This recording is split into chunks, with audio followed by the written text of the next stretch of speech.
Prologue. Kelly Bishop adjusted the strap of her heavy backpack, its weight pressing into her shoulders as she squinted at the opening of the cave below her. She'd convinced herself that the unseasonably cold October air in Coldwater County was a good omen, a sign the conditions in this hidden cave system, nestled deep in Utah's Wasatch Range, would be ideal for exploration. Now, staring into the gaping mouth of the rock formation she and Mike Ramirez had driven hours to reach, she wasn't so sure. Mike, her friend and fellow amateur spelunker, stood beside her, adjusting his headlamp. His easy grin never seemed to falter, even when he was tired or nervous, a trait Kelly had come to admire and envy in equal measure. He caught her eye and grinned again. "You ready, Bishop? Or you want to stand here and overthink it some more?" Kelly rolled her eyes, but she smiled. "I was just deciding if I wanted to let you go first, Ramirez. You know, so you can scare away all the bears." "Bears don't hibernate in caves this deep," Mike said, wagging a finger. "And anyway, you're the fearless leader. I'm just here to carry your snacks." Kelly gave him a gentle shove as she stepped forward, her boots crunching against frost-rimed gravel. The air near the cave entrance felt colder than she'd expected, the chill biting through her thick fleece. She switched on her headlamp, its beams slicing into the darkened interior. The walls, slick with moisture, glistened faintly as she examined the drop ahead of them. "We'll need the rope here," she said, kneeling to secure their line to a sturdy rock outcropping. The descent wasn't far, maybe 20 feet, but the walls were slick and uneven, making a rappel the safest option. She drove an anchor into a crack in the rock, then tied a rope to it. She tugged on the rope to test the anchor before standing. All set. Mike smirked. "Ladies first, Bishop, I insist." Kelly rolled her eyes, but couldn't hide her grin as she clipped into the rope and started her descent. The rope felt reassuringly solid in her hands as she lowered herself down, her headlamp illuminating the narrow walls. When her boots touched the ground, she called up, "All clear." "Your turn." Mike followed with practiced ease, landing beside her moments later. "Not bad for a warm-up," he said, unhooking himself. They left the rope tied off, ready for the climb back up when they were done. "This place better live up to the hype," he said. "I canceled a perfectly good date night to be here." Kelly chuckled. "Oh, please. You canceled a video game marathon. Don't act like you had real plans." Mike's laughter bounced off the stone walls, the sound filling the confined space. "Busted, but seriously, you owe me a good story to make up for it. Think there's a hidden treasure in here." "Maybe," Kelly said, "but I'm more interested in those underground lakes people keep talking about. If we can find one, the pictures alone will be worth the trip." Photography had always been Kelly's passion.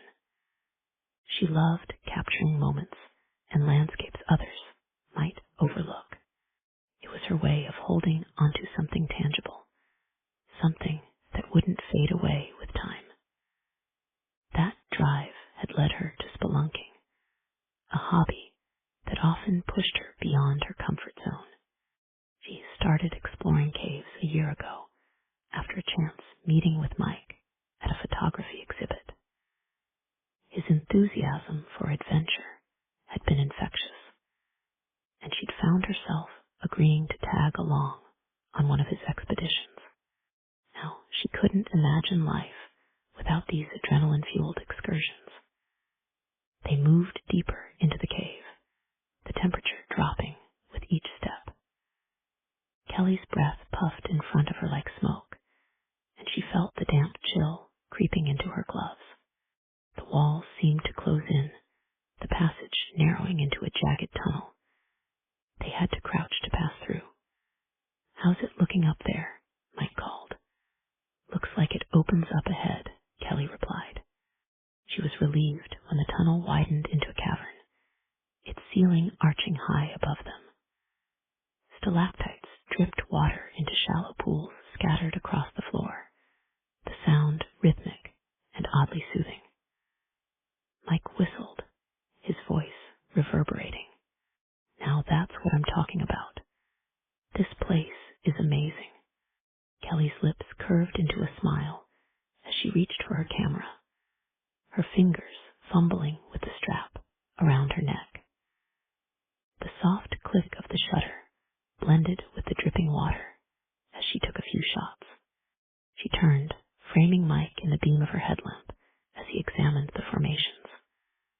"Hold still," she said. "This lighting is perfect. Should I pose?" he asked, striking a mock heroic stance. Kelly snorted. "You're impossible."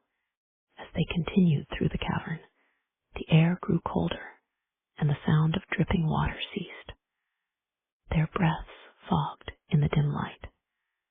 Kelly's unease, which she'd managed to suppress, began to resurface. There was something about this place that felt off. The silence was oppressive, as though the cave itself were holding its breath. Mike must have sensed her tension, because he said, "You okay?" "Yeah," Kelly said quickly. "Just thinking about how deep we are. It's a little eerie." "Eerie?" Mike grinned. "You're not scared, are you?" "No," she said, too forcefully. "I just have a healthy respect for enclosed spaces." "Healthy respect, huh?" He elbowed her lightly. "Don't worry, Bishop. If we get lost, I'll eat the protein bars first." Kelly rolled her eyes, but didn't reply. They continued in silence, the tunnel winding downward. Her unease deepened with each step, though she couldn't pinpoint why. Maybe it was the cold or the lack of sound beyond their movements. Or maybe it was the feeling that they weren't alone. Her mind flicked back to her childhood, to the time she'd gotten lost in a maze of narrow canyons while hiking with her parents. She'd been just 8 years old, separated from the group after lagging behind to pick up a shiny rock. The memory of those endless red walls, their towering, featureless faces blotting out the sky, still haunted her. She'd screamed herself hoarse that day, the sound swallowed by the oppressive silence, and it had been hours before searchers finally found her curled into a trembling ball under a ledge. Even now, the thought of being trapped or lost tightened her chest, making it hard to breathe. She shook off the thought. "Don't be ridiculous," she told herself. "It's just your imagination." But when her headlamp illuminated the next chamber, her breath caught in her throat.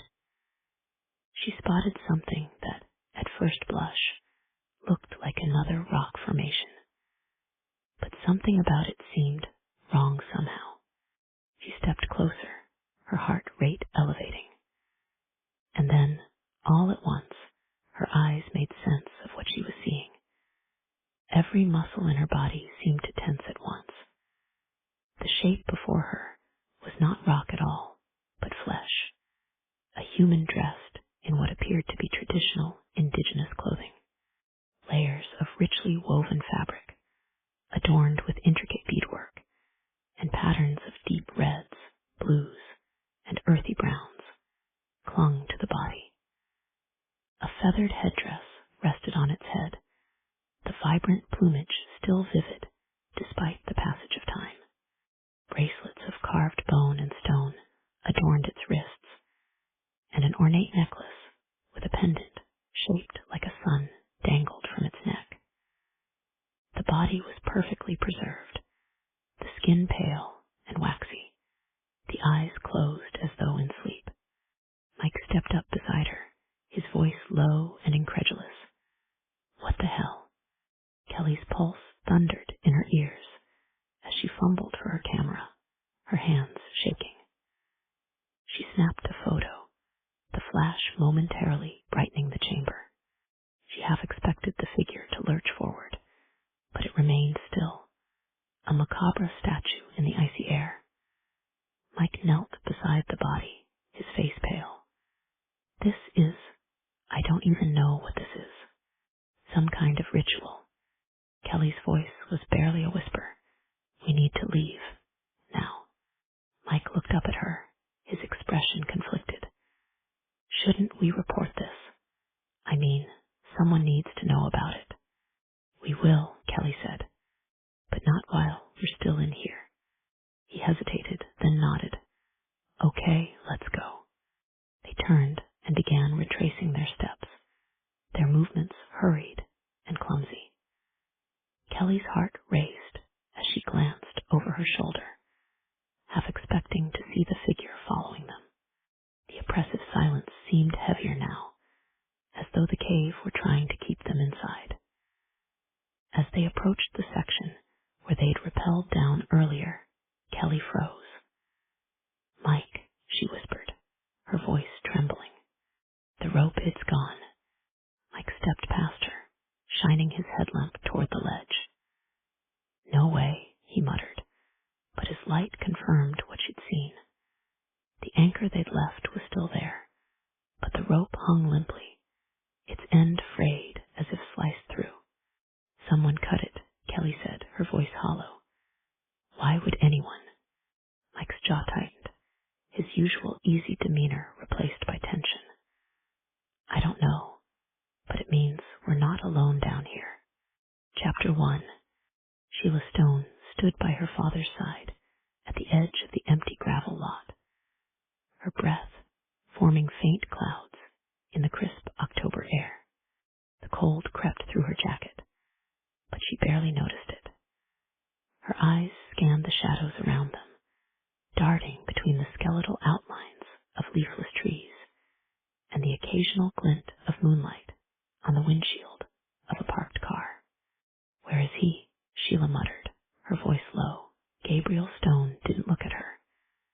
His gray eyes were fixed on the distant tree line, his posture relaxed but alert. He'll show, he said, the gruffness in his voice doing little to hide the edge of tension beneath. He always does. Sheila tightened her grip on the flashlight in her hand, the metal cool against her skin. She wasn't so sure.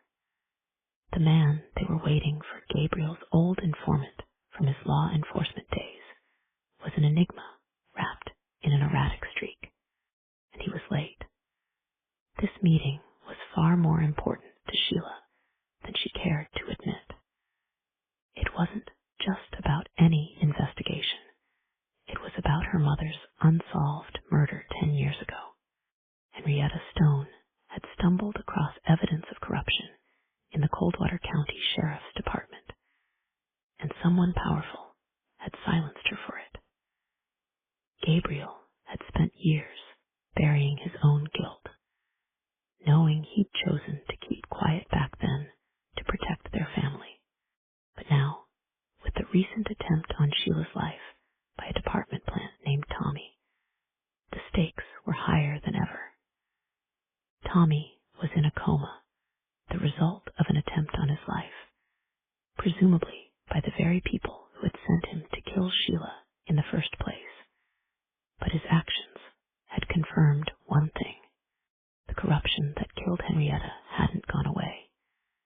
It had only grown stronger. Even Finn, Sheila's partner and boyfriend, and Star, her 14-year-old charge, weren't safe. Just yesterday, Sheila had climbed into her truck to discover an armed stranger was in the seat behind her. He'd warned her to give up the investigation, implying both Star and Gabriel would be at risk if she didn't. Though he hadn't mentioned Finn, Sheila assumed he was in danger as well. Star and Finn were currently together.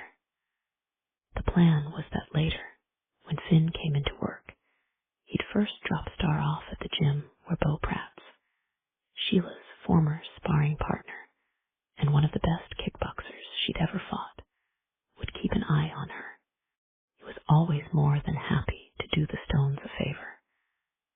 since he was divorced and only saw his kids on the weekends. He had plenty of free time on his hands. Sheila took a deep breath as she and her father waited in the cold for contact who might hold the next piece of the puzzle that would help her understand why her mother had been killed. But with every second that passed with no sign of her father's contact, her unease deepened. Should we call him? She asked. Gabriel shook his head. No, he doesn't like that. Makes him jumpy. Jumpy? Sheila's tone sharpened. We're standing out here like sitting ducks, and you're worried about him being jumpy. Relax, kid. Gabriel finally turned to her, his weathered face softening. I wouldn't bring you out here if I thought it wasn't safe. Sheila didn't reply. Safe wasn't a word she trusted anymore, not since Natalie, her older sister, had died, not since the weight of their family's fractured history had landed squarely on her shoulders, not since she'd become painfully aware of the cracks in the system her father had once sworn to uphold, and which she was now supposed to uphold as sheriff of Coldwater County. Her phone buzzed in her pocket, and she pulled it out with a gloved hand. The message was from Finn. Any updates? Star and I are good. No sign of trouble. Sheila exhaled a small sigh of relief. She could picture Finn's steady gaze, his protective presence as he watched over Star, the troubled 14-year-old who'd somehow wormed her way into their lives and their hearts. The fact that Finn had become someone Sheila could trust so implicitly still surprised her, though she was grateful for it. Finn says they're fine, Sheila said, glancing up at her father. Gabriel grunted. Good. She texted a reply, still waiting for him to show. The silence stretched, filled only by the distant rustling of wind through dry grass. Sheila shoved her hands into her pockets, trying to suppress the nagging sense of unease that had been growing since they'd arrived. She thought about Natalie, how her sister had always been the one to lead, to face danger head-on. Natalie had been fearless until the day she was. She was distracted from her thoughts by the sound of footsteps. Her hand moved instinctively toward her concealed weapon, her body tensing. Gabriel's hand came up in a calming gesture. Easy, he said. That's him. A figure emerged from the shadows, moving with a deliberate slowness that set Sheila's nerves on edge. The man wore a battered leather jacket and a wide-brimmed hat that cast his face in shadow. When he spoke, his voice was low and gravelly. Gabriel, the man said, nodding. His gaze shifted to Sheila. This the kid. Gabriel stepped forward. This is my daughter, Sheila. The man's eyes narrowed as he looked her over. She the one causing all the trouble. She's not the one who started this mess. But with any luck, she's going to help clean it up. The man studied her for a few more seconds before reaching into his jacket. Sheila's pulse quickened, but Gabriel didn't flinch. The man pulled out an envelope and handed it over. Gabriel opened it and peeked, his eyes scanning the contents quickly before he nodded. This checks out, he said. He tucked the envelope into his pocket. Anything else we need to know? The man hesitated again, his gaze flicking toward Sheila. Just one thing. You're stirring up a hornet's nest, old man. You better be sure about what you're doing. Gabriel's jaw tightened. I'm sure. The man nodded once, then turned and disappeared back into the shadows as quickly as he'd come. Sheila watched him go, her mind racing with questions she didn't know if she wanted answers to. What was that about? Gabriel didn't reply immediately. Instead, He pulled out a cigarette, lighting it with a practiced motion. He took a long drag before finally speaking. "Means we're getting close," he said, his voice low. "And that scares some people." "Close to what?" Sheila pressed. Gabriel turned to her, his gray eyes sharp and unyielding. "Close to the truth." Sheila swallowed hard, her frustration simmering just beneath the surface. "What truth, Dad? What's in the envelope?" Gabriel took another drag of his cigarette, exhaling slowly. "Not here. I'll show you when we're somewhere safe." "Safe?" Sheila's voice edged with impatience. "You said this meeting was safe. What aren't you telling me?" Gabriel glanced around the empty lot, his eyes scanning the shadows. This place was safe enough for the drop. But what's in this envelope? It's not just about you or me anymore. It's bigger than that. Sheila wanted to argue, but instead she bit her tongue. Her father took another drag, his eyes scanning the shadows, and then together they returned to the truck. As Gabriel started the engine and the truck rumbled to life, Sheila crossed her arms and stared out the window. The envelope burned in her mind like an itch she couldn't scratch. They drove in silence for a few miles, the headlights cutting through the darkness of the back roads. Finally, unable to stand it anymore, Sheila spoke.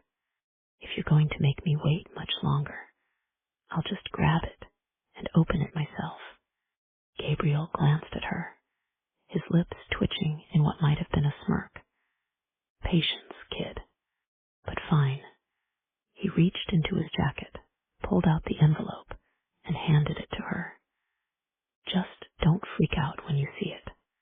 Sheila took the envelope, her fingers fumbling slightly as she tore it open. Inside were several pages of documents, some typewritten, others handwritten. There were photocopies of old reports, bank statements, and even a grainy photograph of a man she didn't recognize. "What is all this?" she asked, flipping through the papers. Her eyes caught snippets of text, illegal wire transfers, offshore accounts, an internal memo, sheriff's department. But the jumble of information made little sense. "It's a trail," Gabriel said, his voice steady, "connecting key players in the department to some very shady dealings. Bribes, cover-ups, even hits on people who got too close to the truth." Sheila's grip tightened on the pages. "And this has something to do with Mom." Gabriel's hands tightened on the steering wheel. "Everything to do with her. That," he nodded toward the envelope, "is part of what she was working on when they killed her. She'd found out about the corruption, and she was gathering proof. Enough to bring the whole system down. If that's the case, why would that guy give up information like this so easily? It's not exactly the kind of thing you just hand over. Not without getting something in return." Her father gave her a long look. "Who says he didn't get anything in return?" Sheila raised an eyebrow. "Did he owe you a favor or something?" Gabriel exhaled heavily. "Back when I was working internal affairs, I covered for him. He made a mistake during an operation, and when it came across my desk, I made it go away. Let's just say he's been paying it forward ever since." This admission made Sheila uneasy. "What kind of mistake?" "He didn't kill anybody, if that's what you're wondering. It was a chain of custody thing, the kind of mistake that could ruin a career. Given how it threatened to destroy a case the department had been building for years." Sheila frowned, the pieces slowly coming together in her mind. "So he's helping you now because he feels guilty, or because you could expose him?" Gabriel's jaw worked for a moment before he said, "Maybe a bit of both. Nobody really knew the details of what he did, nobody except me. It would do some damage to his reputation if I shared those details, but I have no motive to do so long as he keeps playing ball. That's the way it works. They were both silent for several moments. Sheila stared down at the envelope again. Whatever proof of departmental corruption this is, she said, that's not really what we need. We need names. I want to know who sent Eddie Mills to our house 10 years ago. He may have been the only one who pulled the trigger, but that doesn't mean he's the only one who killed Mom. Her father stared out the windshield in silence. Empty countryside rolled by. Is there a name in here? Sheila asked. You tell me. You're the sheriff. Sheila flipped through the pages again, her eyes narrowing as she searched for something that made sense. Finally, a particular document caught her attention, a photocopy of an old personnel file with scribbled notes in the margins. Her gaze landed on a name written in bold at the top. Carlton Vance. Carlton Vance, she murmured. Does that name ring a bell? Gabriel's hands tightened on the steering wheel. It should. He was one of the most respected deputies in the department back in the day. Worked internal affairs for a while. He hired me, actually. He grunted, and a small smile creased his lips. Used to call me the pit bull, because I'd get a hold of something and never let go. Seems a bit ironic in retrospect, though. He fell silent for a few moments. Anyway, he went on, he retired about 5 years before your mom, before she died. Why, what's he got to do with this? Sheila's stomach churned as she studied the file. There's a memo here linking him to an offshore account. Looks like he's been getting payments from. She scanned the documents more closely. A company called Meridian Holdings. Gabriel leaned over to look at the memo. You're sure Meridian Holdings? Have you heard of it? It's a shell company. The kind people use to launder dirty money. And you know about it because it's been tied to a lot of high-profile cases. He shook his head in disbelief. I can't believe Carlton Vance is tied up in this. He could be secretive, sure, but I had no idea. He trailed off, as if walking down the halls of memory. Sheila traced the notes in the margins with her finger. You think Carlton Vance sent Eddie Mills to kill Mom? A week ago, I'd have said no way in hell. But now, he paused, thinking. If he didn't send Mills, then he very well may know who did. Getting him to admit it, though, could be difficult. Sheila clenched her jaw. He'll talk, one way or another. Where does he live? Used to have a place out on Westwood. Don't know if he's still there. Well then, we'd better go find out. Chapter 2. The truck's headlights illuminated a row of mailboxes along Westwood Drive. Gabriel slowed as they approached each driveway, his eyes scanning the numbers. When they reached 1437, he pulled over without hesitation. This is it, he said quietly. Sheila studied the darkened house, set back from the road. A FOR sale sign stood in the overgrown yard, its post tilting slightly to one side. Through the bare branches of a maple tree, Sheila could see sheets draped over furniture in the front room. Sheila's heart sank. It was looking less and less likely they'd find Vance here. You sure this is the house? She asked. I remember the house number. Gabriel shifted in his seat. Used to come here sometimes. Department meetings. Something in his tone made Sheila glance at him. Her father was staring at the house with an odd expression, one she couldn't quite read in the dim light. Just department meetings. What else would it be? I don't know. You tell me, Gabrielle's jaw tightened. There's nothing to tell. She wanted to press further, but years of experience had taught her when her father's walls were up, they stayed up. Still, the way he avoided her gaze told her there was more to the story of his relationship with Carlton Vance than he was sharing, which made her very uneasy. The empty house stood silent and dark. Dead leaves had collected in drifts against the foundation, and the lawn needed mowing. The realtor's lockbox hung prominently on the front door handle. No lights shone in any of the windows, and the driveway was empty except for a few scattered pine needles. Looks like Vance cleared out, Sheila said, but maybe he left something behind. She reached for the door handle, but Gabriel's hand shot out, gripping her arm. Wait. His voice was low, urgent. Before we do this, you need to understand something. What if we find anything connecting him to your mother's murder? There's no going back. These people, they won't just roll over because we have evidence. They'll fight back hard. You ready for that? Sheila met her father's gaze. I've been ready since the day Mom died. Gabriel studied her face for a long moment, then nodded and released her arm. They approached the house carefully, staying in the shadows. The front porch steps creaked under their weight. Sheila examined the lockbox while Gabriel kept watch. Could get a warrant, he suggested, and give him time to destroy evidence if he's staying here. No, we need to do this now. She moved to one of the windows, testing the frame.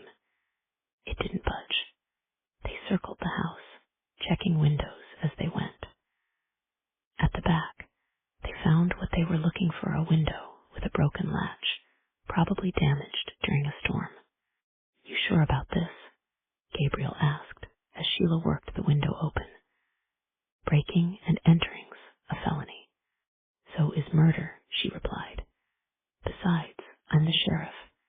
If anyone asks, we had probable cause. The window opened with a soft scrape. Sheila climbed through first, landing quietly on what felt like carpet. She pulled out her flashlight and swept the beam around what appeared to be a home office. Empty filing cabinets stood open, their drawers pulled out at odd angles. A layer of dust covered everything. The room smelled musty, like old paper and neglect. Empty shelves lined one wall, their surfaces showing lighter rectangles where pictures or books had once sat.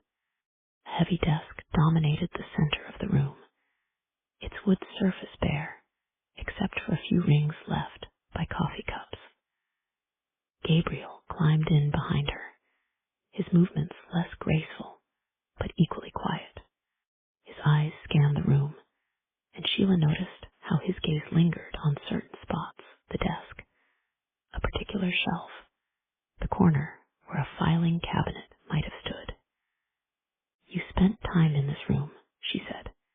It wasn't a question. Gabriel didn't answer. Instead, he moved to the desk and began opening drawers. They were all empty. Sheila continued her sweep of the house. The kitchen was bare, its counters clean. The living room held only an old armchair and some wall-mounted shelves. In the master bedroom, she found a real estate brochure on the floor near the closet. Picking it up, she saw the house was listed for sale. She glanced out the front window, and that was when she noticed the FOR sale sign fallen on its side at the edge of the yard. They had missed it in the darkness. Her heart sank as she realized the truth. She returned to the office where her father stood by the desk, his expression distant. He's gone, she said, holding up the brochure. House is on the market. Has been for months, by the look of it. Gabriel nodded slowly, but said nothing. His mind seemed to be elsewhere. "If I ask you a question," she said softly, "will you tell me the truth?" He didn't look up, didn't speak. "How well did you really know him?" she asked. Silence. "Were you friends?" she asked. Gabriel sighed, and finally turned toward her. "Look, it doesn't matter now. If he's involved, we'll bury him together. It doesn't matter what's in our past." Sheila studied her father in the dim light. "That's not what I'm asking. I need to know if I can trust you on this. If your loyalty is." "Don't." His voice was sharp, cutting through the darkness. "Don't ever question where my loyalty lies. Not after your mother." He moved toward the window they'd entered through. "We're done here." Sheila watched him climb out, her throat tight with unasked questions. The next morning, sunlight streamed through the kitchen windows as Finn flipped pancakes, humming off-key to some country song on the radio. Star sat at the counter, her dark hair falling in her face as she focused intently on her phone, probably texting one of her new friends from school. Sheila had yet to tell Finn about last night's little adventure. By the time she came back, he'd already been asleep, and then he'd gotten up before she did. "Earth to Sheila," Finn said, waving a spatula in front of her face. "You want blueberries in yours." Sheila blinked, pulling herself from her thoughts. "What? Oh, yeah, sure." Finn raised an eyebrow. "You've been somewhere else all morning. Want to talk about it?" She watched him slide a perfect golden pancake onto a plate. Normal, domestic, safe, everything their life could be if she just let this go. But she couldn't. "I need to find someone," she said. "Carlton Vance. He used to work with my dad in internal affairs. Now he's gone, moved out of his house, disappeared. And you think he knows something about your mom?" Sheila nodded, grateful for how quickly Finn understood.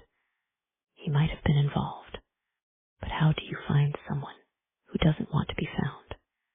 Finn set the plate in front of her, his expression thoughtful. "Well, you're the sheriff now. You've got resources. Start with the basics: property records, DMV, tax returns. People leave traces, even when they try not to." Sheila pushed her pancakes around the plate, considering.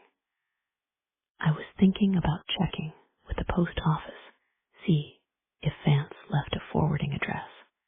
Also check with the realtor who listed his house." "Good places to start," Finn said, pouring more batter onto the griddle.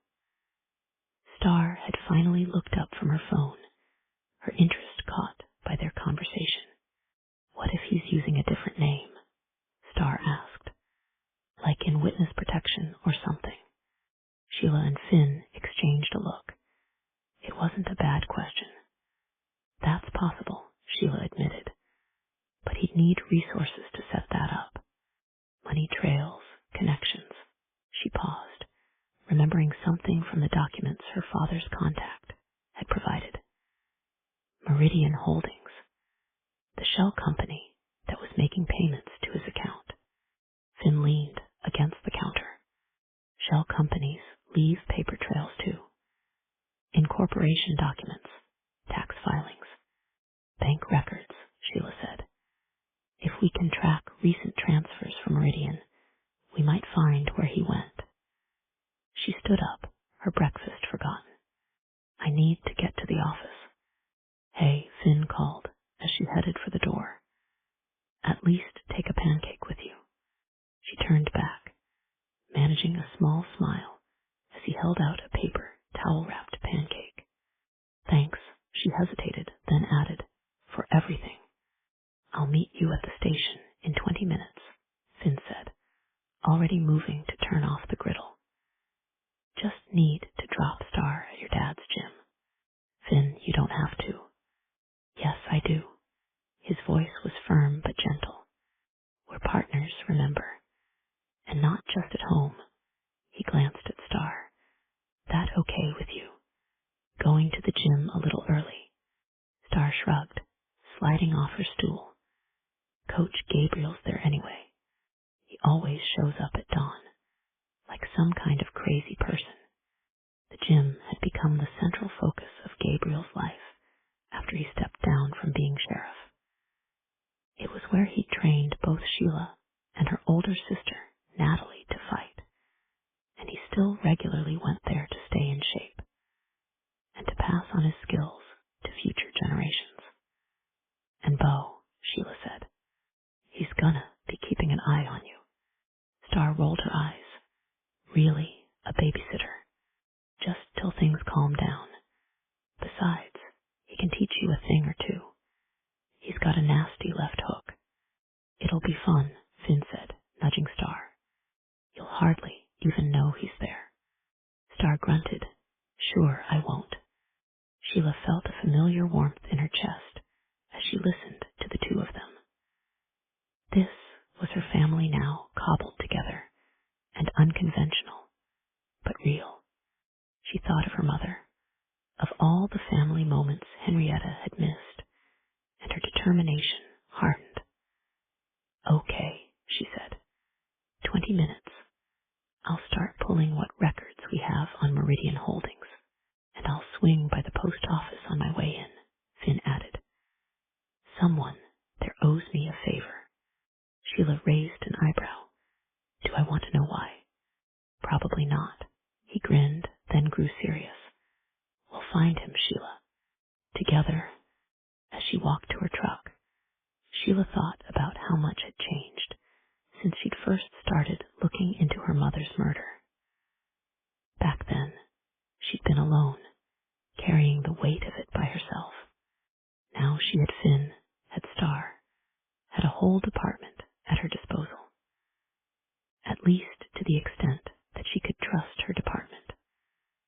That thought followed her as she pulled into the Coldwater County Sheriff's Department parking lot 20 minutes later. The brick building sat squat and solid against the brightening sky, its windows reflecting the morning sun. Inside, the familiar smell of coffee and printer toner greeted her as she made her way through the bullpen. Deputy Sarah Neville looked up from her desk. Sheila had come to rely heavily on the veteran deputy over the past year. Her methodical nature and sharp investigative skills had solved more than a few tough cases. Now, despite the early hour, Neville was already fully engaged in her work. Copper-red hair pulled back in her characteristic neat braid. Forest green, eyes alert as she sorted through case files. Morning, Sheriff, Neville said, rising from her desk. Got an update from Baxter about 10 minutes ago. No change in Tommy's condition, but they did notice increased activity in his room last night. More medical staff than usual. Sheila paused by Neville's desk. Any visitors? None.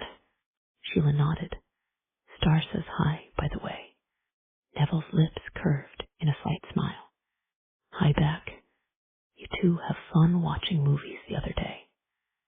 She'd asked Neville to keep an eye on Star during the previous investigation, due to the threat on Star's life by the man who had hijacked Sheila's truck, the man with the Irish accent.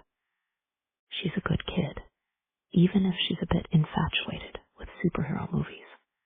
Thanks for spending time with her, Sheila said quietly. It means a lot. Neville shrugged. Someone needs to educate her about classic films. All that CGI stuff rots your brain. Sheila smiled, remembering how Star had described movie night with Neville. She made me watch some old black and white thing where people just talked for 2 hours. But it was kind of cool. The morning routine of the department continued around them. Deputies filed reports, answered calls, checked schedules. On the surface, it looked like any other day. how many of them might be involved in the corruption her father had been investigating. How many might be reporting her movements to the very people she was trying to put behind bars. She was about to head to her office when Neville's phone rang. The deputy answered it, her expression growing serious as she listened. "Sheriff," Neville said after hanging up, "we've got a situation. Highway Patrol just called in a body discovered in the Wasatch Ice Caves. A couple of spelunkers found it yesterday. The ice caves," Sheila frowned. "Those have been closed to the public for years. Apparently, these spelunkers didn't get the memo." Sheila frowned, thinking, "You said they found the body yesterday. Why'd it take them so long to report it?" "Because they were trapped. Apparently, someone cut the rope they used to rappel down." Chapter 3. Cold air hit Sheila's face as she stepped out of her department SUV at the ice cave's trailhead. The sun did little to warm the October chill, and her breath formed clouds in front of her face. A highway patrol car and 2 other vehicles were already parked in the gravel lot, one belonging to search and rescue, the other a battered Camaro that had to be the spelunkers. Finn pulled up beside her in his own vehicle just as she was zipping up her jacket. The caves loomed ahead, their entrance a dark gash in the mountainside, partially hidden behind weather-worn "no trespassing" signs. "Kelly Bishop and Mike Ramirez," Finn said as he approached, checking his phone. "The spelunkers. They're at a nearby base camp being checked out by medical personnel. Mild hypothermia, some dehydration. They're pretty shaken up, according to the patrolman who took their statement. Can't blame them," Sheila said. "Being trapped in a cave overnight with a body." She let the thought trail off as she retrieved her gear from the trunk. "Who cut their rope? That's what concerns me," Finn said, falling into step beside her as they started up the trail. "And whoever it was, are they still around?" They reached the cave entrance, where a search and rescue member was setting up fresh ropes. Sheila studied the drop, remembering the last time she'd been here. It had been years ago, before the caves were closed, before they'd found the first body. Dr. Jin Zihao, the county coroner, stood near the entrance conferring with Marcus Weber from Search and Rescue. His silver-streaked black hair caught the morning light as he turned toward them. "Sheriff Stone," he greeted her with a slight nod. "Deputy Mercer, what can you tell us?" Sheila asked as she checked her harness. "Female victim. Preliminary identification suggests it's Dr. Tracy Mitchell." Jin's sharp eyes narrowed. "She's a well-known anthropologist from the University of Utah, published extensively on indigenous history and artifacts." Finn frowned. "Mitchell. I just read something about her last week. She was supposed to be giving a lecture series in Colorado." "Indeed," Jin said. "According to her department head, whom I just spoke with, she left for that trip 2 days ago. Never arrived." Marcus stepped forward, his search and rescue uniform dusty from earlier trips into the cave. "We've got everything secured below. The scene's untouched since the spelunkers found her. The descent into the cave was eerily quiet, broken only by the soft whir of their ropes and the occasional drip of water. Their headlamps cut through the darkness, illuminating walls slick with ice and mineral deposits. The air grew colder as they descended, and Sheila could see her breath misting in the beam of her light. "Watch your step here," Marcus called from below. "There's some ice buildup on this ledge." The cave opened into a vast chamber, its ceiling lost in the darkness above. Powerful lights had been set up by the search and rescue team, creating islands of harsh brightness in the gloom. The lights cast long shadows across the cave floor, making the ice formations seem to move in the corner of Sheila's vision. Over here, Jin said, leading them toward a smaller side chamber. Mind the formations. Some of these are thousands of years old. They picked their way carefully between delicate ice columns and crystalline structures that looked like frozen waterfalls. The side chamber was smaller, more intimate somehow. The temperature here was even lower, their breath forming thick clouds in the artificial light. The body lay in a shallow alcove, arranged with obvious care. Dr. Mitchell was wrapped in what appeared to be ceremonial garments, the rich colors standing out starkly against the ice.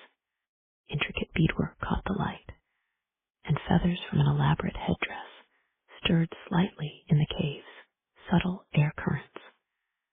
She wasn't killed here, Jin said quietly. No blood, no signs of struggle. Someone placed her here, arranged her like this. Finn crouched near the body, careful not to disturb anything. These garments, their museum quality. Where would someone even get something like this? That's not all, Jin added. Look at how she's positioned. Hands crossed over her chest, head oriented toward the cave entrance.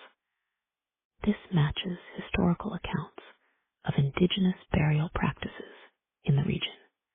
Whoever did this knew what they were doing. Sheila studied the scene, taking in every detail. Time of death. The cold has slowed decomposition significantly, but based on liver temperature and other factors, I'd estimate between 24 and 36 hours ago. Jin gestured to the garments. These weren't just thrown on her. They're properly wrapped, arranged according to specific traditions. It would have taken time, knowledge. So our killer knows about indigenous burial practices, Finn said. That narrows it down. To anyone who's ever read Dr. Mitchell's work, Sheila pointed out. She literally wrote the book on these traditions. She turned to the coroner. Dr. Jin, she said, I want your most thorough workup on this. Everything you can tell me about cause of death, time of death, any trace evidence on the body or the garments. Of course, Jin was already making notes on his tablet. I'll need specialized help with the garments.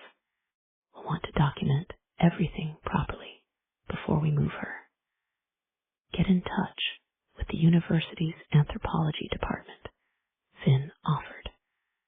They might be able to tell us more about the significance of how she was arranged. Sheila nodded, her mind already racing ahead to the next steps. 2 days ago, Dr. Mitchell had left for a trip she never reached. Now she lay dead in a sealed cave, wrapped in historical garments, arranged in a traditional burial position. Doctor, Jin looked like he was deciding whether or not to say something. What is it? Sheila asked. I hope it doesn't complicate matters, but you should know the FBI has been contacted. The ceremonial robes are tribal artifacts that automatically triggers federal jurisdiction. Plus, these preservation cases are rare, but not unique.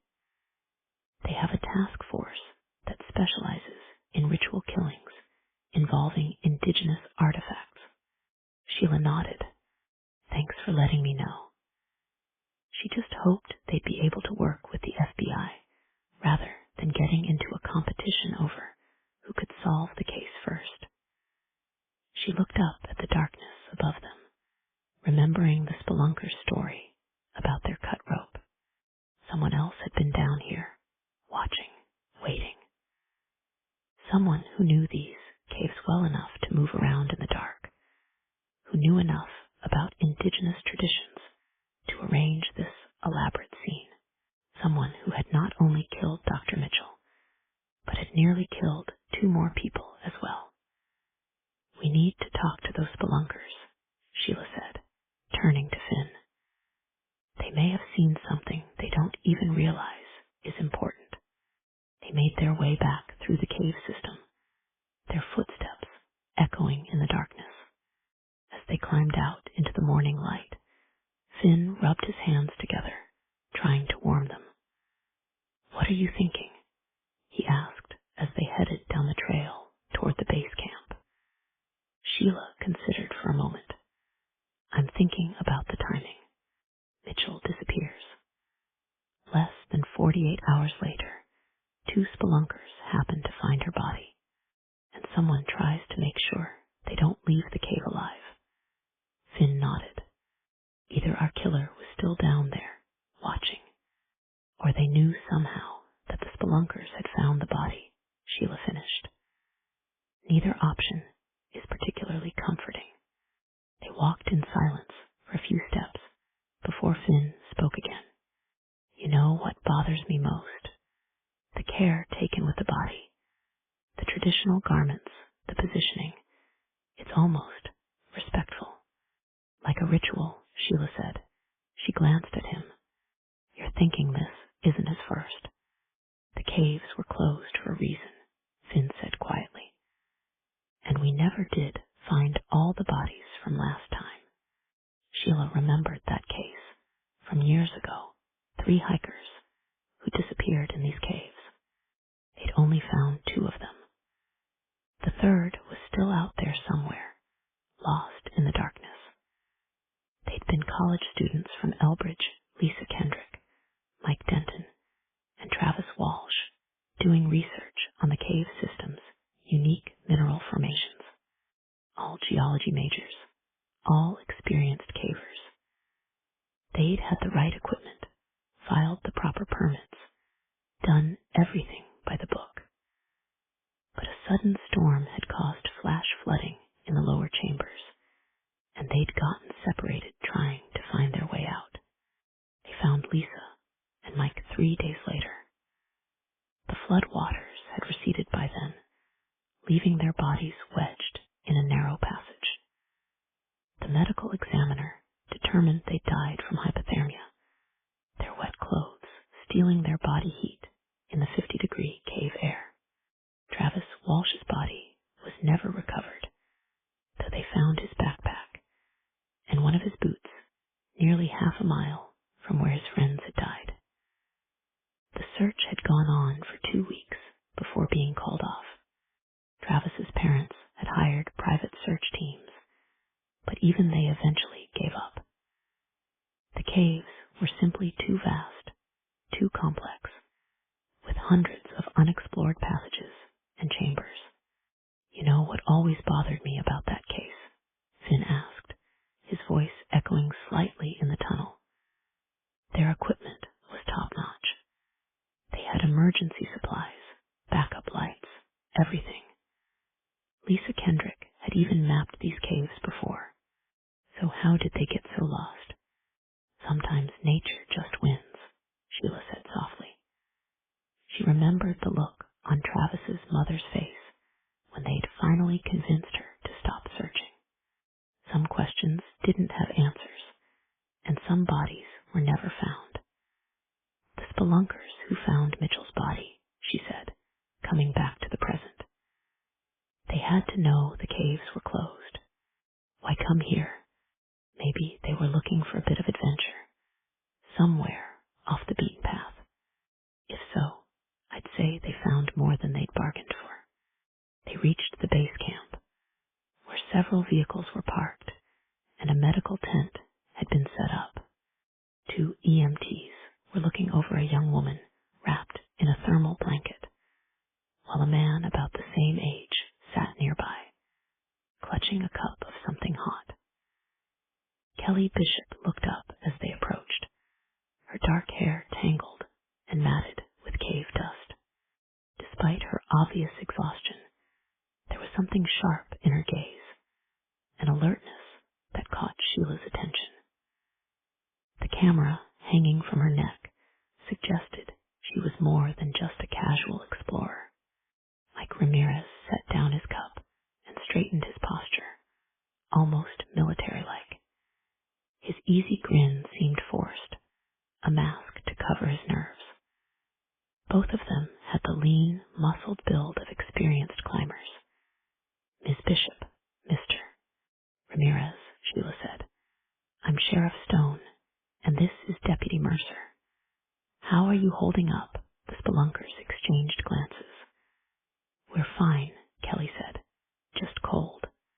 And lucky to be alive, Mike added quietly. Sheila pulled up a folding chair, positioning herself at their level. I have to ask, what were you doing in the caves in the first place? Kelly's shoulders tensed. We were documenting the cave system, she said. I'm a photographer, focusing on underground formations. Mike's my safety partner. The caves were closed years ago, Finn said. Why come here now? Another glance between them. Mike cleared his throat. There were rumors about new passages opening up after the spring floods. We thought, well, Kelly thought it would make a great addition to her portfolio. And that's when you found her, Sheila prompted. Kelly nodded, her hands tightening around the thermal blanket.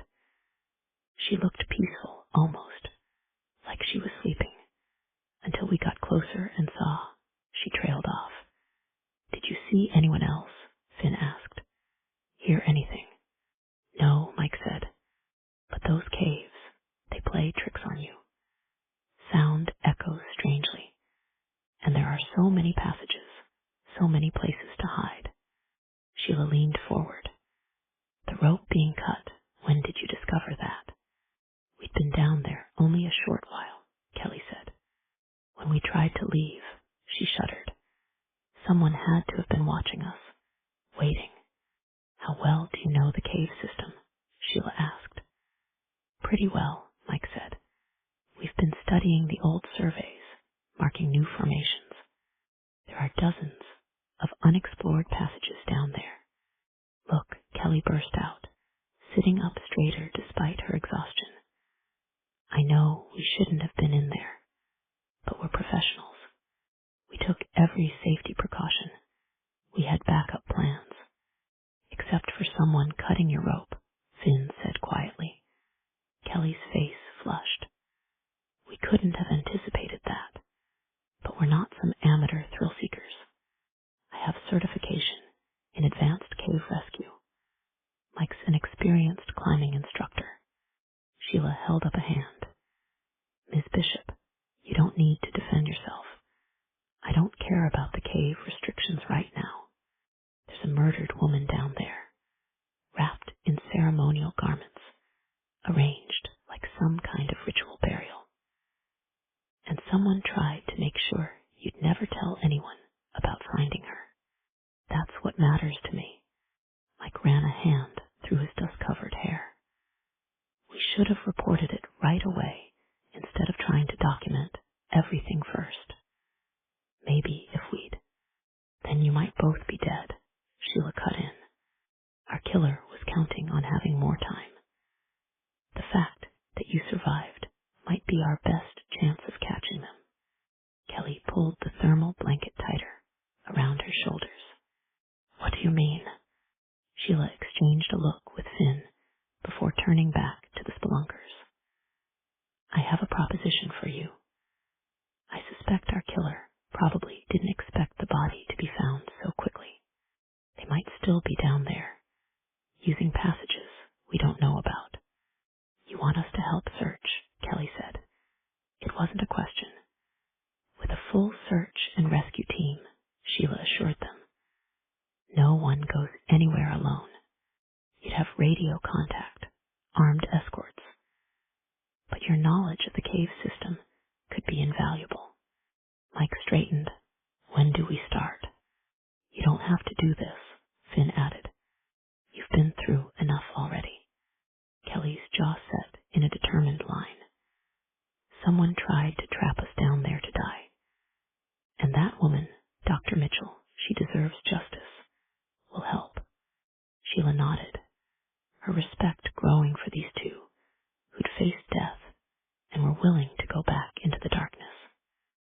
medics another hour to check you over. Then we'll gear up and head back in. As she and Finn walked away to coordinate with search and rescue, he spoke quietly. You sure about this? No, she admitted. But they're right, those caves are a maze. And right now, they're our best chance of finding wherever our killer's been hiding. Chapter 4. We should check her workspace, Sheila said, as she pulled into the parking lot of the University of Utah's Anthropology Department. The red brick building rose before them, its windows reflecting the late morning sunlight. Someone who took this much care staging her body might have been following her work. Finn nodded, unbuckling his seatbelt. The traditional burial arrangement wasn't random. Either our killer studied indigenous practices, or they knew what Mitchell was studying, Sheila finished. The anthropology building sat at the edge of campus, bordered by evergreens that rustled in the October wind. Students hurried past, wrapped in scarves and jackets, clutching coffee cups and backpacks. The normalcy of the scene felt jarring after the eerie quiet of the ice caves. Inside, the building smelled of old books and floor polish. A directory on the wall pointed them to the third floor, Cultural Anthropology and Indigenous Studies. The elevator hummed as it carried them up. What exactly are we looking for? Finn asked. Anything that might tell us why someone would kill her and stage such an elaborate burial. Sheila watched the floor numbers light up. People don't just wake up one morning and decide to wrap a body in ceremonial garments. The elevator opened to a long hallway lined with office doors. Display cases filled with artifacts and photographs lined the walls, pottery shards, woven baskets, black and white images of archaeological digs. They found the department office halfway down. A student worker looked up from her computer as they entered. Her eyes widened at their badges. We need to speak with someone about Dr. Tracy Mitchell, Sheila said. Oh, the student's face fell. You should talk to Dr. Harrison. He's the department head. She reached for the phone, then hesitated. Is it true about Dr. M? We're investigating her death, Sheila said gently. Did you know her well? She was my advisor. The student's voice cracked slightly. She was helping me with my thesis on preservation techniques for ceremonial textiles. She was supposed to be in Colorado. Dr. James Harrison arrived before the student could continue. He was tall and thin, with wire-rimmed glasses and patches of gray at his temples. His tweed jacket had seen better days. Sheriff Stone, he extended his hand. Your reputation precedes you. Please come to my office. Harrison's office was cramped, but organized, with floor-to-ceiling bookshelves and a window overlooking the campus quad. He cleared some papers from 2 chairs. This is devastating news, he said, sinking into his desk chair. Tracy was one of our most respected researchers. Her work on indigenous burial practices was groundbreaking. That's actually what we'd like to discuss, Sheila said. The way her body was arranged suggests someone familiar with those practices. Harrison's eyebrows rose. You think one of her colleagues? We're not excluding any possibilities, Finn said. Could we see her office? Her current research? Harrison nodded slowly. Of course, though I should mention some of her work involved sensitive cultural artifacts. The tribes she worked with trusted her implicitly. We'll be respectful, Sheila assured him. Mitchell's office was at the end of the hall, a corner room with windows on 2 sides. Books and papers covered every surface. Maps of Utah's cave systems were pinned to one wall, marked with post-it notes and red dots. The opposite wall held photographs of indigenous artifacts, carefully labeled and arranged in chronological order. This is exactly how she left it, Harrison said. She was only supposed to be gone for a week. Sheila moved to the desk while Finn examined the maps. A laptop sat closed beside a stack of academic journals. Papers were arranged in neat piles, each with its own color-coded tab. Even the pens in the holder were organized by color. She was methodical, Sheila observed. Absolutely. Harrison picked up a framed photo from a shelf, Mitchell, at an archaeological dig, smiling at the camera. Tracy documented everything. Every artifact, every interview, every site visit. She believed in preserving not just the objects, but their entire context. Finn stood before the cave maps. These recent, part of her new project. Harrison moved to join him. She was documenting previously unknown ceremonial sites in the region's cave systems. She believed many traditional practices took place underground, away from prying eyes. Sheila looked up sharply. Did that include the ice caves? I'm not sure. Harrison frowned. Her notes would be on her laptop, but it's password protected. And she was very protective of site locations. Many of them are considered sacred by the tribes she worked with. Moving around the desk, Sheila studied the papers more closely. Each stack seemed to represent a different aspect of Mitchell's research: carbon dating results, textile analysis reports, interview transcripts. But nothing immediately jumped out as relevant to their investigation. A photo on the wall caught her attention: Mitchell, with a group of tribal elders, all of them standing before the entrance to what looked like a cave. The caption read, "Documenting oral histories of the sacred spaces, spring 2022. Did she ever mention feeling threatened? Finn asked. Anyone who might have objected to her work. Harrison shook his head. She was remarkably good at building trust with the indigenous communities. She never published anything without their approval, never revealed site locations without permission. He paused. Though what? Sheila prompted. There was some tension recently. She discovered something. She wouldn't tell me what exactly, but she was excited about it. Said it would change our understanding of certain ceremonial practices, but she was waiting for approval from the tribal council before documenting it. Sheila and Finn exchanged looks. When was this? Last week. Harrison adjusted his glasses. She was supposed to meet with the council after she returned from Colorado. Just then, a young man appeared in the doorway, a stack of books clutched to his chest. His eyes widened at the sight of the badges, and he spun around so quickly he nearly dropped his books before disappearing down the hallway. Was that James? Harrison asked, frowning. James Cooper, Dr. Mitchell's research assistant. Sheila was already moving. I don't know, but I think we need to talk to him. Sheila and Finn followed the sound of hurried footsteps down the hall, past the elevator to the stairwell. The door was just swinging shut as they reached it.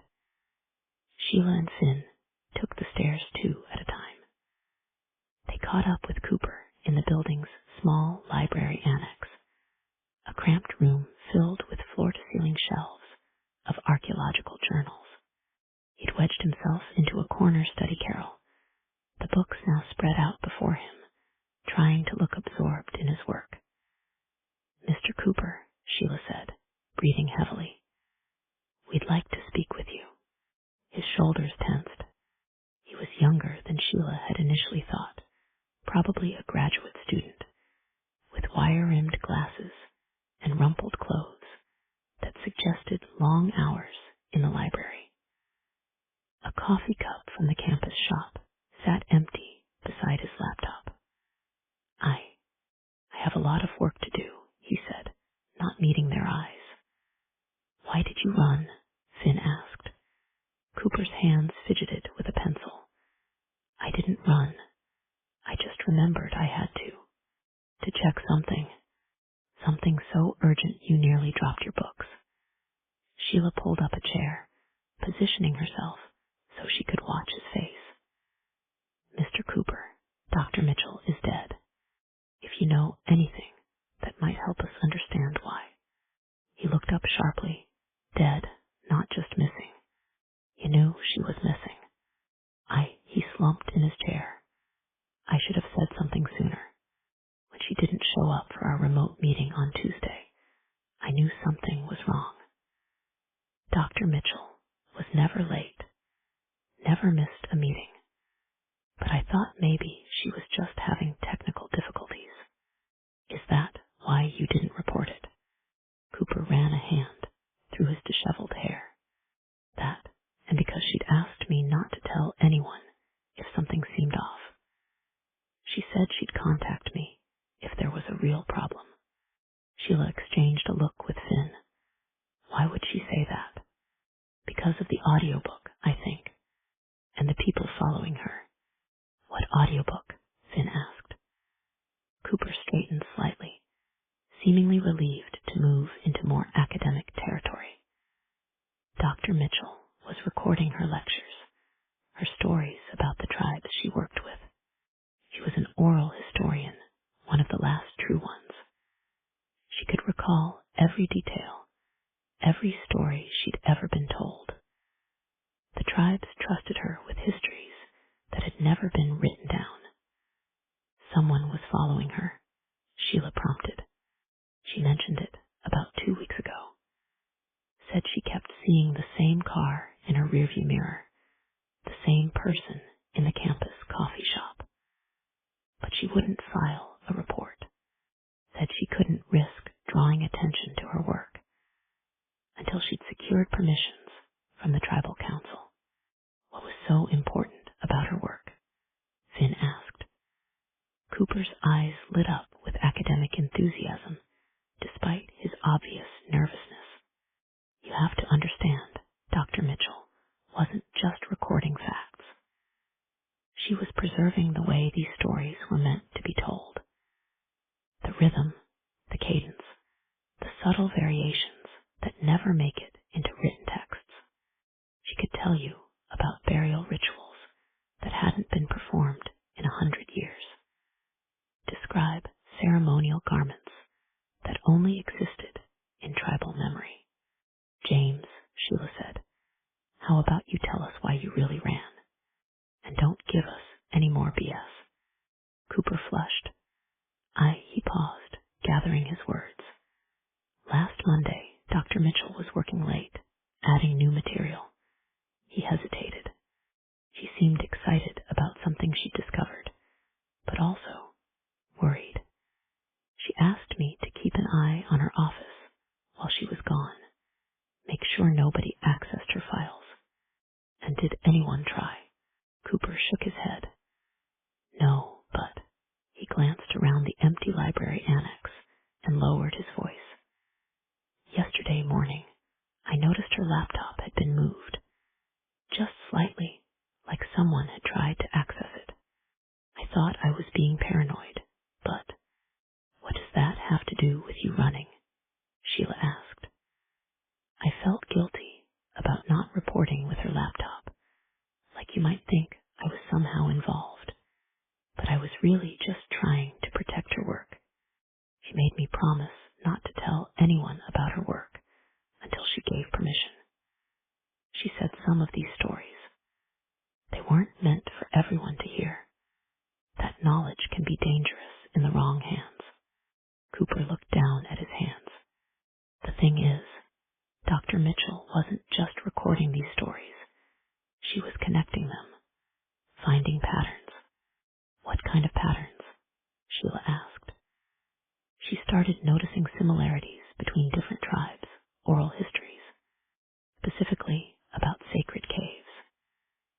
pulled a notebook from his backpack, flipping it open. She'd mapped out dozens of sites based on these stories, places where ceremonies were performed, where important items were stored. But there was one story that kept coming up, across different tribes. Finn leaned forward. What story? About a particular cave system, one that was considered both sacred and dangerous, a place where, he checked his notes, where the old ones sleep beneath the ice. Sheila felt the hair on the back of her neck rise. The ice caves. Cooper nodded. Dr. Mitchell believed she'd found it, but she said she needed to verify something first before she took her findings to the tribal council. He closed the notebook. That was the last time I saw her. The work she was doing, Sheila began. We need to see it. Cooper hesitated. She's dead, James, Sheila said gently. Don't you think she'd want us to find out what happened to her? Finally, he swallowed hard and nodded.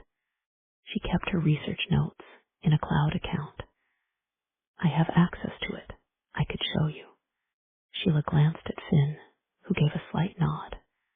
We'd appreciate that. As Cooper pulled up the files on his laptop, Sheila's mind was racing.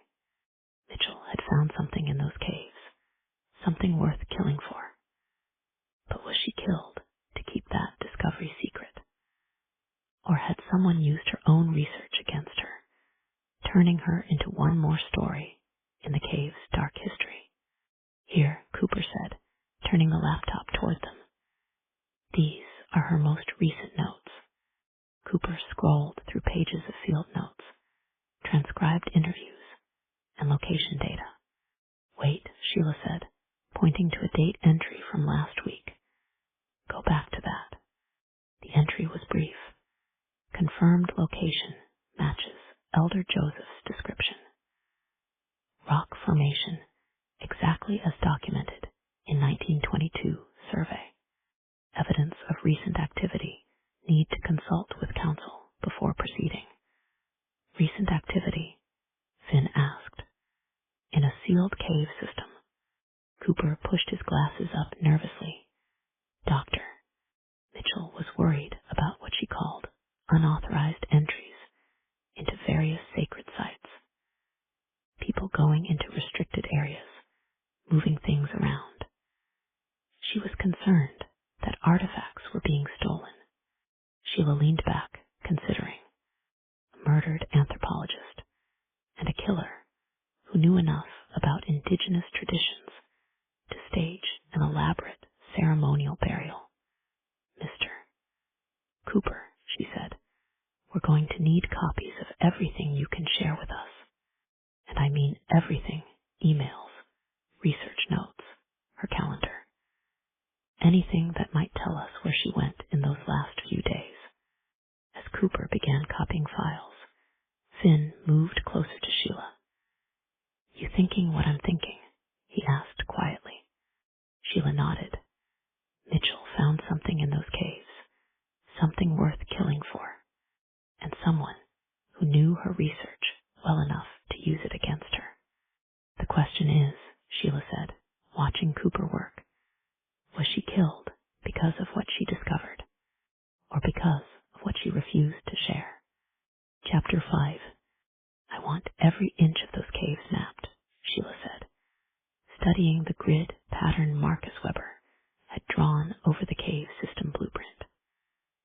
No blind spots, no assumptions. Treat it like a crime scene sweep. The search and rescue command post buzzed with activity. Team leaders huddled over maps, while technicians checked radio equipment. Kelly and Mike stood off to the side, now properly outfitted in search and rescue gear, their earlier exhaustion hidden behind determined expressions. We're breaking into 4 teams, Marcus said, gesturing to the map. Bishop and Ramirez will each lead a team through the sections they've already explored. The other 2 teams will work the known passages.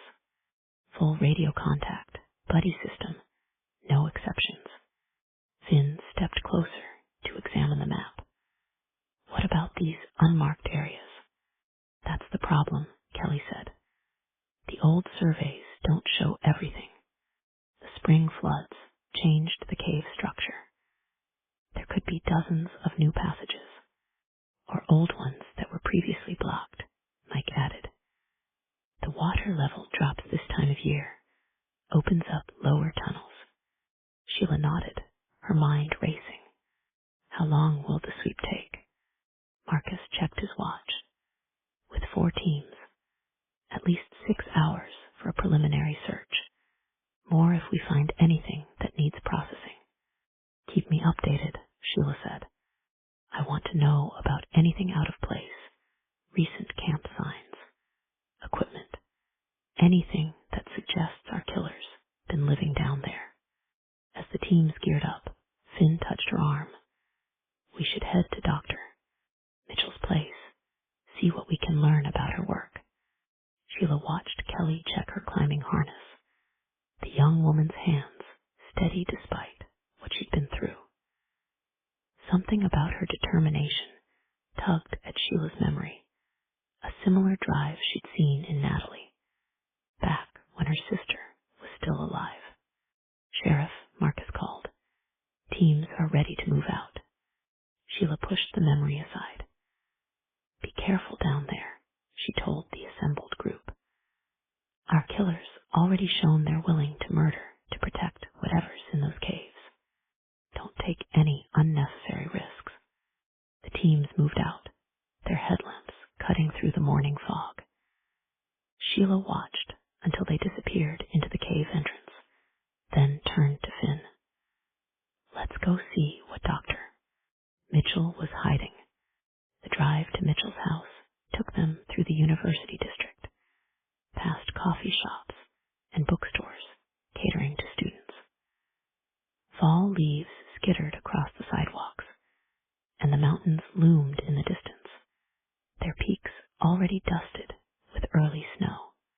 You're worried about them, Finn said, as they turned onto a quiet residential street.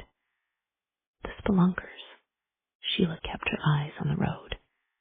They've been through enough already. That's not what I meant. Finn's voice was gentle. Kelly Bishop. She reminds you of Natalie, doesn't she? Sheila's hands tightened on the steering wheel. Sometimes she forgot how well Finn could read her. Same determination. Same need to prove herself. She paused. Same disregard for personal safety. She's got backup this time, Finn reminded her. The whole search and rescue team, like watching her back. Sheila wanted to be reassured by this, but she wasn't. She kept thinking of the sight of Natalie's body on the floor of her cabin. Kelly Bishop wasn't her sister, but then again, death was death. And Sheila didn't want another one on her conscience. She took a breath, trying to focus on the present. Mitchell's house should be just ahead. The anthropologist had lived in a modest craftsman-style home with a small front garden. Dead leaves cluttered the porch, suggesting no one had been here for days. A ruby-red SUV sat in the driveway. That's not Mitchell's car, Finn said, checking his notes. She drove an Impala. Sheila was already moving, her hand near her weapon as she approached the house. The front door stood slightly ajar, and voices drifted from inside. She exchanged a look with Finn, who nodded and moved to cover the back. Sheila drew her weapon and approached the door. Sheriff's Department, she called out. Anyone inside, make yourself known. The voices stopped. Footsteps creaked across old hardwood floors. A woman appeared in the doorway, her silver hair pulled back in a neat bun. She wore a tailored blazer and carried herself with academic authority. I'm Dr. Alina Martinez, head of the Indigenous Studies program at Arizona State. Tracy Mitchell was my held up a university ID. The department asked me to secure any sensitive materials. Sheila didn't lower her weapon. Why didn't you contact law enforcement first?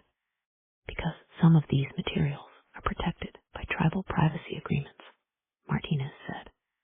They need to be handled according to specific protocols. She gestured inside. My assistant is cataloging everything now. Finn appeared around the corner of the house, responding to Sheila's signal. She nodded for him to check the back entrance while she dealt with Martinez. I'm going to need to see some additional identification, Sheila said, and documentation of your authority to be here. Martinez's professional demeanor cracked slightly. Sheriff, with all due respect, time is critical. If word of Tracy's death gets out before we secure her research, it's a crime scene, Doctor. Martinez, nobody touches anything without my approval. Sheila stepped past her into the house. Finn, back door's clear, he called from the kitchen. One more person present. Looks like support staff. The house's interior was neat, but lived in. Bookshelves lined the walls, and a laptop sat open on the coffee table. A young man in khakis and a polo shirt was examining a filing cabinet, making notes on a tablet. Step away from the cabinet, Sheila ordered. Both of you sit down now. Martinez and her assistant sat stiffly on the couch, while Sheila examined their credentials. The documentation seemed legitimate. Both had proper university IDs, and Martinez produced emails from the anthropology department authorizing her to secure Mitchell's research materials. Why the urgency? Sheila asked, handing the papers back. What exactly are you afraid might get out? Martinez exchanged a glance with her assistant before answering. Tracy was working with several tribes, documenting oral histories that have never been recorded before. Stories that weren't meant for public consumption. Sheila was about to ask a follow-up question, but just then her phone buzzed. Dr. Jin's number. Excuse me, she said, stepping into the kitchen. Dr. Jin, what have you found? You need to see this, the coroner said without preamble. I've found something unusual in the initial examination, something you'll want to see in person. Sheila glanced toward the living room, where Finn was questioning Martinez about Mitchell's recent behavior. I'll be there in 20 minutes. She returned to find Martinez describing Mitchell's last department meeting. She was excited about something she'd discovered, but also nervous. Said she needed to verify her findings before bringing them to the tribal council. These findings, Finn said, did they have anything to do with the ice caves? Martinez's expression closed off. I'm not at liberty to discuss specific site locations. Dr. Mitchell is dead, Sheila cut in, arranged in a ceremonial position in those same caves. Someone used her own research to stage her murder, so I suggest you reconsider what you're at liberty to discuss. Martinez opened her mouth to respond, then closed it again. She seemed to be thinking it over. Sheila pulled Finn aside. Keep them here, Sheila told him quietly. I need to see Jin, but I want to know everything they know about Mitchell's research, especially anything about those caves. What did Jin find? He didn't say, just that I should come alone. She studied Finn's face, saw his concern. I'll be careful, and I'll call you as soon as I know what's going on. The drive to the morgue gave Sheila time to think. Martinez's arrival was too convenient. Either she was telling the truth about securing sensitive materials, or she was looking for something specific.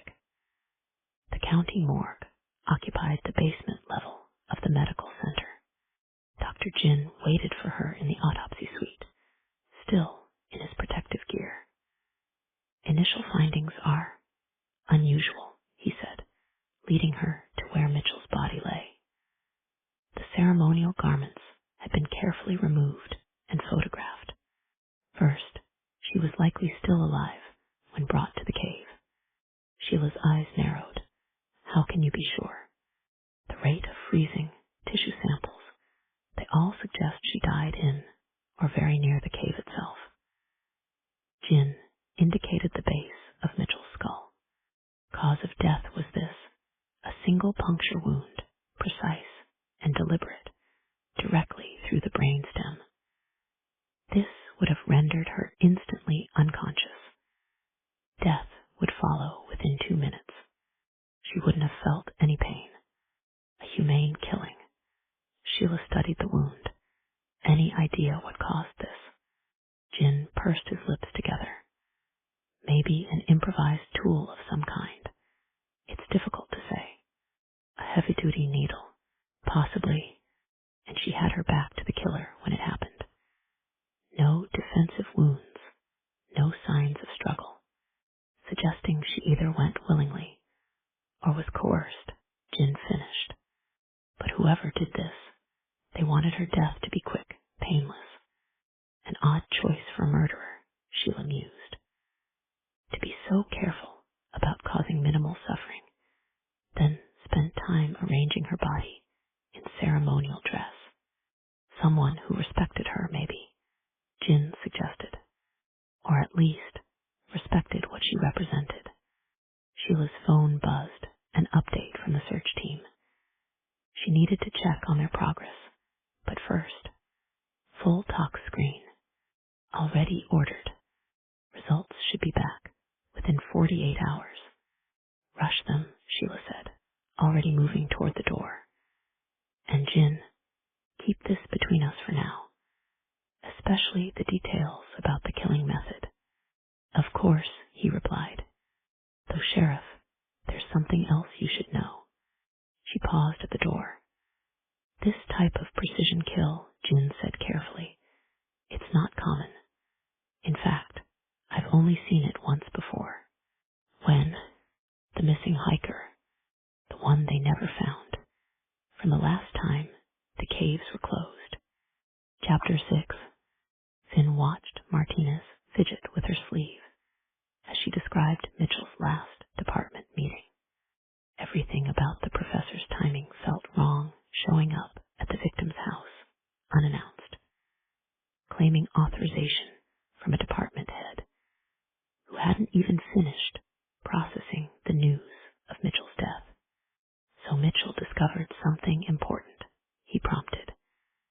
Important enough to make her nervous. Tracy was always careful with her research, Martinez said. Her assistant, David Bowden, according to his ID, kept glancing at his tablet, his leg bouncing with nervous energy. She understood the responsibility she carried. You keep saying that. Finn leaned forward. But what exactly was she responsible for? What made this research so sensitive? Martinez smoothed her blazer, a gesture that reminded Finn of his old flight instructor's tells. Archaeological sites are complex. Sacred spaces need protection. Dr. Martinez, Finn cut in. Someone killed your colleague, arranged her body in ceremonial dress, used her own research against her. So either you start giving me straight answers, or I'll have probable cause to bring you both in for obstruction. Bowden's leg stopped bouncing. Martinez's lips tightened into a thin line. David, she said quietly. Show him. Bowden hesitated, then handed over his tablet. On the screen was an email chain between Mitchell and Martinez from 2 weeks ago. Alina needs your insight. Found references to ceremonial site matching Elder Joseph's description. If I'm right, this changes everything we thought we knew about the winter rituals. But something feels off. Signs of recent activity. SM. Martinez's reply. Be careful, Tracy. Some doors aren't meant to be reopened. Mitchell's response came hours later, too late. Already found the entrance. Meeting someone there tomorrow who might have answers.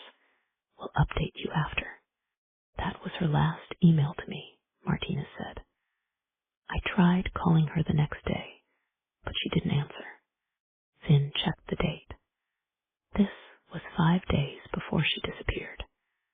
He scrolled through more emails, noting Mitchell's increasing paranoia about being followed.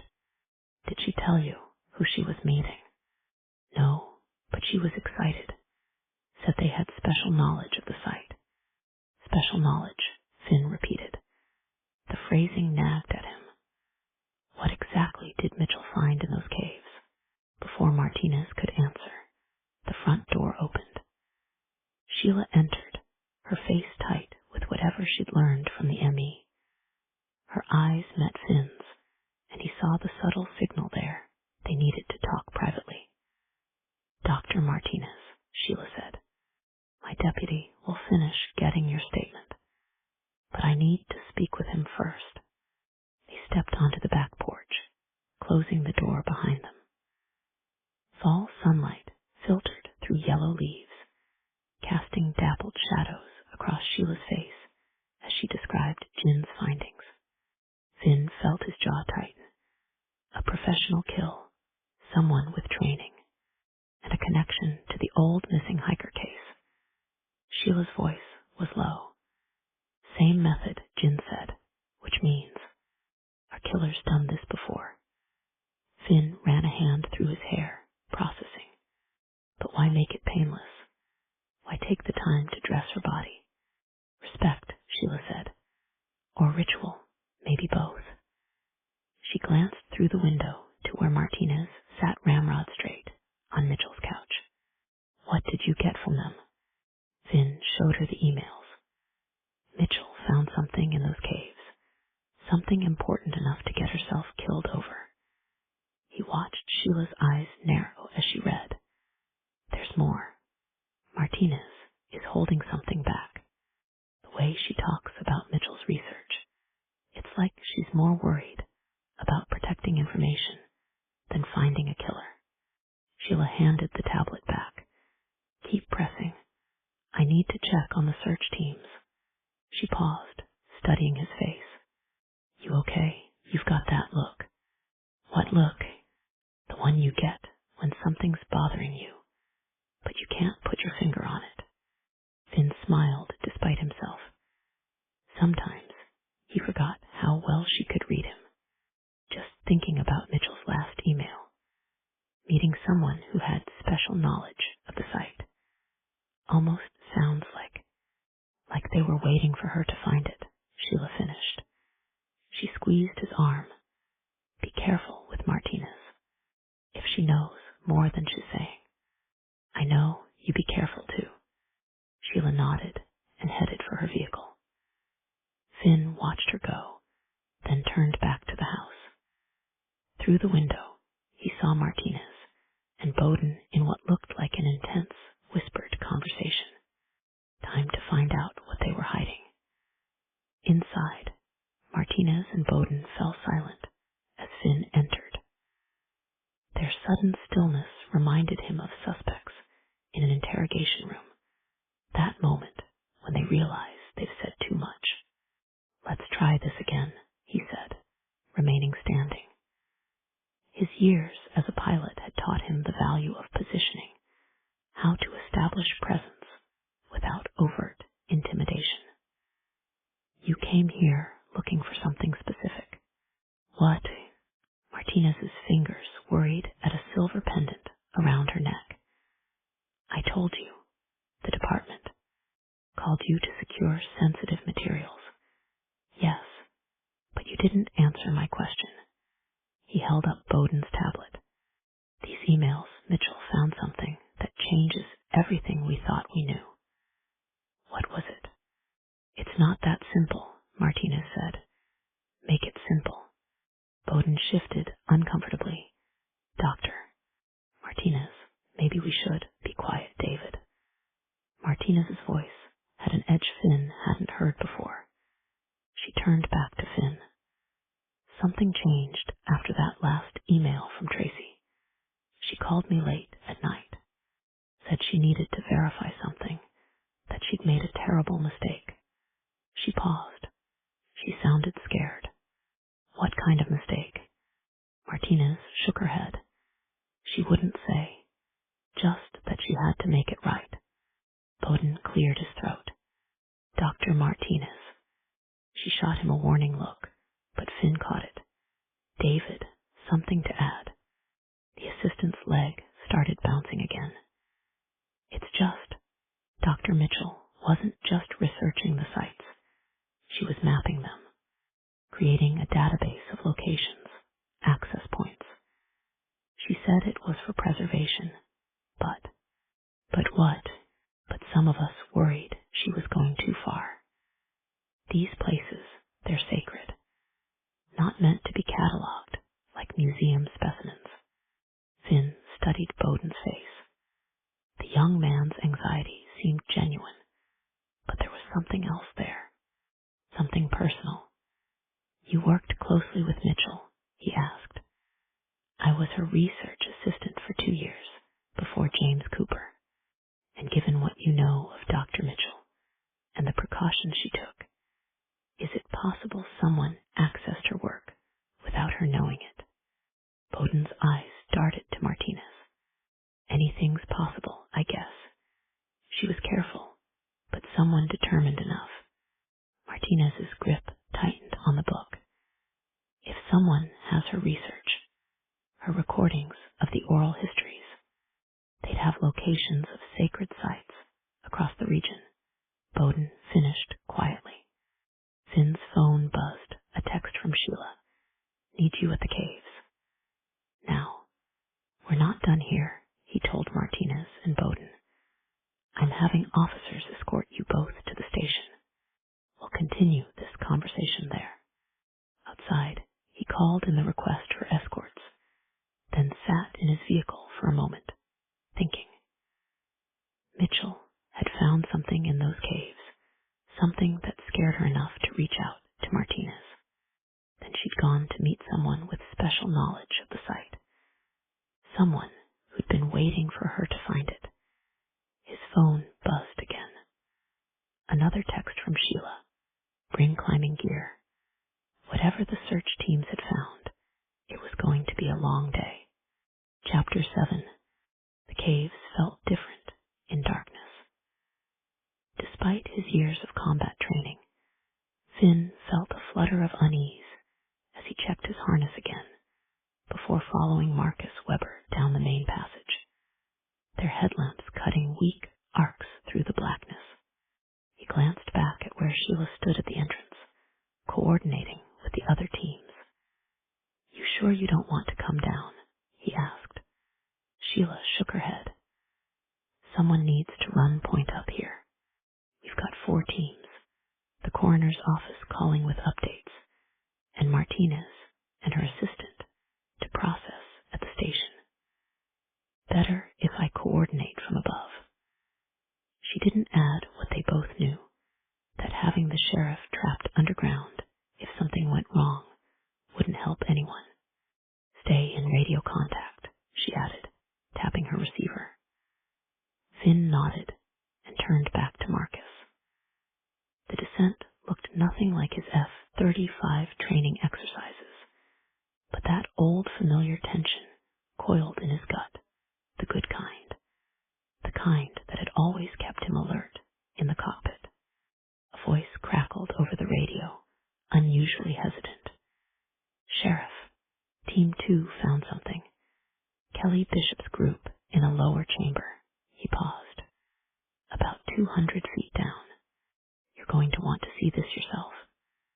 The way he emphasized this made Finn's stomach tighten. He'd heard that tone before when officers found something they wished they hadn't. Guess I'd better check it out, Finn said. The descent challenged him in ways his flight training never had. Ice made the rope slick, and twice Finn had to stop to clear his headlamp of moisture. His compass necklace, the one that had saved his life in the air, swung uselessly against his chest. As he navigated this underground world, he thought of Mitchell, making this same journey days ago. Had she known what was waiting for her? Kelly met them at the bottom of the rope line.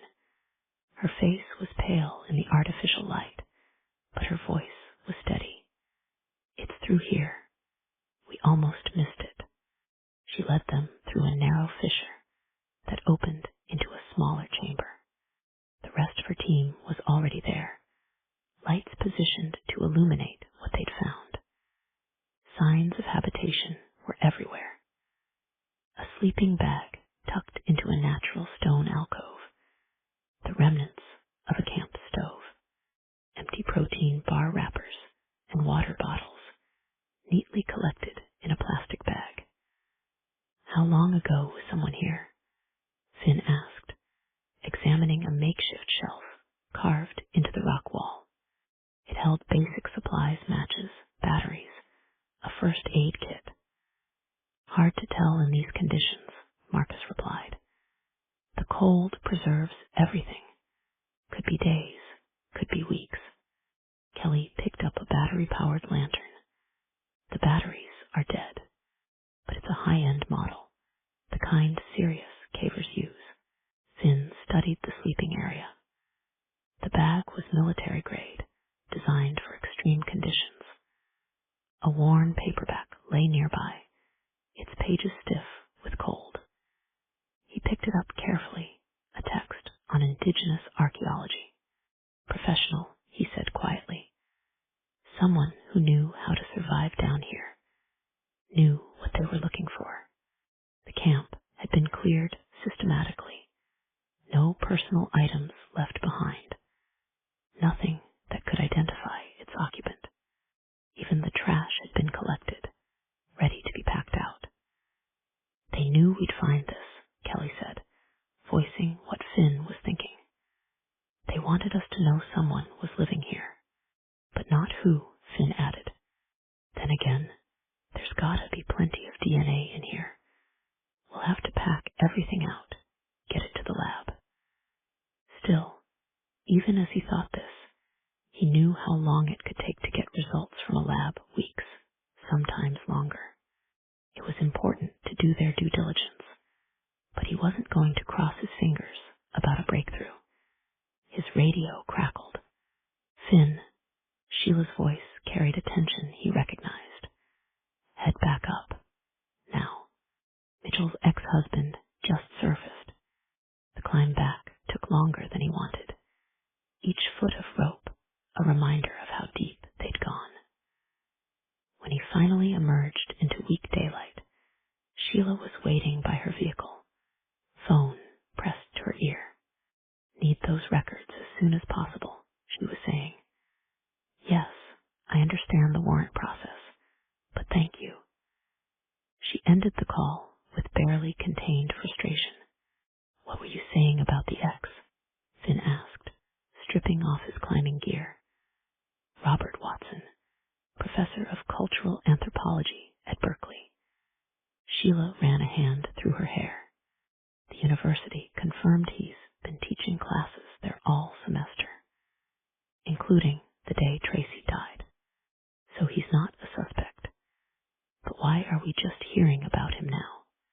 "Because Tracy didn't list him as next of kin.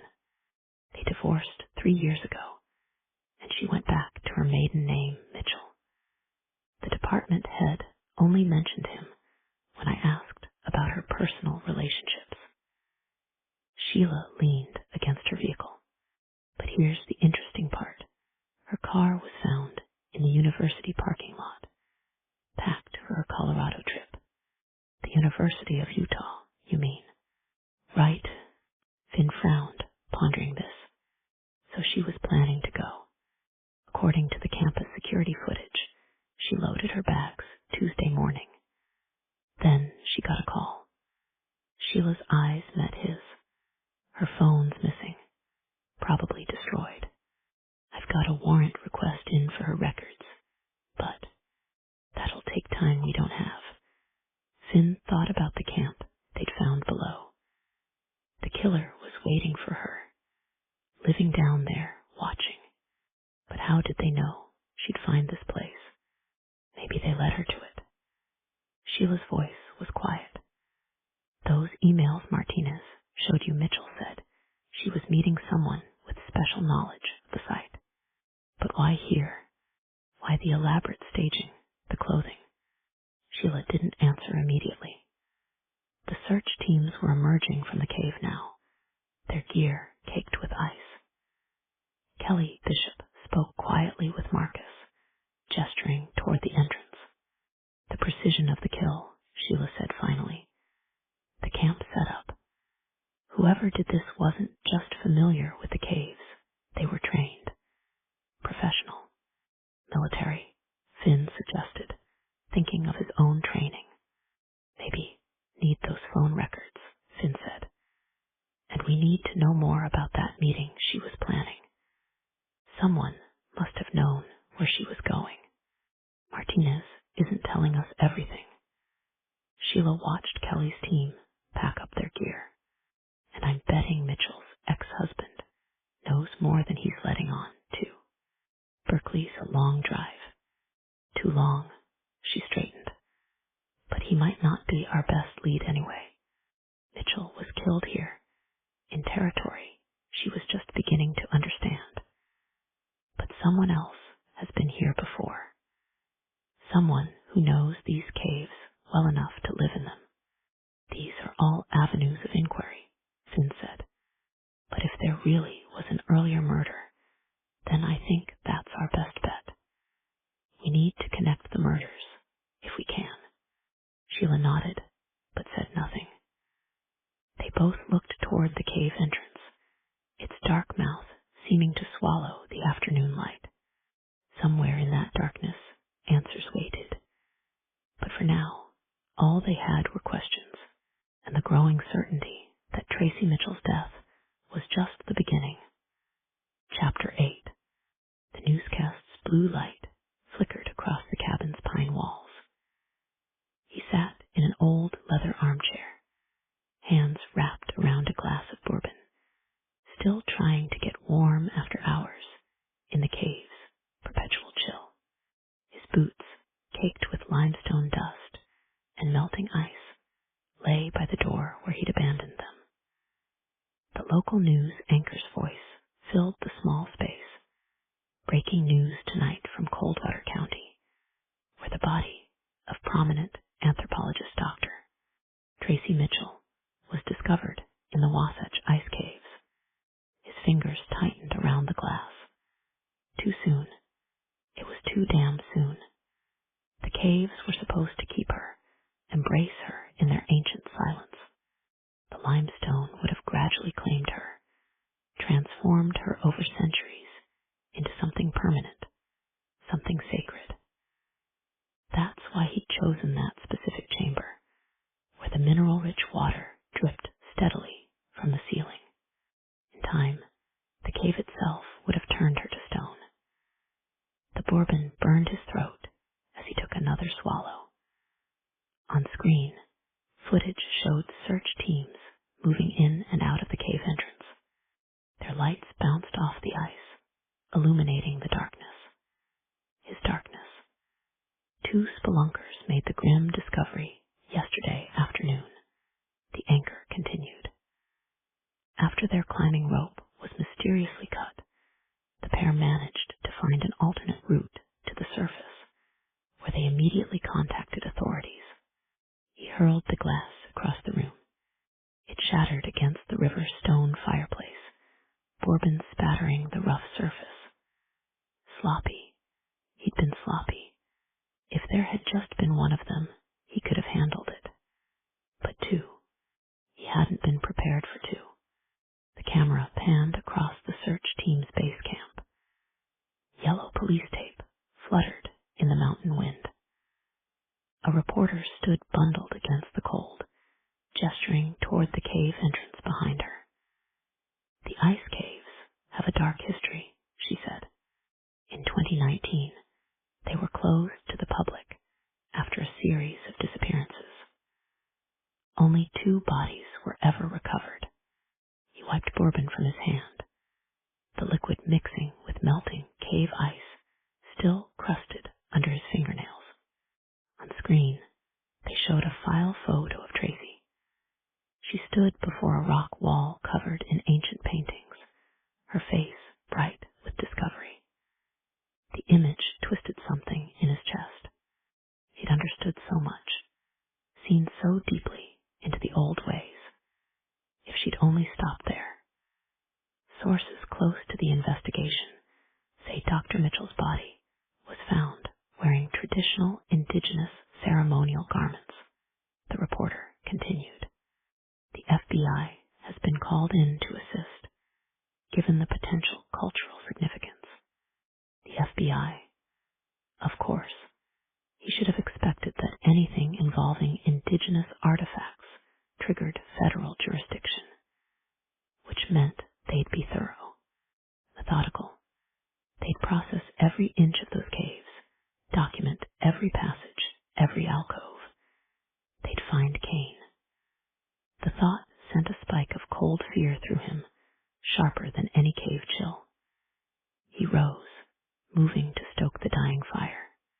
The flames reflected in the fragments of broken glass on the hearth, like ice crystals, like the ones that had formed on Tracy's skin while he'd arranged her body, positioned her hands just so, wrapped her in garments she'd spent years studying. She'd known what those garments meant. In those final moments, when she turned her back to him, had she understood? Had she seen it as the honor it was?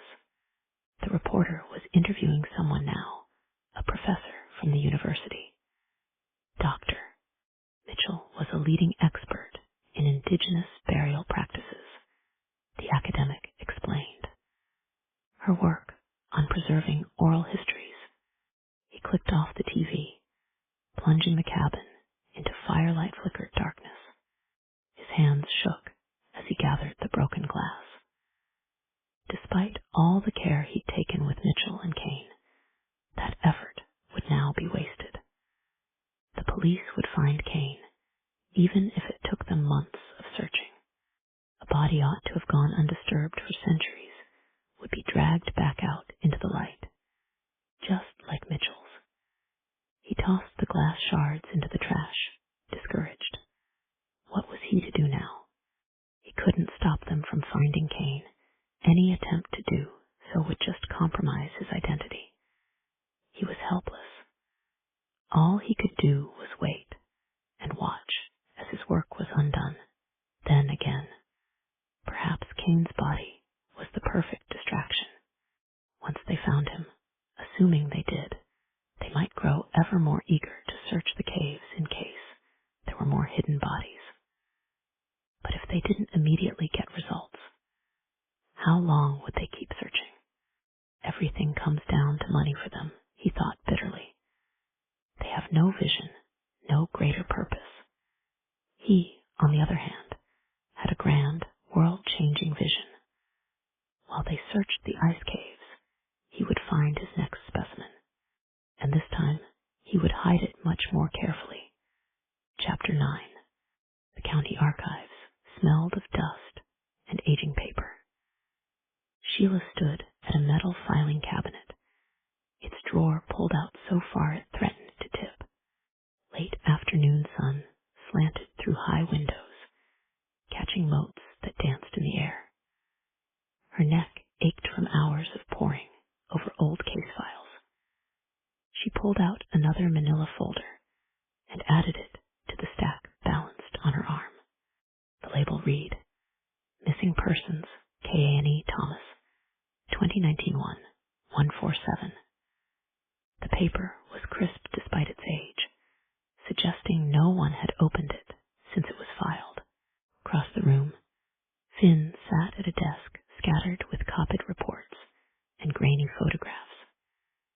His sleeves were rolled up, and a forgotten cup of coffee sat cold at his elbow. They'd been at this for hours, piecing together what happened to Thomas Kane 5 years ago. Got the original case file, Sheila said.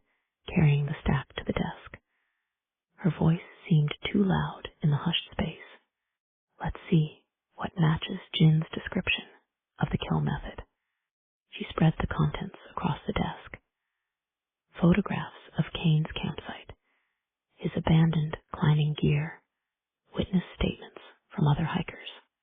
The facts were sparse. Experienced climber, solo expedition, never emerged from the caves. Here's something, Finn said, holding up a photocopy.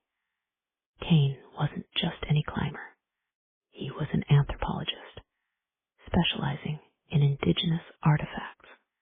Sheila felt her pulse quicken, like Mitchell, exactly like Mitchell. He was documenting sacred sites, trying to map their locations. Finn shuffled through more papers. According to his research proposal, he believed the ice caves connected to older tunnel systems. Something about previously undocumented ceremonial chambers. Sheila leaned over his shoulder to read. The proposal was detailed references to oral histories, geological surveys, even thermal imaging that suggested larger caverns deeper in the mountain. Kane had been methodical, thorough, just like Mitchell. Did they ever find his research? She asked. His notes, his maps. No mention of it here. But get this, his body wasn't the only thing missing. His camera, his notebook, his GPS unit, all gone. Finn looked up at her. Someone didn't want his findings getting out. Sheila was about to respond when footsteps echoed in the corridor outside. Heavy, purposeful steps, too many sets to be just a clerk or another deputy. She straightened, her hand instinctively moving toward her weapon. The door opened, and 3 people entered. 2 men and a woman, all wearing dark suits despite the warm afternoon. The woman led the way, her black hair pulled back severely from her face. She carried herself with the unmistakable authority of a senior agent. Sheriff Stone. The woman's voice was clipped, professional. I'm Special Agent Diana Walsh, FBI. These are Agents Reeves and Highland. She held up her credentials. We're here about the Mitchell case. Sheila nodded. Yes, I was told to expect you. Walsh gestured to the papers in front of Sheila. It appears you're trying to connect Mitchell's death to a previous incident. Just considering every possibility, being as thorough as we can. Of course, Walsh's smile didn't reach her eyes, but you can leave that to us now. Indigenous artifacts, potential grave sites, this is a federal case now. I'm sure you understand. Finn stood slowly. The murder occurred in county territory. That makes it our case. A murder involving ceremonial objects stolen from tribal lands, Walsh corrected, which makes it ours. She nodded to Agent Reeves, who moved toward the desk. We'll need copies of everything you found. Sheila stepped between Reeves and the files. She didn't like being strong-armed, not when they ought to have been on the same side. Dr. Mitchell was killed in my jurisdiction. Her body was found by civilians who were then targeted. That makes this a local homicide investigation, which we'll be happy to coordinate with you on, Walsh said smoothly. But these files, she gestured to the Kane documents, suggest a pattern, one that falls under our purview. Because of the artifacts, Sheila kept her voice level. Or because you already know what Kane found in those caves. Something flickered in Walsh's expression, surprise, maybe, or concern. It was gone so quickly Sheila might have imagined it. Kane's disappearance was thoroughly investigated, Walsh said. If you found new evidence, what we found, Sheila cut in, is a connection between 2 murders. Both victims were anthropologists studying sacred sites. Both were killed in the same way. Both had their research stolen. She met Walsh's gaze. So either you take over both cases, including including Kane's unsolved murder, or you let us do our job. The temperature in the room seemed to drop. Finn tensed beside Sheila. Walsh studied Sheila for a long moment. You have good instincts, Sheriff, but you're out of your depth here. These cases, they're part of something larger, something that requires federal resources and oversight. Then enlighten me, Sheila challenged. What exactly are we dealing with? I'm not at liberty to discuss ongoing investigations. Walsh's tone hardened, but I am authorized to take control of any evidence related to indigenous artifacts or sacred sites, including these files. Sheila felt the familiar burn of anger in her chest, the same feeling she'd had when her mother's case was dismissed. The system protecting itself, closing ranks. No, she said quietly. Walsh's eyebrows rose. Excuse me. I said no. Sheila straightened to her full height. You want to take over the Mitchell case? Fine. Get a court order. But Kane's murder happened in my county, under my jurisdiction. Until I have proof these cases are connected, his file stays here. Sheriff Stone, Walsh began, but Sheila cut her off. And while you're getting that court order, she continued, you can explain why the FBI is so interested in a 5-year-old missing persons case, one that, according to these records, your office never investigated. The silence that followed was absolute. Walsh's jaw tightened, almost imperceptibly. Behind her, Agents Reeves and Highland exchanged glances. You're making a mistake, Walsh said finally. These cases are more complex than you realize. Then help me understand, Sheila pressed. What did Kane find? What was Mitchell looking for? Why are you really here? Instead of answering, Walsh reached into her jacket and withdrew a business card. She placed it deliberately on the desk. When you're ready to cooperate, she said, call me. Until then, remember anything you find related to sacred sites or ceremonial objects falls under our jurisdiction. Anything. She turned to leave, her agents falling in behind her. At the door, she paused. And Sheriff, be careful what you go looking for in those caves. Some questions are better left unasked. The door closed behind them. Their footsteps echoed down the corridor, fading into silence. Finn let out a breath. Well, that was subtle. Sheila picked up Walsh's card, studying the embossed FBI seal. They knew we'd make the connection to Kane. They were waiting for it. Question is, why? Finn moved to the window, watching the agents cross the parking lot to their vehicles. And what are they trying to keep us from finding? Sheila looked down at the scattered files, at the photographs of Kane's empty campsite. The same questions that had driven him into those caves had led Mitchell to her death. And now the FBI wanted to bury both cases. They're protecting something, she said. Something in those caves that both Kane and Mitchell discovered. She began gathering the files. And we need to find it before they shut us out completely. Where do you want to start? Sheila held up a photograph of Kane's last known campsite. The entrance to a cave system, visible in the background, but not the main entrance where Mitchell's body was found. This was different, smaller, hidden. We start here, she said.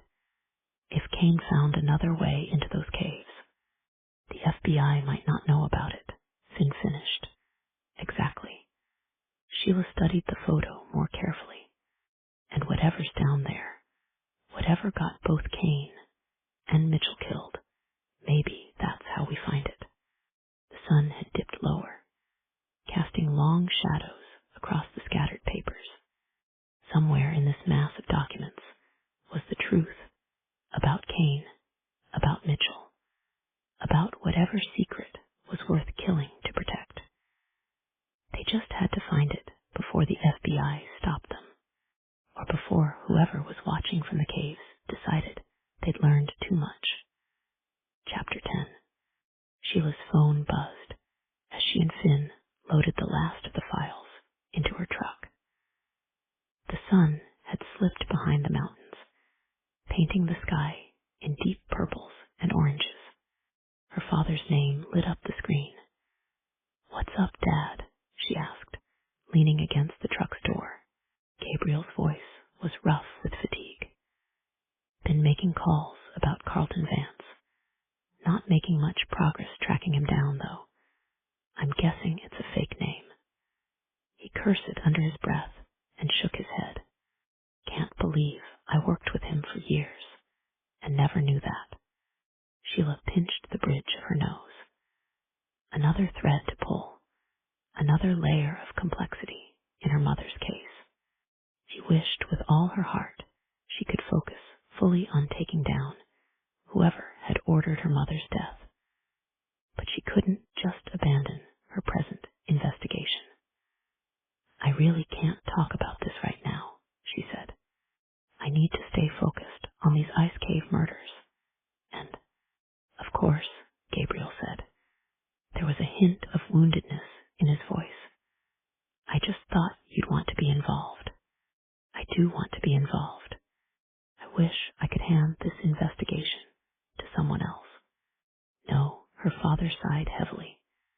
"You're the sheriff, and that comes with responsibilities. What about my responsibilities to family?" She wondered. Before she could speak, however, her father continued. "I'll keep digging and let you know if I come up with something actionable," he said. "In the meantime, how's the case going?" Sheila took a moment to absorb the sudden shift in topic. "The case, it's gotten interesting, to say the least. The FBI showed up today. They're trying to take over, citing jurisdiction over indigenous artifacts." Gabriel was quiet for a moment. "That certainly complicates things." Sheila watched Finn check the truck's back tires, his movements methodical, grounding. "Look, I should get back to it. But as soon as it's wrapped up, we'll keep digging into Vance," Gabriel finished. "Just watch your back, Sheila, and call me if you need anything." After she hung up, Finn approached, hands in his pockets. "Everything okay? Just talking with Dad about Vance." She straightened, pushing away from the truck. "Right now, we need to find that second cave entrance before it gets dark." They drove in companionable silence, following county roads that wound higher into the mountains. The photo of Kane's campsite sat on the dashboard, its details burned into Sheila's memory. A different angle on the caves, a hidden approach that might give them answers. Walsh wasn't surprised, Finn said suddenly. "About what?" "When you mentioned the similar kill methods." She didn't even blink. He turned to look at her, almost like she was expecting it. Sheila's hands tightened on the steering wheel. "The FBI's been sitting on something for 5 years, since Kane disappeared." She glanced at him. "What do you want to bet they've got his research locked away somewhere? If they do, they're not sharing." Finn pulled out his phone, checking a map. "Take the next right." According to Kane's hiking permit, he parked at the Aspen Grove trailhead. The truck's headlights cut through growing darkness as they turned onto a narrower road. Pine branches scraped against the windows, and patches of early snow dotted the shoulder. "Jin said the kill method was precise," Sheila said, thinking out loud. "Professional. Someone with training. Like federal training," she considered this. Walsh's team didn't feel right. Too aggressive for a cultural artifacts case. Could be counterterrorism, Finn suggested. If whatever's in those caves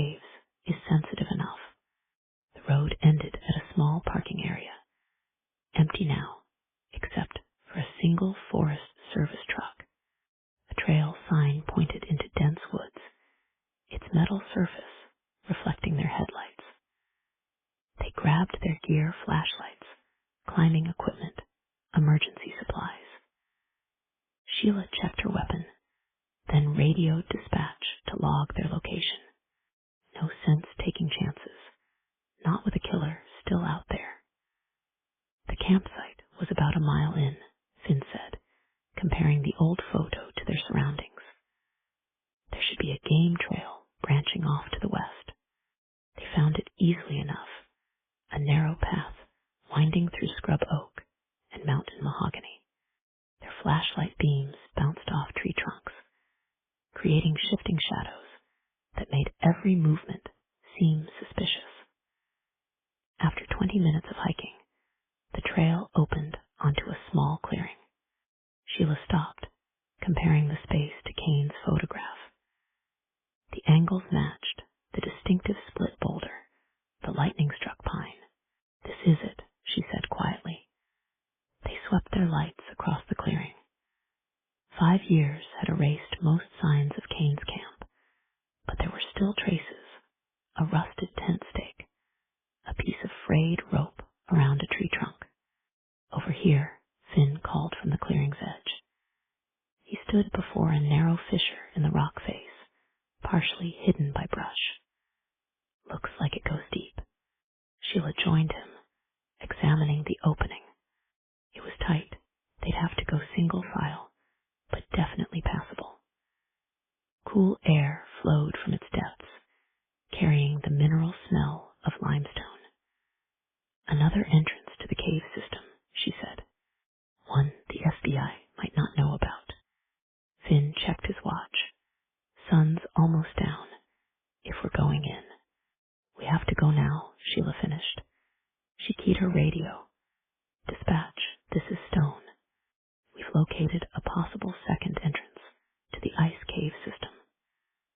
Finn and I are going to check it out." The radio crackled. "Copy that, Sheriff. Want me to send backup?" Sheila hesitated, remembering Walsh's warning. If they called for backup, word would get back to the FBI. This might be their only chance to find what Kane and Mitchell had discovered. "Negative," she said, "but log our position. If you don't hear from us in 2 hours, send a team." "Copy that. Be careful, Sheriff." Sheila switched on her headlamp and checked her harness. Beside her, Finn did the same, his movements efficient from years of training. "Ready?" she asked. He gave her a slight smile. "After you, boss." The fissure was a tight fit, but it opened into a larger passage after about 20 feet. Their lights revealed worked stone, old tool marks in the rock, deliberate widening of natural formations.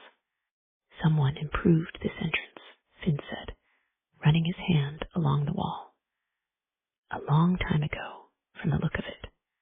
Sheila examined the floor, finding only the natural accumulation of limestone dust and small rocks. No scuff marks, no signs of recent passage.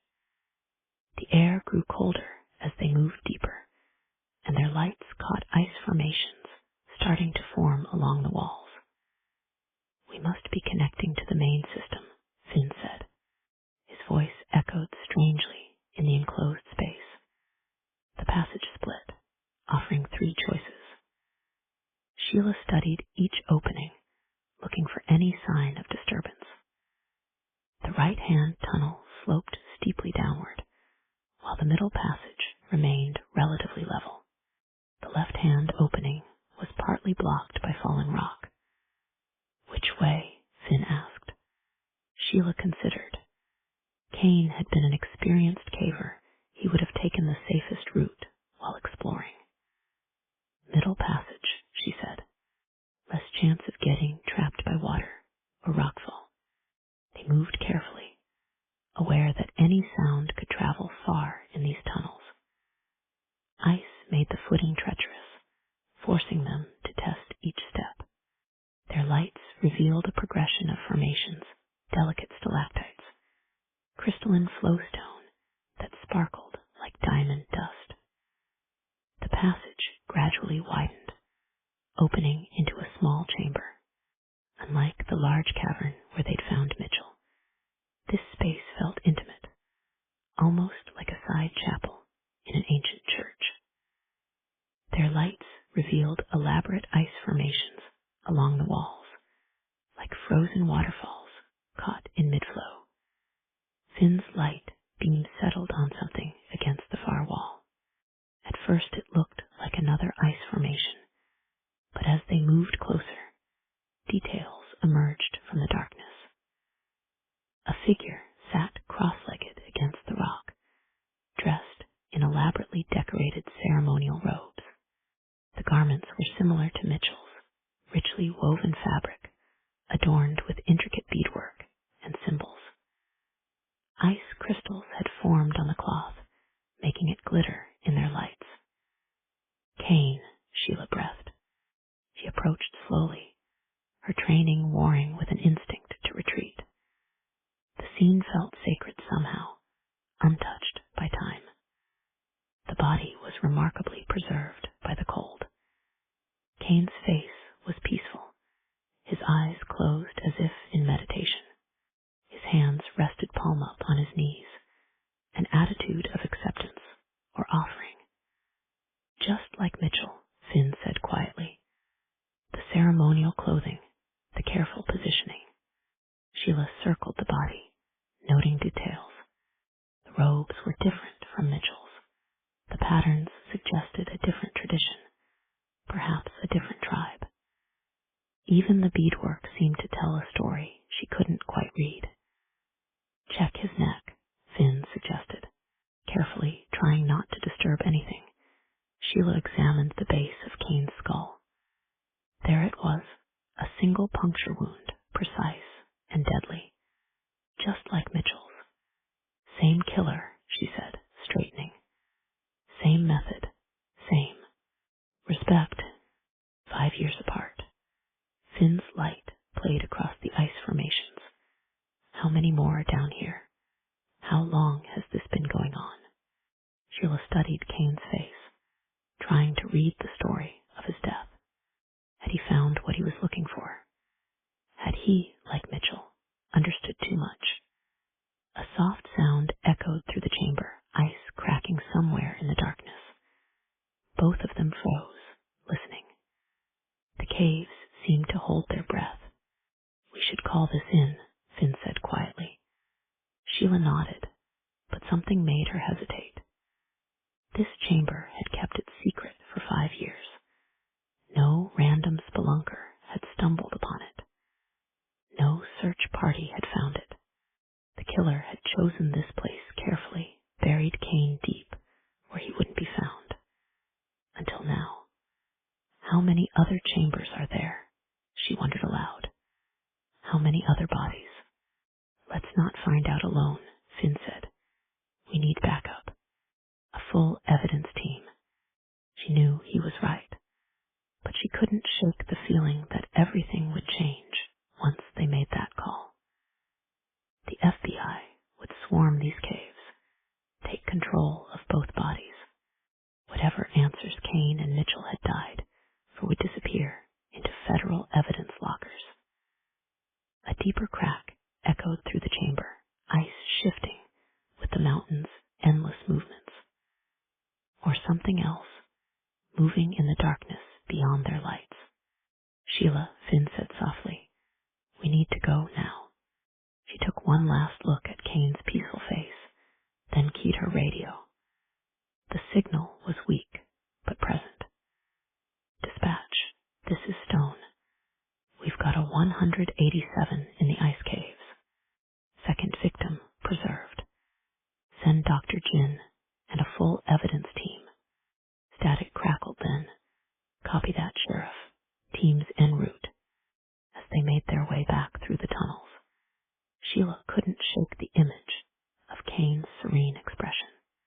He and Mitchell, both killed with precision, both arranged with care, both dressed in ceremonial robes. But how many others were still hidden in the darkness, waiting to be found? Chapter 11. Emergency Lights cut harsh shadows across the cave entrance, their rotating beams catching the early evening mist. Sheila stood at the command post, watching teams of FBI evidence technicians file into the caves like ants into a hill. Their white Tyvek suits made them look ghostly in the artificial light. Agent Walsh had arrived within an hour of Sheila's call, bringing a full federal task force with her. Now she stood with two of her agents, gesturing at a topographical map spread across the hood of an SUV. Her voice carried on the cold air. I want every tunnel mapped, every chamber documented. If there are more bodies down there, we need to find them. Sheila's jaw tightened. Less than 30 minutes after arriving, Walsh had effectively taken control of both the scene and the investigation. County deputies were relegated to perimeter control, while FBI agents swarmed over evidence that rightfully belonged to her department. She knew Walsh's team was desperate to catch the killer alive, to understand the psychology, prevent future cases. That explained their aggressive takeover attempt. But Sheila couldn't let federal ambition override local investigative work that might catch this killer.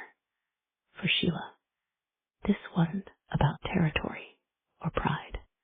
She knew these mountains, knew the people who lived in their shadows. When Mitchell was killed, it was Sheila's department that had interviewed the locals, built relationships with potential witnesses, earned the trust of the community. But now Walsh's teams were storming in with their federal authority, disrupting those careful connections. They treated her deputies like uniformed security guards, dismissed Dr. Jin's insights. Worse, they were compartmentalizing information, sharing only what they deemed necessary. Sheila couldn't effectively investigate when she was being kept in the dark about evidence found in her own jurisdiction. She thought of the spelunkers, Kelly and Mike, who had trusted her enough to go back into those caves.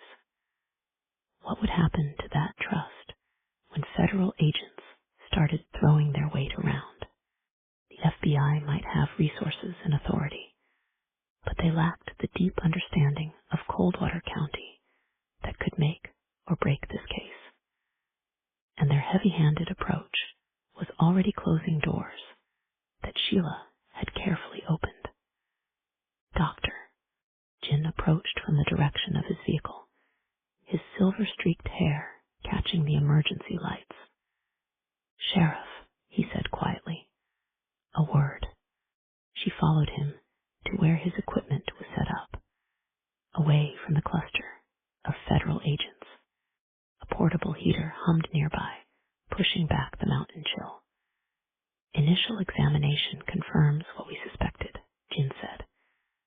Same method as Mitchell. Single puncture wound, base of the skull, instant unconsciousness. He paused, choosing his words carefully. But there's something else.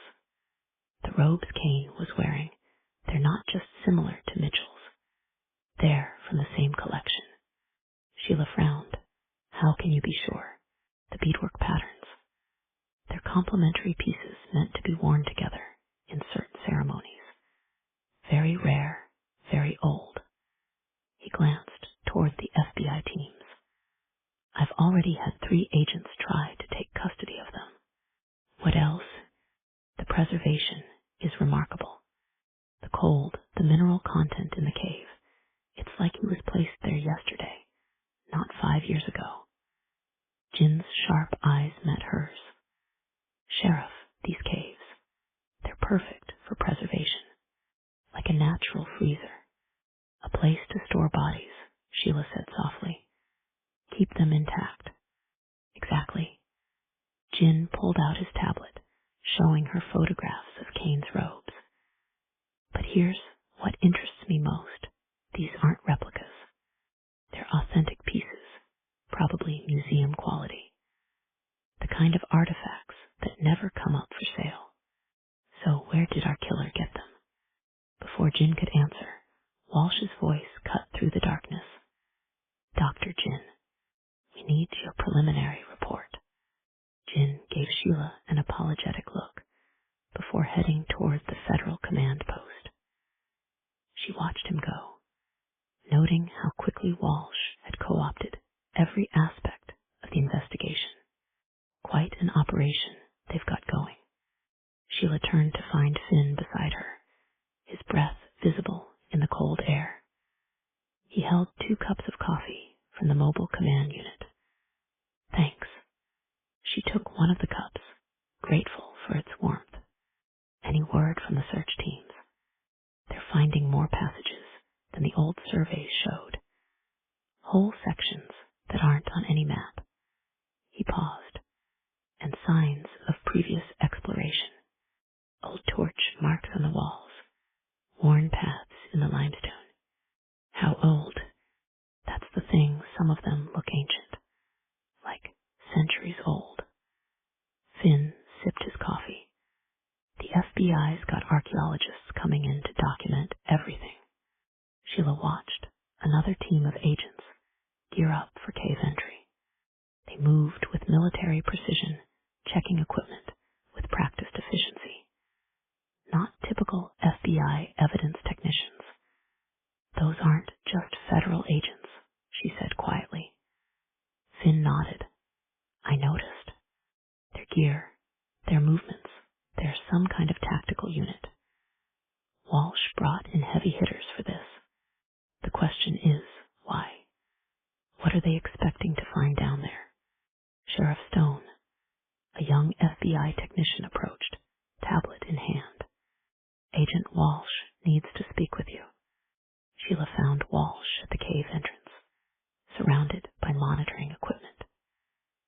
Screens showed live feeds from cameras. The teams were setting up underground.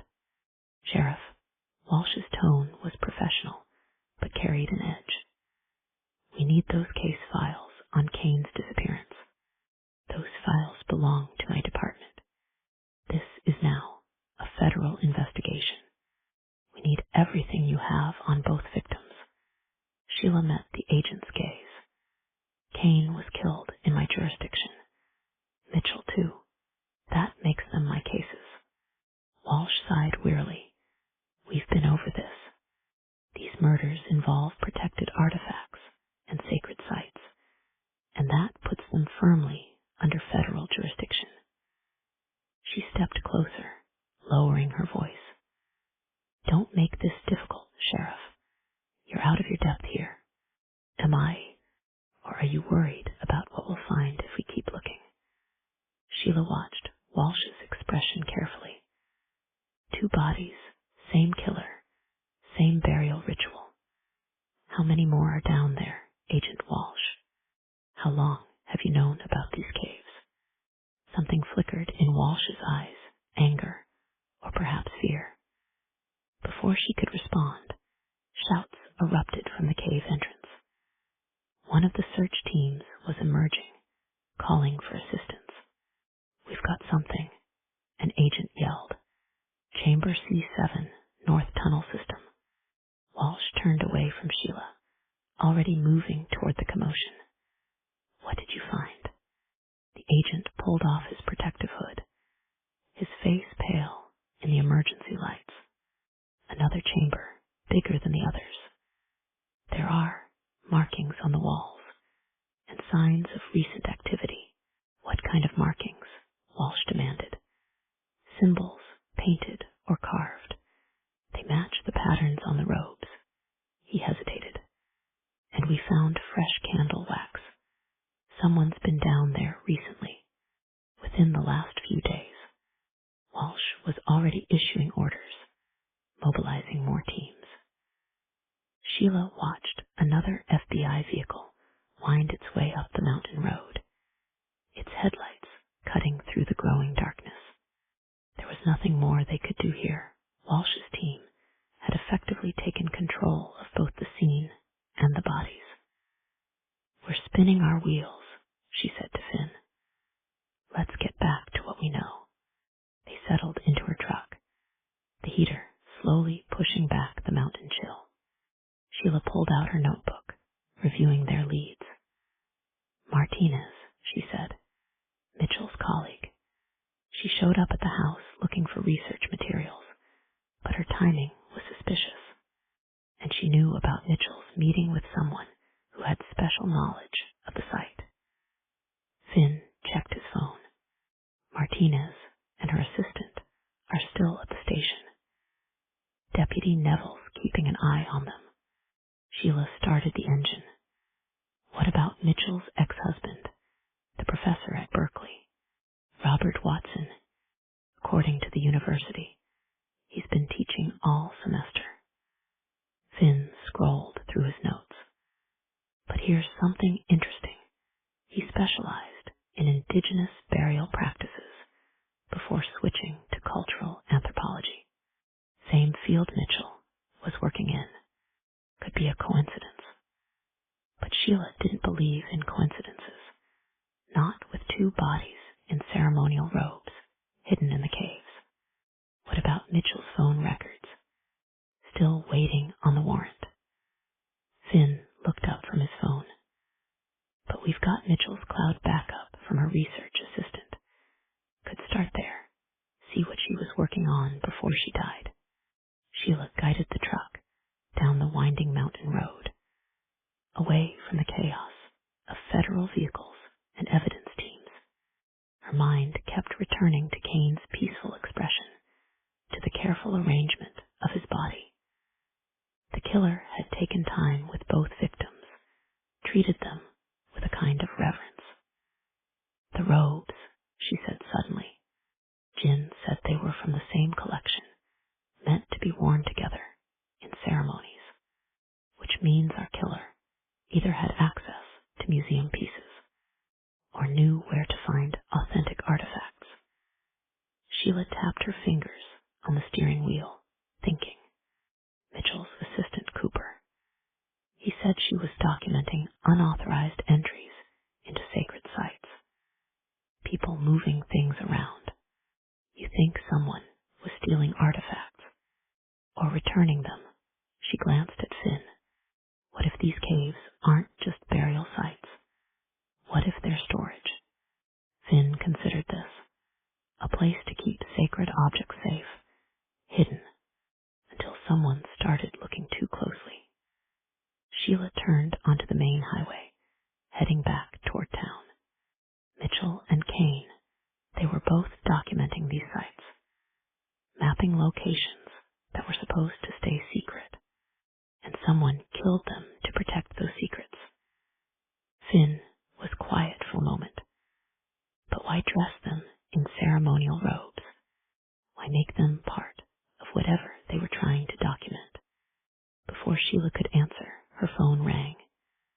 Sarah Neville's number. Sheriff, Neville said when Sheila answered.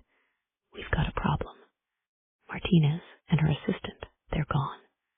Sheila felt her shoulders tense. What do you mean, gone? They asked to use the restroom. By the time I checked on them, they'd slipped out the back.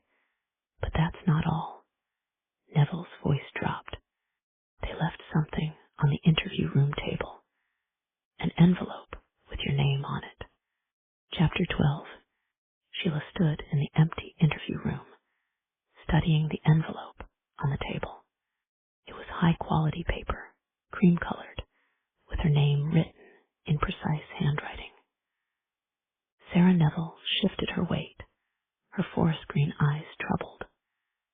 They asked to use the restroom, she said, as if feeling the need to reiterate what had happened.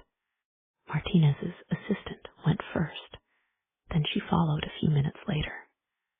She gestured toward the hallway. By the time I checked, they'd already gone through the emergency exit. No car waiting. They must have called someone. Sheila glanced at Finn, who stood examining the building's security footage on his phone. Anything. They split up outside, he said. Assistant went north on foot. Martinez headed south.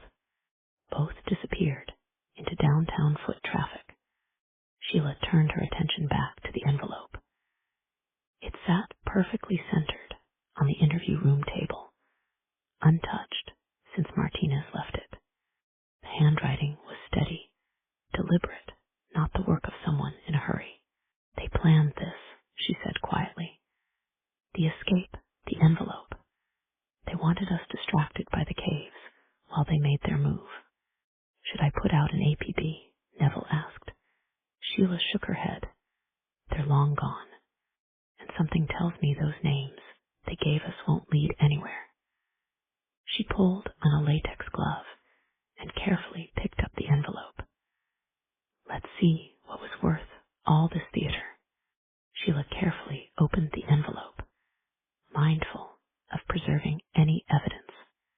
Inside was a single sheet of paper and what appeared to be an old photograph.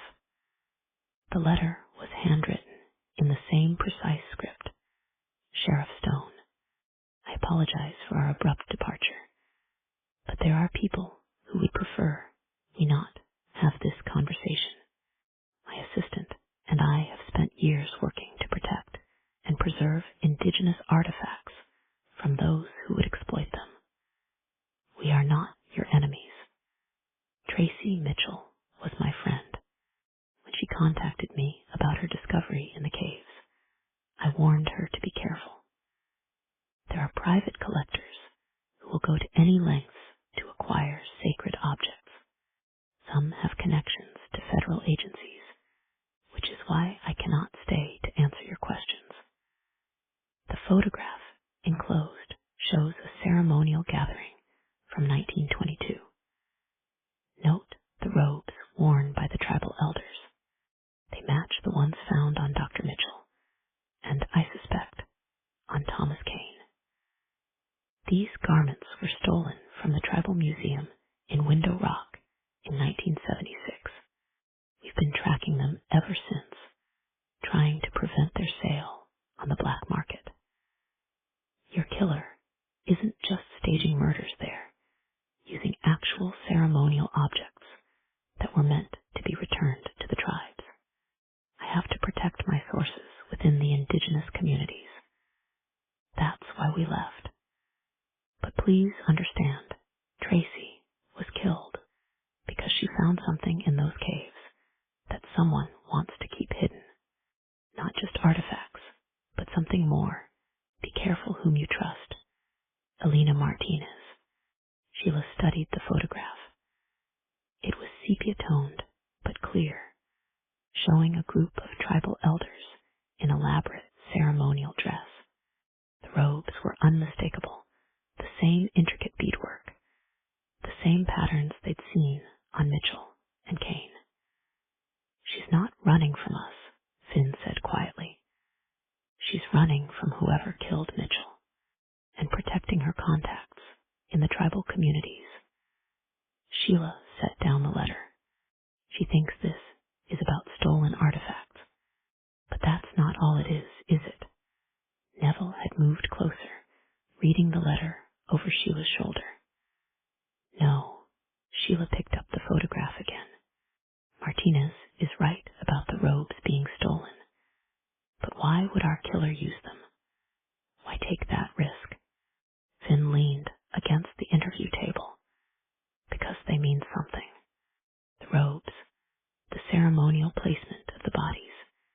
It's all part of whatever Mitchell and Kane discovered. Sheila gathered the evidence materials and headed for her office, Finn following. The station hummed with late evening activity, but her mind was focused on one detail: ceremonial robes stolen in 1976 had somehow ended up on 2 murder victims decades later. She settled behind her desk and opened her laptop. If these robes were stolen from Window Rock in 76, there should be a record. I'll check old newspaper archives, Finn said, taking a seat across from her. Someone must have covered the theft. They worked in comfortable silence, broken only by keyboard clicks and the occasional rustle of paper. Outside her office window,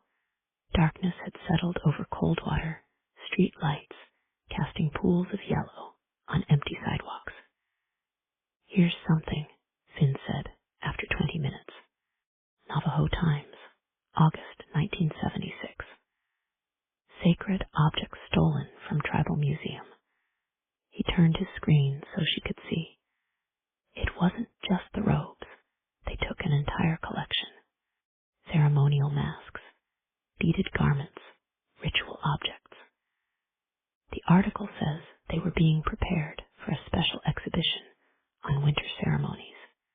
Any suspects? Nothing concrete, but there's a quote from the museum curator about private collectors showing unusual interest in the winter ceremony items just before the theft. Sheila leaned back, thinking. Martinez mentioned private collectors, said some had federal connections, which might explain Walsh's involvement. Finn scrolled through the article. Look at this. The FBI's art crime team investigated, but the case went cold. No arrests, no recoveries. Until now. Sheila pulled up a database of art and antiquities dealers. These robes had to surface somewhere in the last 40-plus years. Someone had to handle them, transport them, store them. That's a lot of ground to cover. Then we start with what we know. She turned her screen to show him. High-end dealers who specialized in indigenous artifacts in the 70s and 80s. Most of them operated out of major cities, but some had connections to smaller regional markets, including here in Utah. 4 dealers worked this territory. Sheila brought up their records. 2 are dead, one's in prison for fraud. But the 4th, she paused, studying the information. Richard Keeling ran a gallery in Salt Lake City until 1990. Still alive, lives outside Moab. Finn checked his watch. It's late, but we could drive out first thing tomorrow. See what he remembers about the window rock theft. Sheila was already reaching for her phone. Or we could call him now. At this hour, people tend to be more honest when you catch them off guard. She dialed the number listed in the database, putting it on speaker. The phone rang 4 times before a man answered, his voice rough with age. Hello, Mr. Keeling. This is Sheriff Stone from Coldwater County. I apologize for calling so late, but I'm hoping you can help me with a case involving some stolen artifacts from the 1976 window rock theft. A long pause. Then, that was a long time ago, Sheriff. The robes that were stolen, ceremonial garments used in winter rituals. Did you ever come across them? Maybe hear rumors about who might have acquired them. Another pause, longer this time. When Keeling spoke again, his voice had changed. Why are you asking about this now, after all these years? Because those robes have surfaced in my jurisdiction. On murder victims, the silence that followed was heavy with unspoken knowledge. Sheila glanced at Finn, who nodded encouragingly. Mr. Keeling, I can't talk about this on the phone. His voice had dropped to nearly a whisper. But I remember those robes. The patterns, the beadwork, they were extraordinary. Part of a matched set, used in the most sacred ceremonies. Do you know who bought them? Sheriff, you don't understand. Those robes were never meant to be bought or sold. They were protected by people who understood their power. What people, Mr. Keeling? I'll tell you what I know, but not like this. Come to Moab tomorrow, alone. Tomorrow's too late. This is urgent. There was a long pause. Then Keeling finally sighed. All right. Tonight, then. He rattled off an address, then added, and Sheriff, be careful who you share this with. Some people have spent decades keeping these secrets. The line went dead. Sheila sat back, processing. Well, that was interesting. You think he's legitimate? Finn asked. I think he knows something. She started gathering her things. And right now, he's our best lead to understanding why someone would kill 2 people and dress them in stolen ceremonial robes. You're not really going alone. No, she smiled slightly. But Keeling doesn't need to know that. Chapter 13.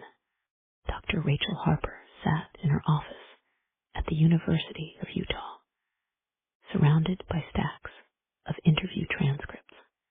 The digital clock on her desk read 8:47 p.m., but she barely noticed the late hour.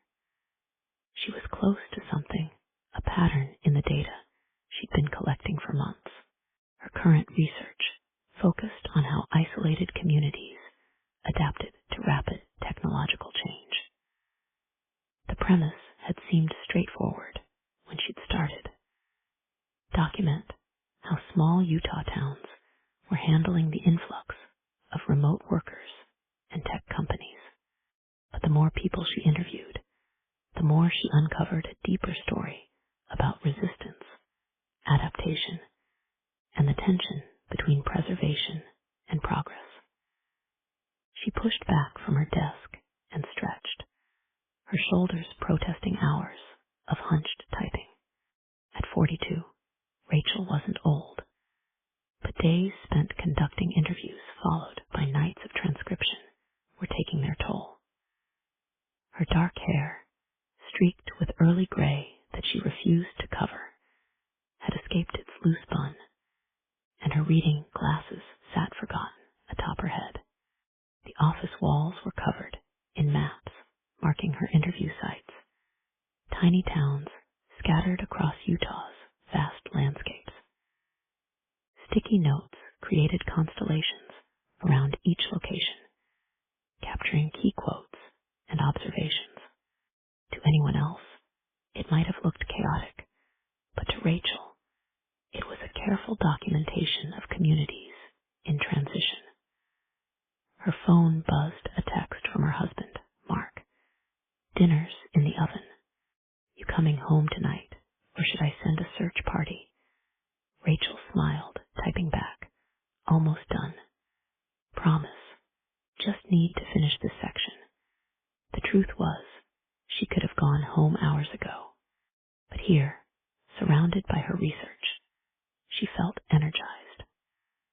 The stories she was collecting mattered stories of ranchers learning to code, of traditional craftspeople selling globally through e-commerce, of young people returning to their hometowns armed with degrees and startup dreams.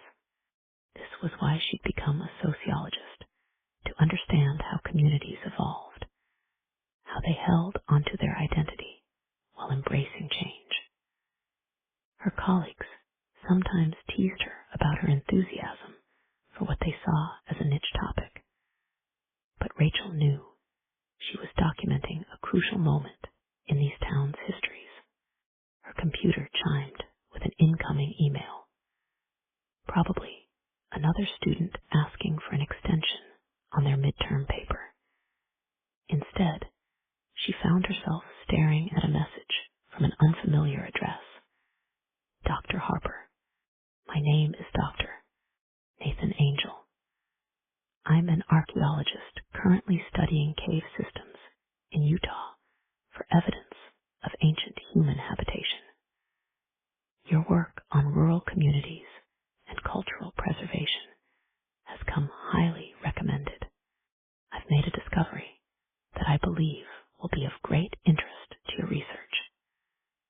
It concerns how certain communities have maintained cultural continuity over extremely long periods. However, the sensitive nature of this finding requires discretion. Would you be willing to meet to discuss this in person? I apologize for the late hour, but timing is crucial. Best regards, Dr. Nathan Angel, Department of Anthropology, University of Colorado." Rachel frowned, checking the email header. It had come through the University of Colorado system, which meant Angel had legitimate academic credentials. Still, something about the message made her uneasy. The vague description, the emphasis on discretion, the urgency. Her phone rang, making her jump. Unknown number. "Dr. Harper, this is Nathan Angel. I sent you an email just now." His voice was pleasant, professional, a slight Midwestern accent softening his words. He sounded older, maybe in his 60s. Yes, I was just reading it, she said, surprised by the sudden call. Was he just impatient, eager to share whatever he discovered? You mentioned a discovery, she asked. Yes, one that I believe bridges our research interests. I found evidence of continuous cultural practices in certain cave systems, practices that appear to have survived despite enormous social changes in the surrounding communities. Rachel sat up straighter. This was exactly the kind of cultural resilience she studied, how traditions persisted in the face of change. What kind of evidence? She asked. I'd rather not discuss specifics over the phone. There are complications, issues of site preservation and cultural sensitivity. But I could show you tonight, if you're willing. I'm at a research station about 40 minutes from the university. Warning bells rang in Rachel's mind. Meeting a stranger at night, driving to an unknown location. Dr. Angel, while I'm interested in your research, perhaps we could meet tomorrow during business hours. I understand your hesitation, he said quickly, but I've been following your work on adaptive traditions in isolated communities. This site, it demonstrates exactly what you've been documenting, how certain practices can remain hidden yet vital, even as the world changes around them. Rachel glanced at her wall of maps, at the patterns she'd spent months trying to understand. If Angel had found physical evidence of cultural continuation, would you be comfortable meeting somewhere public first? She asked. Of course. There's a bar just off Route 40, the Coyote Run. I could meet you there in an hour, then show you the site. It's only 15 minutes from there. Rachel considered. The Coyote Run was usually busy even late. She could assess Angel in person before deciding whether to visit his research station. Let me check something first, she said. Can I call you back at this number? Certainly, but please, don't discuss this with anyone else yet. The site's security is paramount until we can properly document everything. After hanging up, Rachel quickly searched for Dr. Nathan Angel. His university profile appeared silver-haired, distinguished-looking, impressive publication record in cave archaeology. Everything seemed legitimate. She called Mark. Hey, stranger, he answered, finally coming home. Actually, she explained about Angel's call and the potential significance for her research. I know it's late, but this could be important data for my project. Mark was quiet for a moment. You're meeting a stranger at night. At the Coyote Run first. I'll have my location sharing turned on, and I'll text you his license plate when I see his car. She paused. This is exactly what I've been looking for. Mark evidence of how communities maintain traditional practices, even during periods of rapid change. Just be careful, okay? Call me when you get there, and again when you're heading to the research station. Promise. She started gathering her things. And Mark, thanks for understanding. After hanging up, Rachel checked her phone's location sharing, making sure Mark could track her movements. She also texted her research assistant, Emma, meeting a Dr. Nathan Angel about possible cave artifacts. If you don't hear from me by midnight, call the police. Also, here's Dr. Angel's contact information. He was just being cautious, she told herself. But something about Angel's insistence on secrecy nagged at her. Still, this was the kind of discovery that could significantly impact her research. Worth a careful look, at least.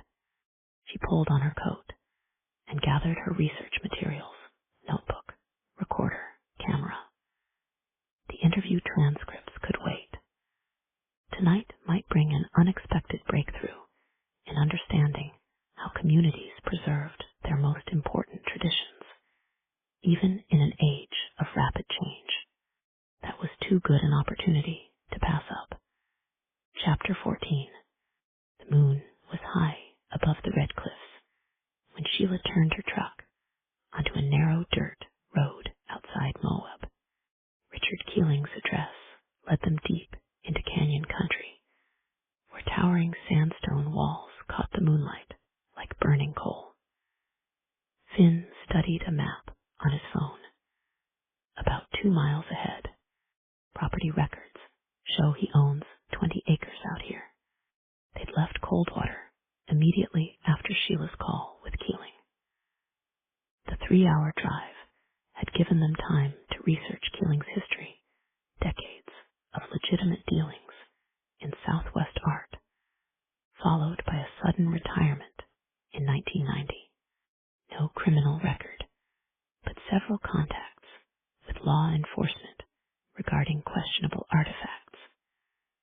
The dirt road wound between rust-colored rock formations until it ended at a low adobe house, a covered porch wrapped around 2 sides, its posts weathered by decades of desert wind. An ancient Land Rover sat in the carport, coated in red dust. Nice place to hide, Finn commented as they parked, or to keep secrets. Sheila stepped out of the truck, taking in the property. Despite the late hour, lights glowed behind the house's windows. Before they reached the porch steps, the front door opened. Richard Keeling stood in the doorway, tall and lean despite his age. His white hair was pulled back in a neat ponytail, and his weathered face suggested years spent in the desert sun. "Sheriff Stone," he said, his voice the same rough baritone from the phone. His eyes moved to Finn. "I thought I said come alone. Deputy Mercer goes where I go." Sheila kept her tone neutral but firm, especially when discussing murder cases. Keeling studied them both for a long moment, then stepped back from the door. "Better come inside then. Coffee's hot." The interior of Keeling's house was surprisingly modest, given his years in the high-end art market. Simple furniture, Navajo rugs on the floor, local landscape paintings on the walls. But Sheila's attention was drawn to the books. Hundreds of them filled floor-to-ceiling shelves, many focused on indigenous art and artifacts. Keeling moved to the kitchen. "How do you take it?" he asked, reaching for coffee mugs. "Black is fine," Sheila said. She remained standing while Finn positioned himself near the door.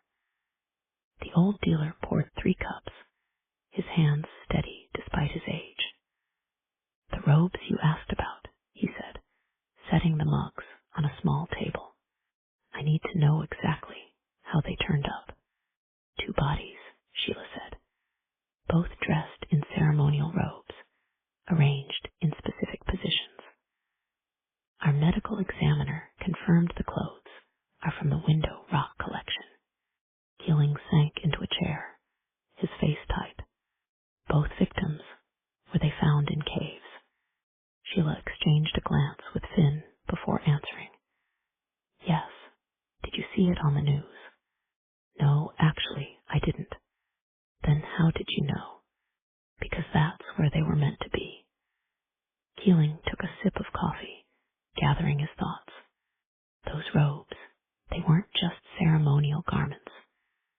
They were part of a specific ritual, a way of returning the dead to sacred spaces. Who would know about these rituals? Finn asked. Besides the tribes themselves.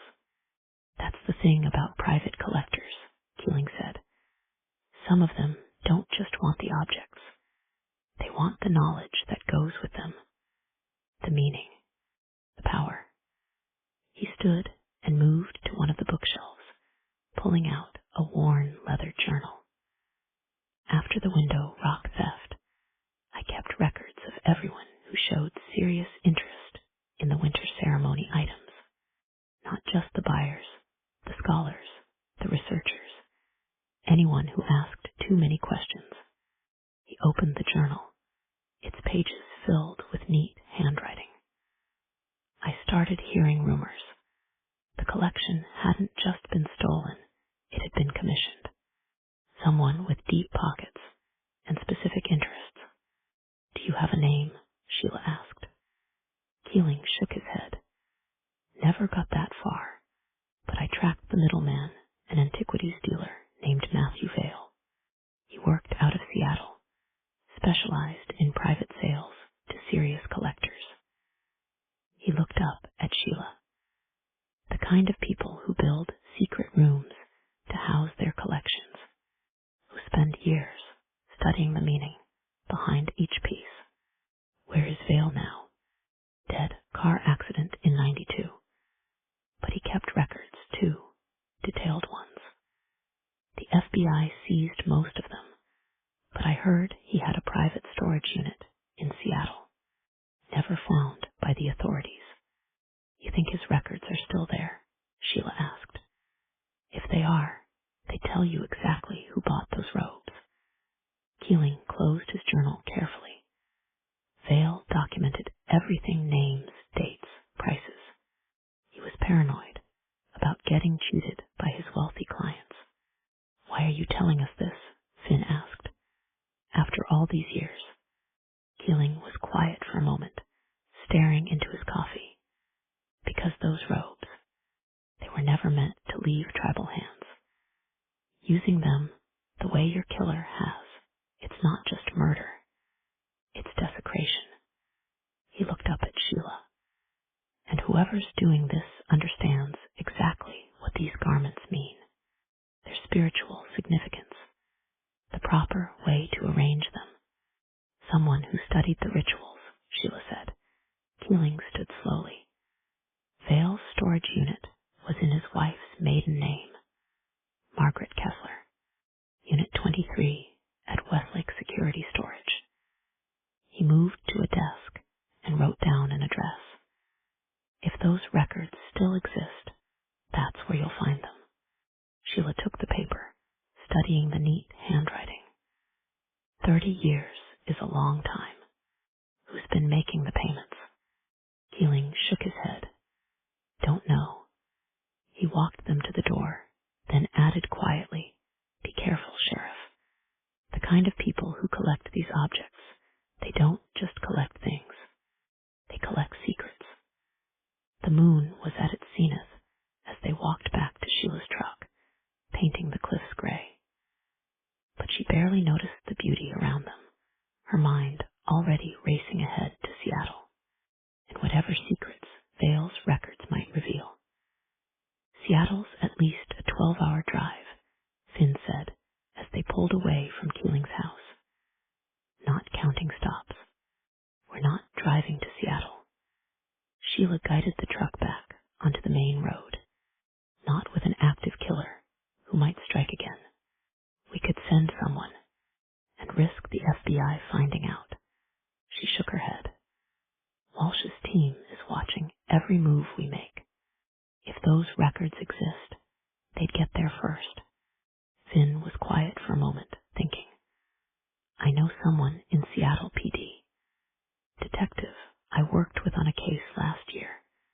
She could check it out quietly. Send us whatever she finds.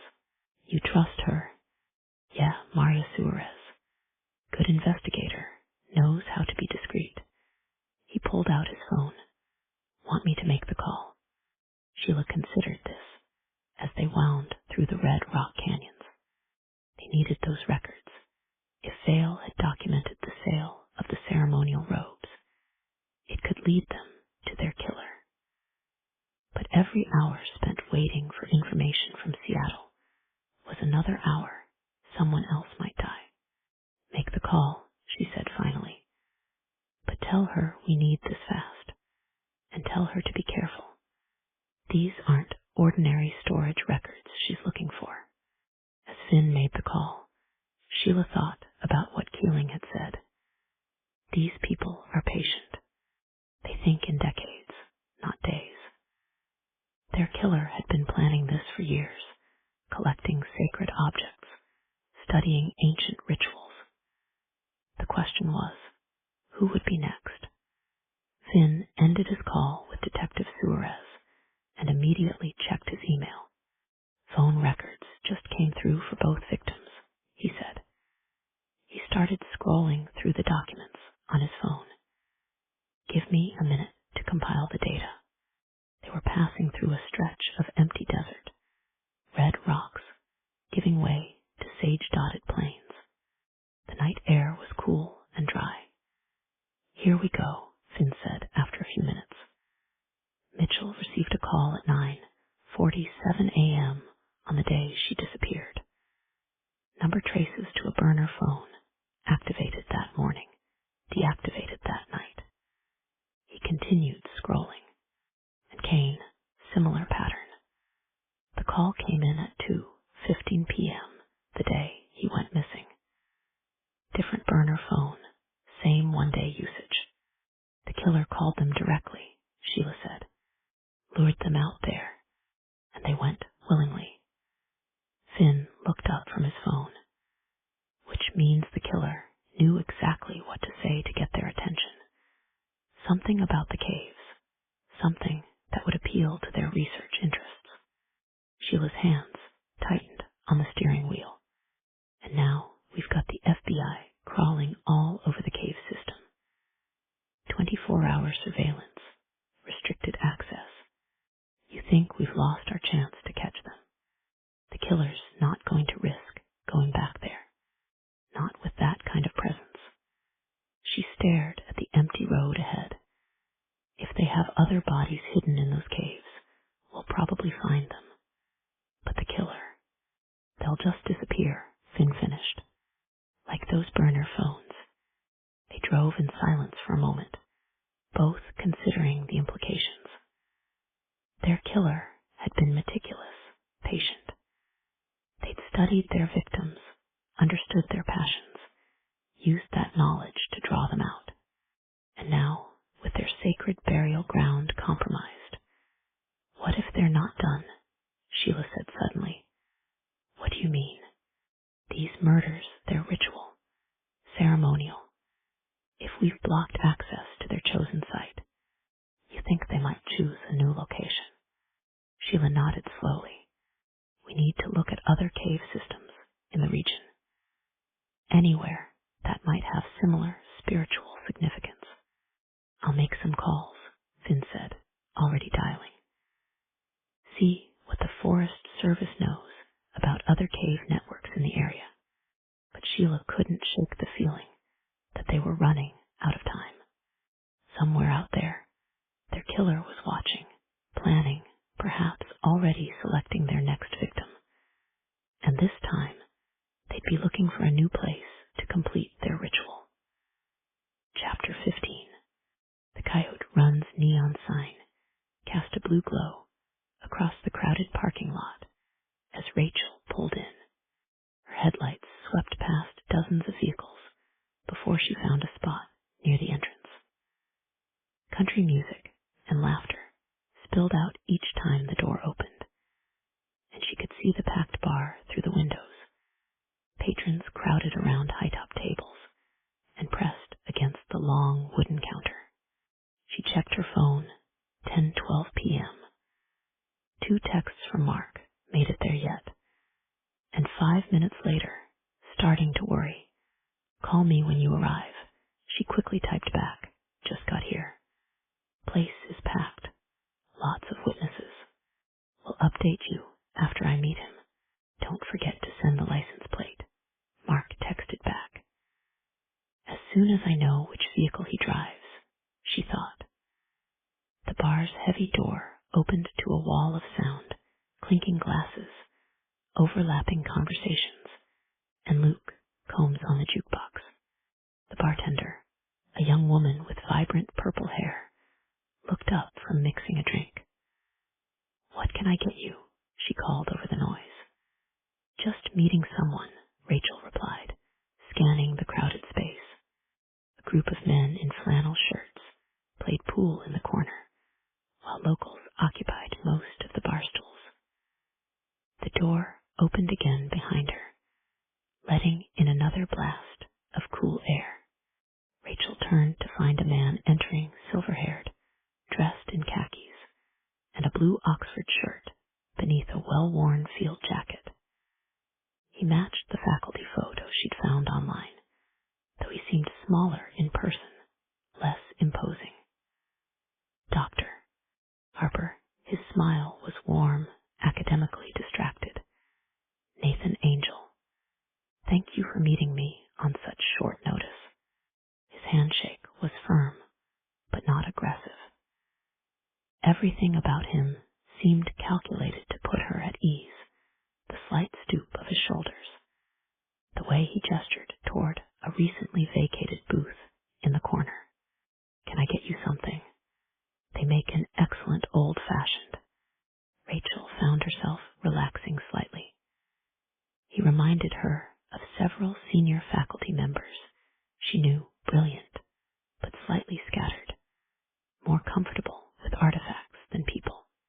"Just a club soda," she said. "I'm driving." While Angel ordered their drinks, Rachel messaged Emma. "Meeting started. Dr. Angel seems legitimate. We'll update in an hour." Angel returned with their drinks. "I apologize again for the late hour," he said, settling into the chair across from her. "But when I read your paper on adaptive traditions in isolated communities, I knew I had to reach out. Your framework for understanding how practices persist despite external pressures. It's exactly what I've been trying to articulate in my own research." Rachel wrapped her hands around the cool glass. "You mentioned finding evidence of continuous cultural practices." "Yes." He leaned forward slightly, his eyes brightening with academic enthusiasm. "You see, most archaeologists focus on change, how cultures evolve, adapt, disappear. But what I've found suggests something remarkable. Traditions that have remained essentially unchanged for thousands of years. In the cave systems you're studying." "Precisely." He pulled out a small notebook, flipping it open to reveal careful sketches of what appeared to be rock formations. These caves, their natural preservation chambers. The mineral content, the constant temperature, the isolation from outside influences. They're perfect for maintaining both physical artifacts and cultural continuity. Rachel listened, absorbed. This was right up her alley. "Your methodology for tracking generational changes in linguistic patterns is fascinating," Angel said, gesturing with his drink. "Particularly your focus on how certain phrases persist even as the language around them evolves. Have you considered applying that same framework to ritual practices?" Rachel leaned forward. "Actually, yes. I've been documenting how certain families maintain traditional ceremonies even after moving to urban areas. The core elements remain remarkably stable, even when they've lost the original context. Especially then."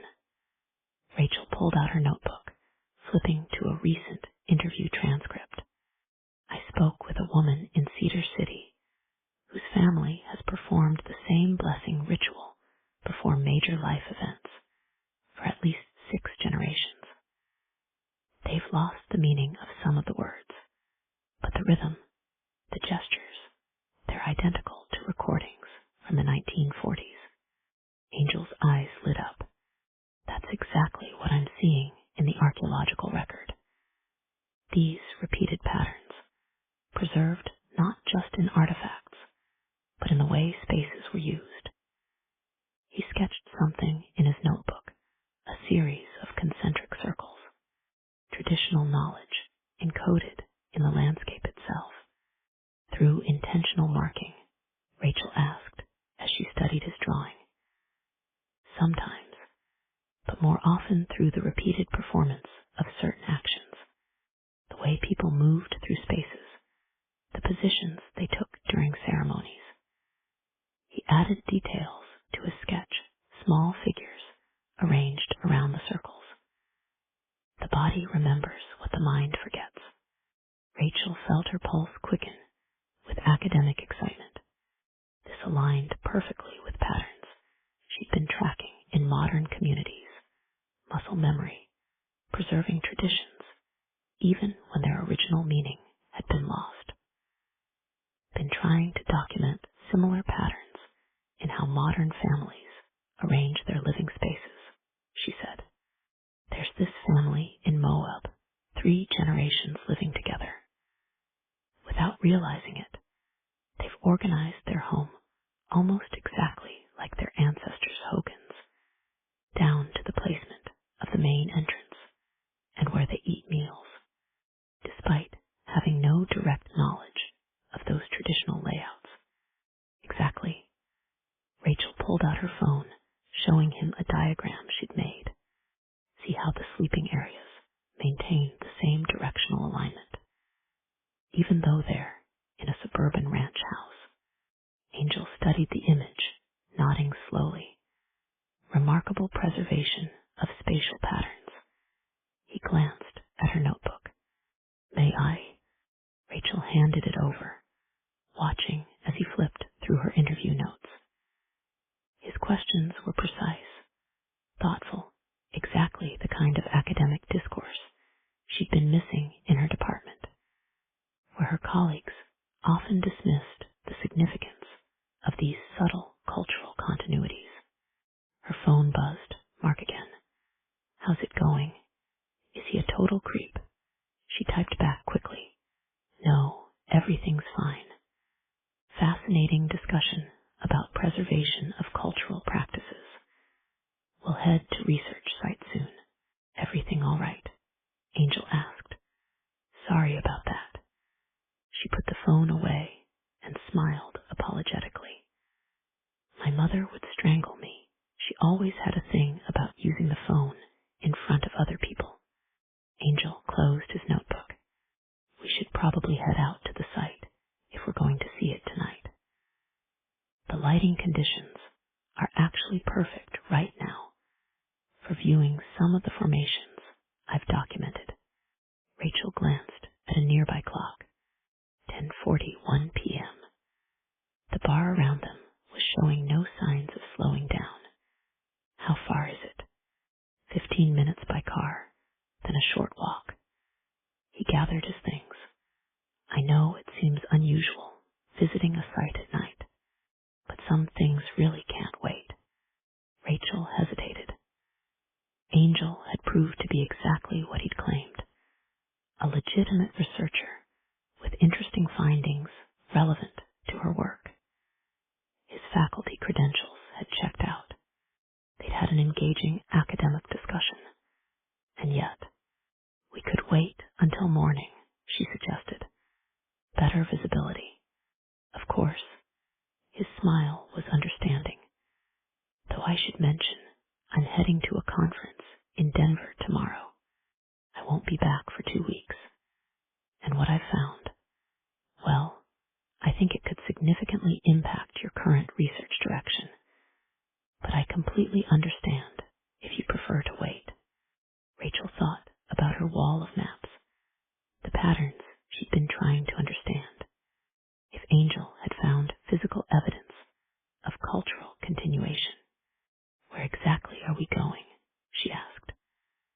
There's an old Forest Service road off Highway 40, just past mile marker 23. You can follow me there. Rachel nodded. As she followed Angel out, she quickly sent Mark the details of the location, adding, following Dr. Angel to research site. We'll call when heading home. As they walked to their cars, Angel talking enthusiastically about preservation techniques in limestone caves.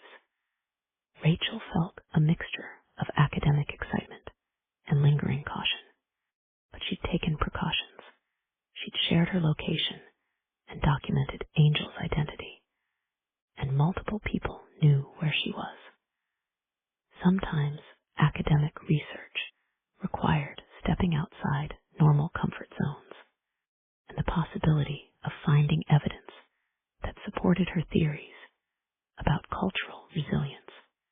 She followed Angel's Subaru out of the parking lot, pausing to take a quick picture of the Subaru's license plate, UTX 247, and send it to her husband before following the other car onto the road. The bar's lights disappeared behind them as they headed into the darkness beyond the city's edge. The headlights of Angel's Subaru cast long shadows through the pines as Rachel followed him onto the Forest Service road. Gravel crunched beneath her tires, and branches scraped against her car sides. Her phone showed one bar of service, enough to maintain location sharing, but barely. The road wound deeper into darkness. Rachel checked her rearview mirror frequently, though she wasn't sure what she expected to see. The night pressed close around her car, and the trees seemed to swallow her headlights. After about 10 minutes, Angel's brake lights flashed. He pulled onto a wide shoulder where the road curved around a limestone outcropping. Rachel parked behind him, leaving enough space between their vehicles to maneuver if needed. Angel was already out of his car, shrugging on a backpack. "The path starts just over here," he called, his voice carrying in the still night air. He clicked on a powerful flashlight, illuminating a narrow trail leading into the trees. Rachel grabbed her own pack, making sure her phone was easily accessible in its side pocket. She'd brought her digital recorder too, though she wasn't sure why. Maybe to document whatever Angel wanted to show her, or maybe just because it was part of her standard research kit. "The cave entrance is about a quarter-mile ahead," Angel said as they started walking. His manner remained professionally enthusiastic, like a curator leading a private museum tour. "What's fascinating is how the indigenous populations used these natural formations. They understood the preservative properties of limestone caves centuries before Western science documented them." Rachel followed, noting how easily Angel moved along the rough trail. For an older academic, he seemed remarkably comfortable in the wilderness. "How did you find this particular site?" she asked. "Oral histories, mainly. Local elders mentioned a place where the old ones sleep. Most researchers assumed it was metaphorical." He paused to shine his light on a rock formation. "But I've spent decades studying these patterns, learning to read the landscape the way they did." Something about his phrasing made Rachel pause. "I thought you were based at the University of Colorado." "Oh, I am now, but I've worked all over the Southwest." He continued walking, his voice drifting back. "You have to understand, Dr. Harper, some knowledge takes years to acquire. Generations, even. The people who lived here, they understood things we're only beginning to grasp." Her phone buzzed. Mark again, getting worried. How much longer? Before she could reply, Angel spoke again. "The preservation in these caves is remarkable. The combination of mineral content and constant temperature. Bodies can last thousands of years, virtually unchanged." Rachel looked up sharply. "Bodies?" Yes, Angel had stopped walking. He stood several paces ahead, his flashlight beam pointing down the trail. "That's what I found, you see. A perfect specimen, preserved in the ice and limestone, and when I extracted it, he trailed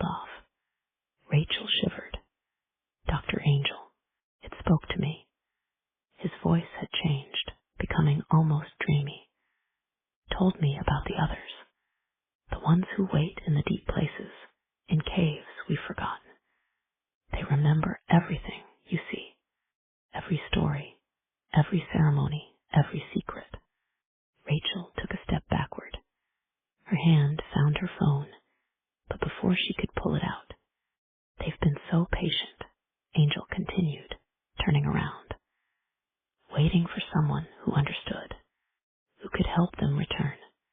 As her unease deepened, she glanced over her shoulder, measuring the distance back to her vehicle. She felt an insane urge to just start running, but she told herself that was foolish. This doctor, Angel, might be a little unhinged, but surely there was no real danger. She cried out, and something sharp pierced the base of her skull. Her last thought before darkness took her was of Mark, waiting at home with dinner in the oven. Then nothing. Chapter 16. The storage unit records go back to 1992. Deputy Sarah Neville said, spreading manila folders across Sheila's desk. Outside the office windows, Coldwater slept under a moonless sky. You were right. Matthew Vale's widow kept paying the fees through an automatic withdrawal. Units still active. Sheila leaned forward, examining rental agreements and payment records illuminated by her desk lamp. Beside her, Finn flipped through the older documents. Here's something, he said. 3 months after Vale's death, someone accessed the unit, used the secondary key code. Vale's records would have been valuable, Sheila said. Lists of collectors, sale prices, locations of artifacts. The kind of information that could make someone rich or dangerous. Or both, Finn added. He held up a visitor log. Look at this pattern. Every few years, same access code. Always late at night. Last entry was 6 months ago. Sheila's phone buzzed. She didn't recognize the number, but her instincts told her it might be important. Sheriff Stone, she said, clearing her throat. This is Mark Harper. A pause. Mr. Harper, Sheila asked. You still there? Yes. His voice was shaky, tight with worry. Listen, my wife Rachel, she went to meet someone about her research. She's a sociologist, you see. He paused, as if unsure how to go on. Anyway, she's not answering her phone, and her location sharing stopped updating 20 minutes ago. Sheila frowned. Who was it she was supposed to meet? A Dr. Nathan Angel from the University of Colorado. My wife's been researching how small communities preserve their traditions, especially in isolated areas. His voice steadied slightly as he focused on the details. This Angel fellow, he emailed her tonight, said he'd found evidence of some ancient cultural practices in local cave systems. Said it was exactly what she'd been studying. Sheila gestured for Finn to pull up the University of Colorado website. Did your wife verify his credentials? She did. Found his faculty profile, publication history, everything. The email even came through the university system. Finn was already typing. Found him, he said, turning his monitor. Department of Anthropology. Impressive CV. Sheila studied the distinguished-looking man on the screen. Run him through our system. Finn's fingers moved across the keyboard. His expression changed. That's weird. No DMV record, no property records, no tax records, nothing. And look at this. He pulled up the faculty profile again. Publications are all listed, but when I search for the actual papers, he shook his head. They don't exist. Someone created a digital facade, Sheila said. Good enough to fool an initial check, but it doesn't go deep. She turned back to the phone. Did she tell you anything specific about his research? Just that he was an archaeologist studying cave systems. She was excited, said it could be important data for her project. Mark took a shaky breath. She texted when she got to Coyote Run, said she'd update me after meeting him.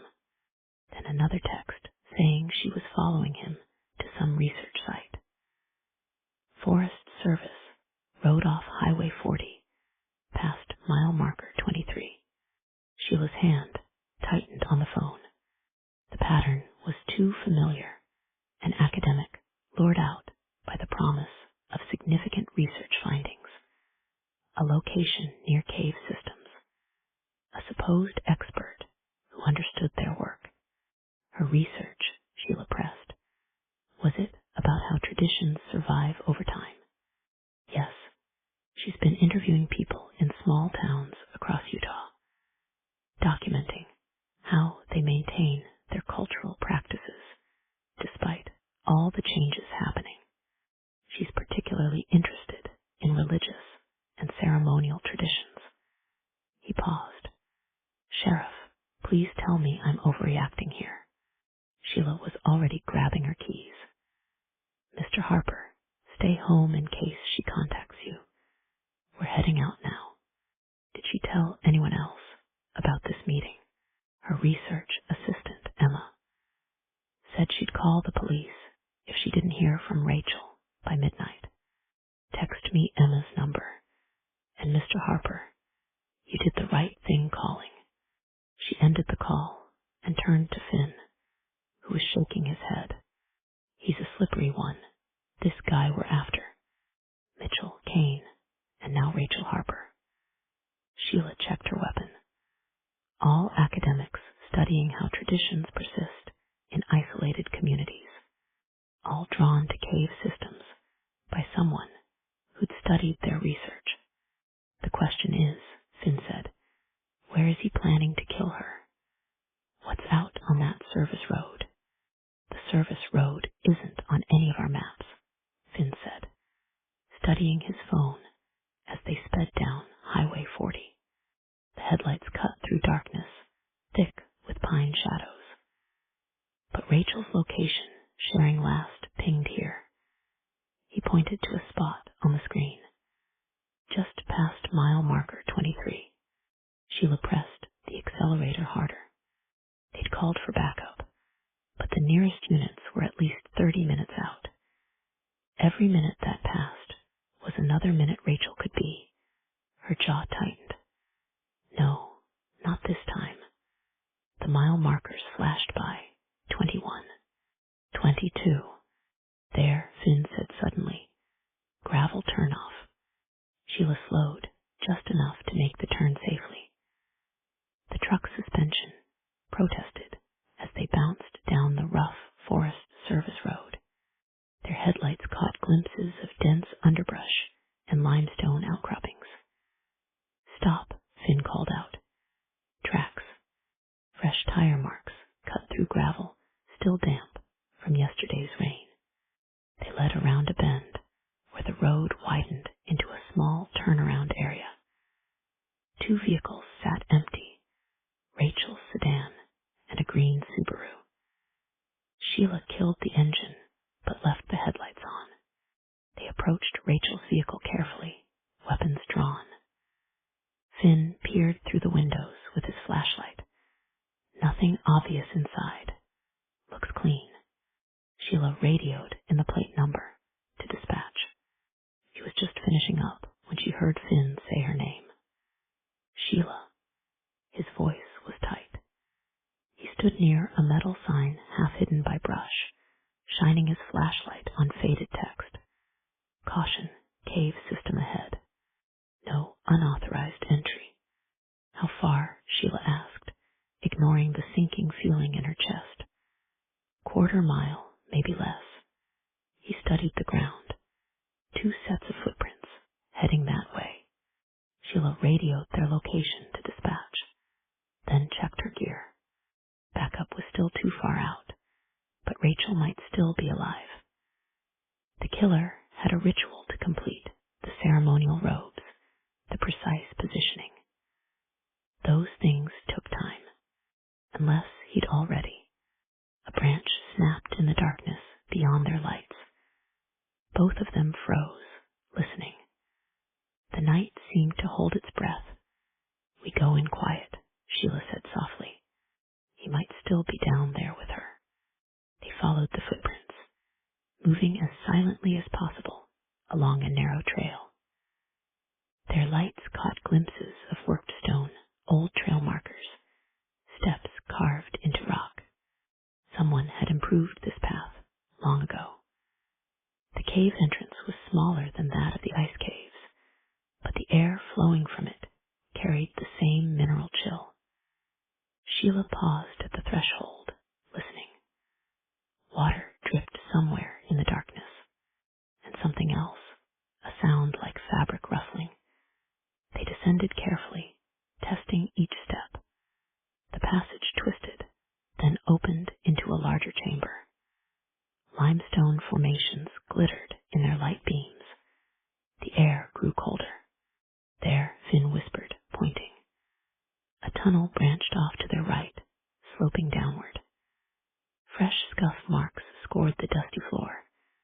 They followed the marks deeper into the earth. The cold intensified, and their breath began to fog. Another chamber opened before them, this one smaller, more intimate. Like a chapel carved by water and time, Sheila's light found her first Rachel Harper, arranged with terrible care against the far wall. She wore ceremonial robes, their beadwork catching the light like fallen stars. Her hands were folded in her lap, her head tilted slightly as if in contemplation. But her skin was still warm. Finn, Sheila breathed. She hasn't been dead more than an hour. A pebble clattered somewhere in the darkness behind them. Someone else was still in the cave. Sheila and Finn swept their lights methodically through the chamber, checking every alcove, every shadow. The killer had to be here somewhere. Someone had moved through these passages just minutes ago. But the cave offered only silence broken by the steady drip of water. We need backup, Sheila said quietly. And Jin needs to see her before she gets too cold. She checked her phone. No service this deep. Let's head back toward the entrance. Call it in. They moved carefully through the tunnels. The temperature seemed to be dropping even further, as if the cave itself was trying to preserve its latest victim. They were halfway to the entrance when they saw it, a shadow moving ahead of them, a figure racing through the beam of their lights. Police! Stop! Sheila shouted, but the figure was already disappearing around a bend. They gave chase, their footsteps echoing off stone walls. The tunnel narrowed, and they were forced to run single file. Finn's light caught glimpses of their quarry, a man in dark clothing, moving fast. He reached the cave entrance several seconds ahead of them, disappearing into the night. They emerged from the cave in time to see him sprinting toward the parked Subaru. The car's lights flashed as the killer unlocked it. By the time Sheila and Finn reached their truck, the Subaru was already moving, gravel spraying as it accelerated down the service road. Sheila threw the truck into gear and grabbed her radio. Dispatch, this is Stone. 1080 in progress. Heading east on Forest Service Road, 177, toward Highway 40. Suspect is driving a green Subaru, Utah plate Victor Charlie 7498. The suspect is wanted for homicide. All units respond. The truck's tires found purchase on the gravel as they gave chase. Their headlights, illuminating the cloud of dust, kicked up by the car ahead. The killer had maybe 15 seconds on them, close enough to follow, far enough to make stopping him difficult. Highway 40 is 3 minutes ahead, Finn said, checking the map on his phone. Highway patrols, setting up spike strips at the intersection.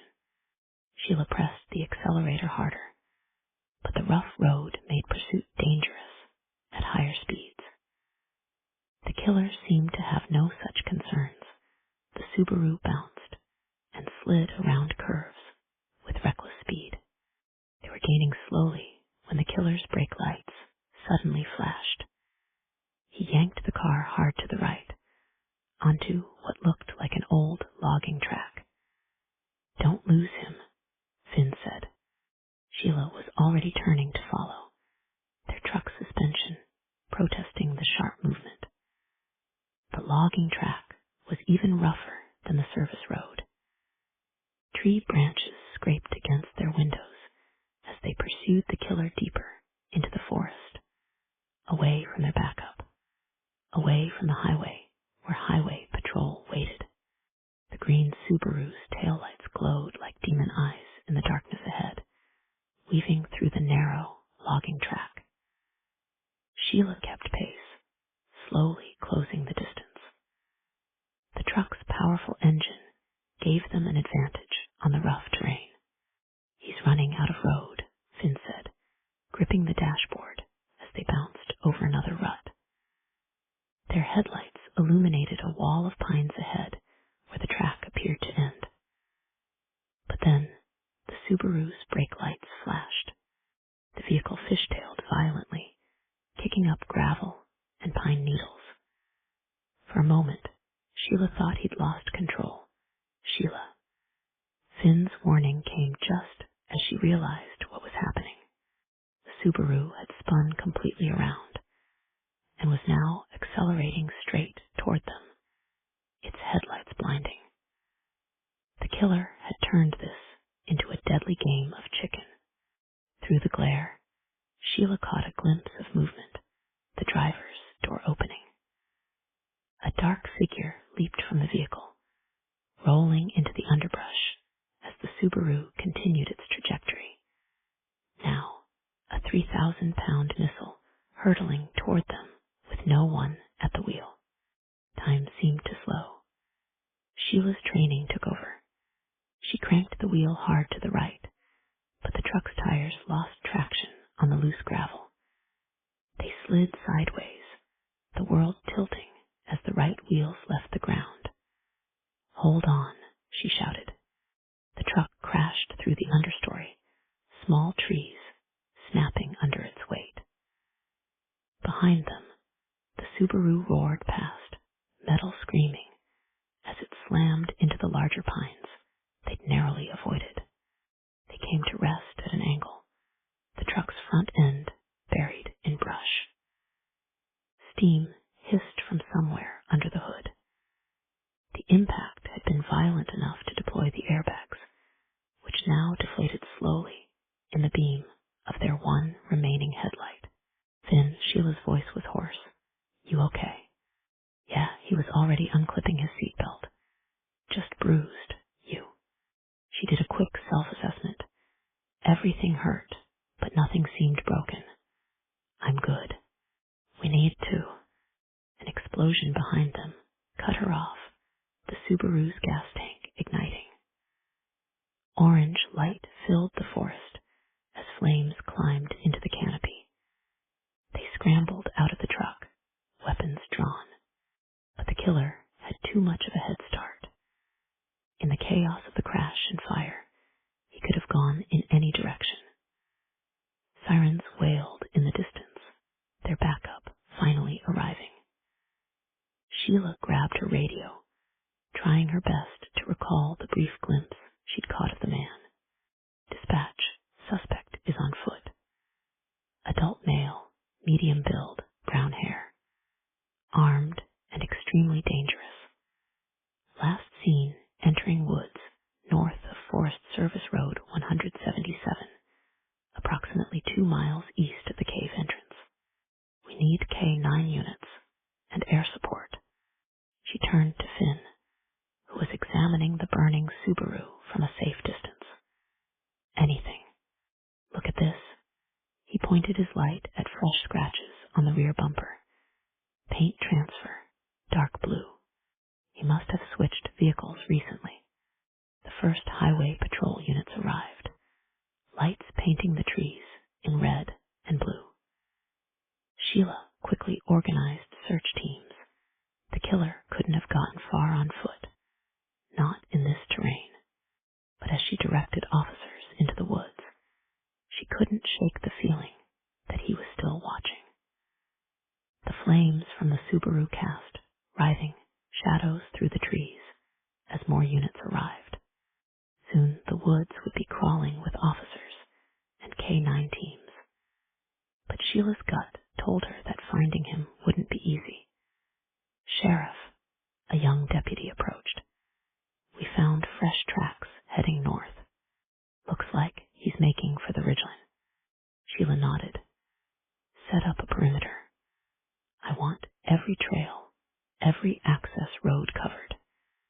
And get me satellite images of this area. I need to know what's up on that ridge." The killer might have escaped for now, but as the saying went, he wasn't out of the woods yet. Chapter 17. His lungs burned as he crashed through the underbrush, branches whipping against his face. Blood trickled from where he'd hit the ground after leaping from the Subaru, but the pain barely registered. Decades of careful planning, of patient preparation, all unraveling because he'd been careless with Harper. He should have taken her phone before they left the bar. Should have realized she was texting someone details that would allow the police to find them quickly. Amateur mistakes, the kind he hadn't made with Mitchell or Kane. But he'd been rushed, desperate to continue his work after the FBI had contaminated his sacred space in the ice caves. The sound of sirens echoed through the forest behind him. They'd be organizing search teams now, setting up a perimeter.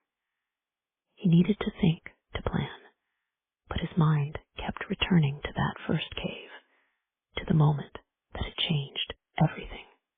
He'd found the frozen one 3 years ago, perfectly preserved in a chamber deep beneath the mountains.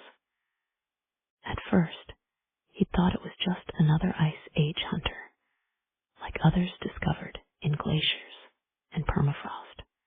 But something about the clothing, the artifacts with the body, they didn't match any known civilization. The decision to carefully thaw the remains had been scientific, methodical.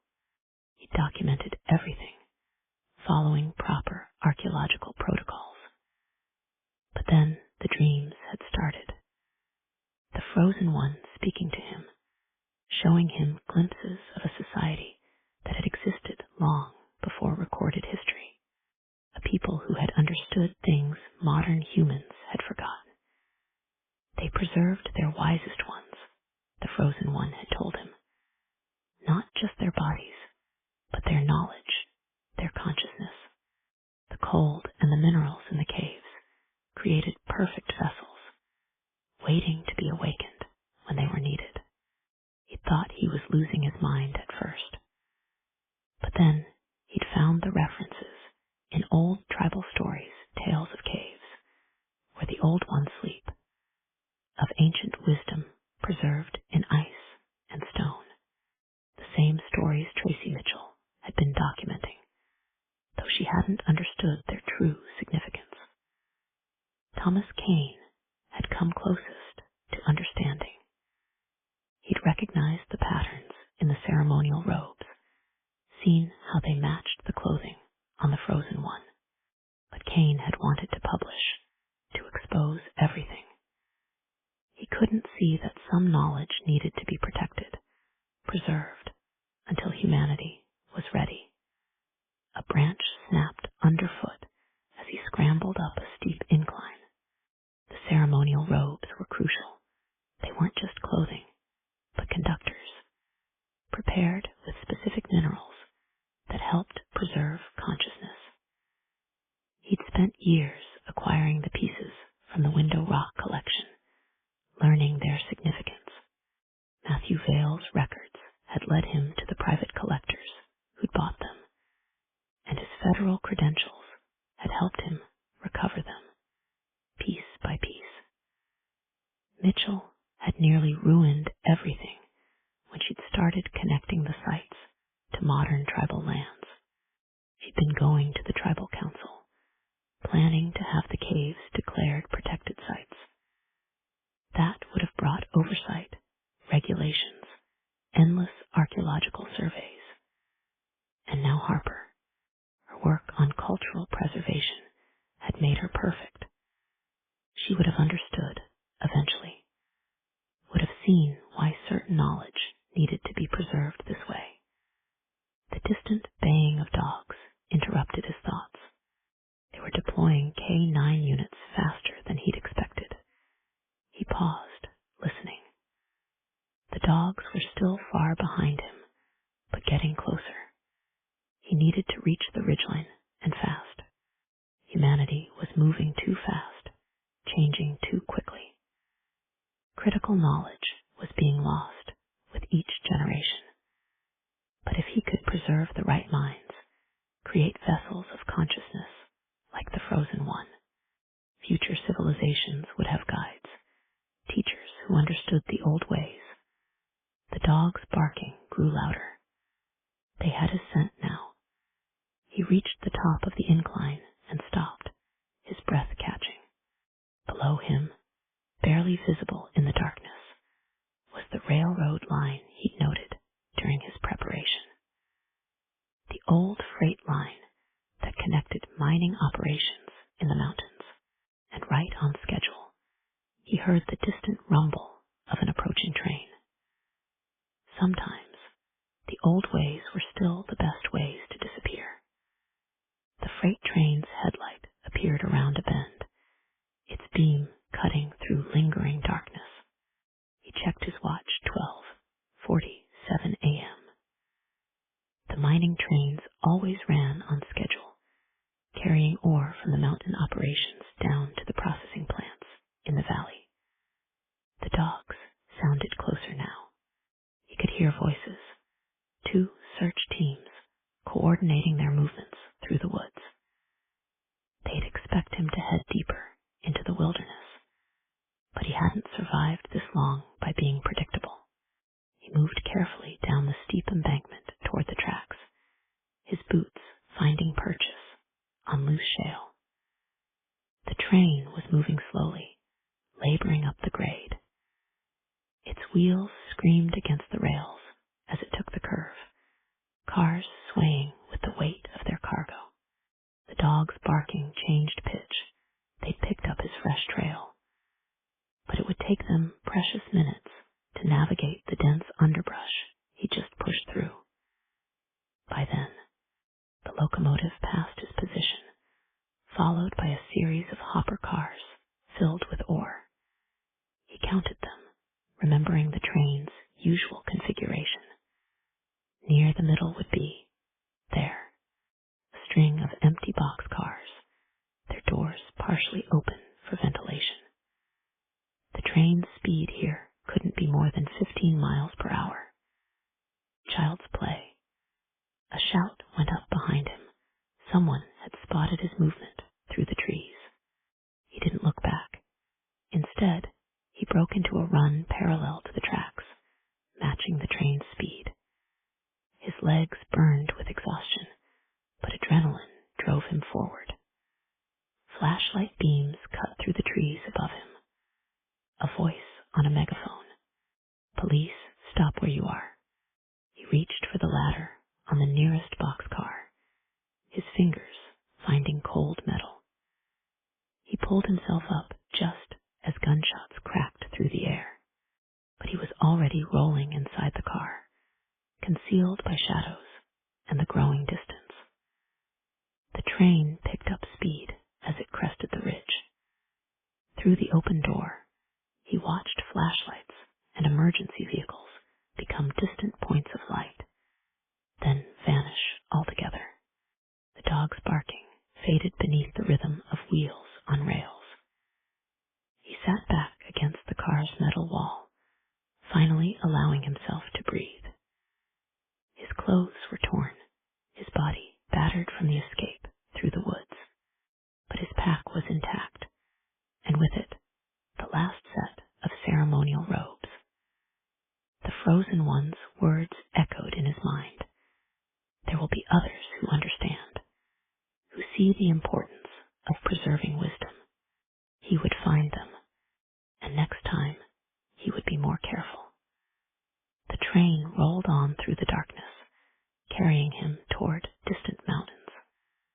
toward new caves, new opportunities to continue his work. The police would contact the engineer, get the train to stop. But by then, he would be long gone, lost to the wilderness. He would go back to planning and preparing. After all, there were so many brilliant minds out there waiting to be preserved. Chapter 18. Sheila stared at the freight train's long line of cars, now stopped on a siding near the town of Helper. Red and blue lights from a dozen law enforcement vehicles painted the steel containers in alternating colors. The train hadn't been easy to stop. It had taken multiple calls up the chain of command, finally reaching a Union Pacific executive who had the authority to halt a cargo run. But those precious minutes of bureaucracy might have cost them everything. How long between when we lost him and when the train stopped? She asked Finn, who was coordinating with railway police. 43 minutes, he said. Train was doing about 35 through the mountains. He did the quick math. About 25 miles of track he could have jumped from. 25 miles of remote mountain terrain, filled with ridges, valleys, and dense forest. The killer could be anywhere by now. Teams of officers moved systematically through the train cars, checking every possible hiding space. Their flashlight beams swept across steel walls and cargo containers, but Sheila already knew they wouldn't find him. He was too smart to have stayed on the train. Her radio crackled. "Sheriff, we found something in one of the boxcars." She and Finn made their way to the car in question, where a deputy was photographing scuff marks on the floor. "Fresh marks," the deputy said. "And this." He held up a scrap of dark fabric, snagged on a rough edge of the door frame. Sheila examined the tear pattern. "He entered here. The question is, where did he leave?" "We've got railway police checking all the access points along the route," Finn said. "Places where the track runs close to roads or trails." But Sheila knew it was too late. The killer wouldn't exit near any known access point. He'd know they were expecting that. Finn's phone rang as they watched railway police searching along the tracks. He stepped away from the noise of the search teams, checking the caller ID. "Maria, tell me you found something." He put the phone on speaker. "Your storage unit tip paid off," Detective Suarez said. "I'm standing in it right now." "Finn, this place is like a research library." Vale wasn't just documenting sales. He was studying these artifacts, especially anything related to preservation ceremonies. What kind of preservation? The ceremonial robes from Window Rock. They weren't just valuable pieces. They were treated with specific mineral compounds. Vale documented everything, the compositions, the ceremonial arrangements, even which cave formations were considered most effective for preservation. Finn caught Sheila's eye and motioned her over. "The robes that were stolen," Suarez continued. "Vale tracked them through multiple private collectors." But here's what's interesting. Mitchell contacted Vale's widow a few months ago, asking about caves where ceremonial items had been found. She was investigating unauthorized access to sacred sites. "Did she find who was behind it?" Sheila asked. "If she did, it's not here. But someone's been through these files recently. There are gaps in Vale's cataloging system, missing documents. Very precisely removed. Whoever did it knew exactly what they were looking for." Headlights swept across them as a line of black SUVs pulled into the rail yard. Agent Walsh stepped out of the lead vehicle. "Maria," Finn said quickly, "secure everything. Photograph all documents. Catalog any gaps in the records. Already on it. I've got 2 of my best evidence techs here. Finn ended the call as Walsh approached. The FBI agent's expression was tight, controlled. Agent Walsh, Sheila said. Long drive from Salt Lake. We need to talk. Walsh's eyes flicked to the phone in Finn's hand. About Vale's records. Sheila crossed her arms. What do you want? Information. What exactly do you know? Why don't you tell me what's really going on with the FBI's interest in these caves? Why you've been watching them since Kane disappeared. They studied each other in the pre-dawn darkness. Finally, Walsh sighed. Your station, 1 hour. Sheila's office felt too small, with Finn leaning against the frame of the door and Walsh sitting across from her desk. 2 cups of gas station coffee sat cooling between her and Walsh. The sun was just starting to peek through the blinds. What I'm about to tell you, Walsh said, opening a manila folder, is classified, but you've earned the right to know. She slid a photograph across the desk, an old excavation site, a body preserved in ice. This was found in 1989 in a cave system in Montana. Perfectly preserved, wearing ceremonial robes similar to the ones on your victims. You've seen this before, Finn said. It wasn't a question. We've been tracking cases like this since 1989, Walsh explained. 3 other incidents were disturbed individuals found preserved bodies in caves and developed fixations about preservation. Each killer used ceremonial artifacts, chose academic victims. But we've never caught one alive. They've always killed themselves or died during capture attempts. That's why we're so interested in this case. Our killer found one of these bodies. Yes, and became obsessed with the preservation process. It seems he believes he's creating a library of human consciousness, freezing brilliant minds at their peak. Walsh looked tired. We've been trying to keep this quiet. If word got out about these preservation sites, every amateur archaeologist and treasure hunter would be tearing apart sacred caves. A library of human consciousness. Sheila leaned forward, brow furrowed. What exactly do you mean by that? How do you know what he believes? From a journal we recovered at a previous scene, Walsh explained. That particular killer was convinced that these caves could somehow preserve not just bodies, but knowledge, consciousness itself. I'm guessing the person you're after has a similar motive. You could have told me this earlier. We needed to verify the connection first. The mineral traces Dr. Jin found on the robes. They match samples from other sites. Your killer isn't just copying an ancient ritual.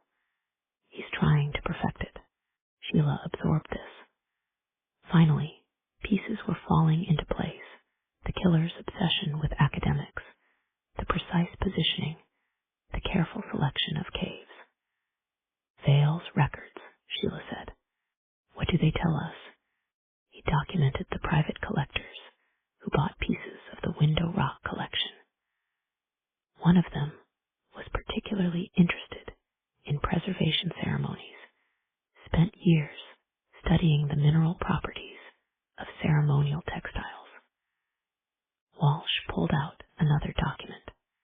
A Dr. James Whitman, anthropology professor at Berkeley until 2021, disappeared after leading an expedition to study cave formations in Utah. He found a preserved body, Sheila said, understanding dawning on her, and it changed him. We think so. His research notes show an increasing obsession with preservation techniques.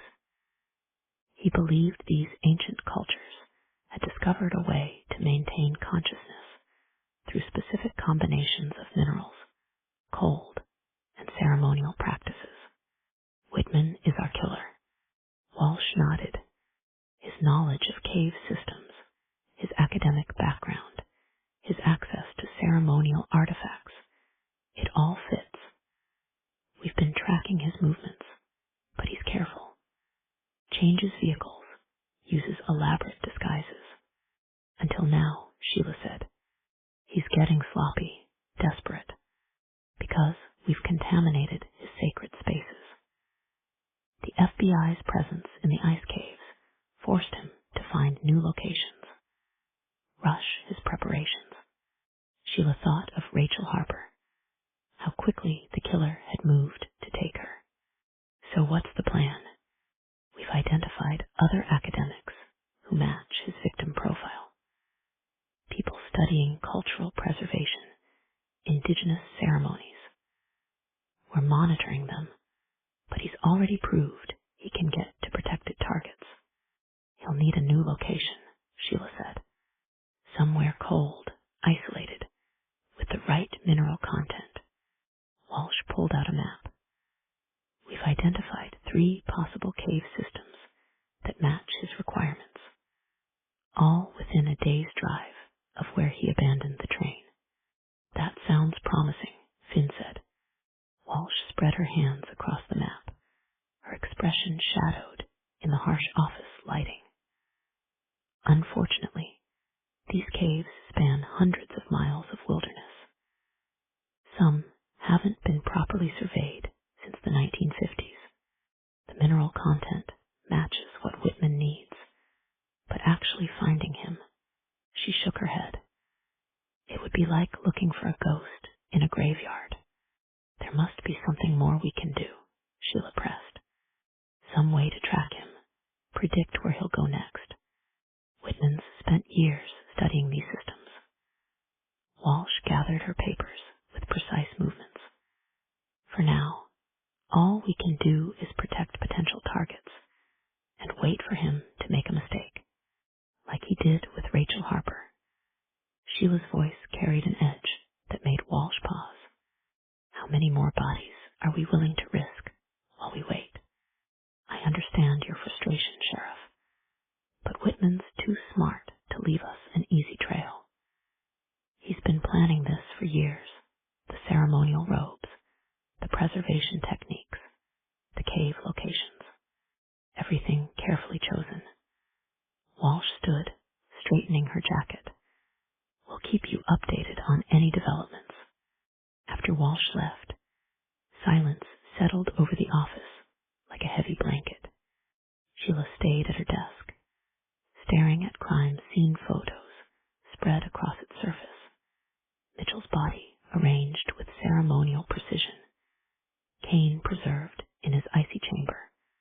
Rachel Harper's life cut tragically short. What are you thinking? Finn asked from where he leaned against the filing cabinet. I'm thinking about patterns, Sheila said slowly. How Whitman chooses his victims. The way he studies them first, learns their research, knows exactly what to say to draw them out. Academic loners, Finn said.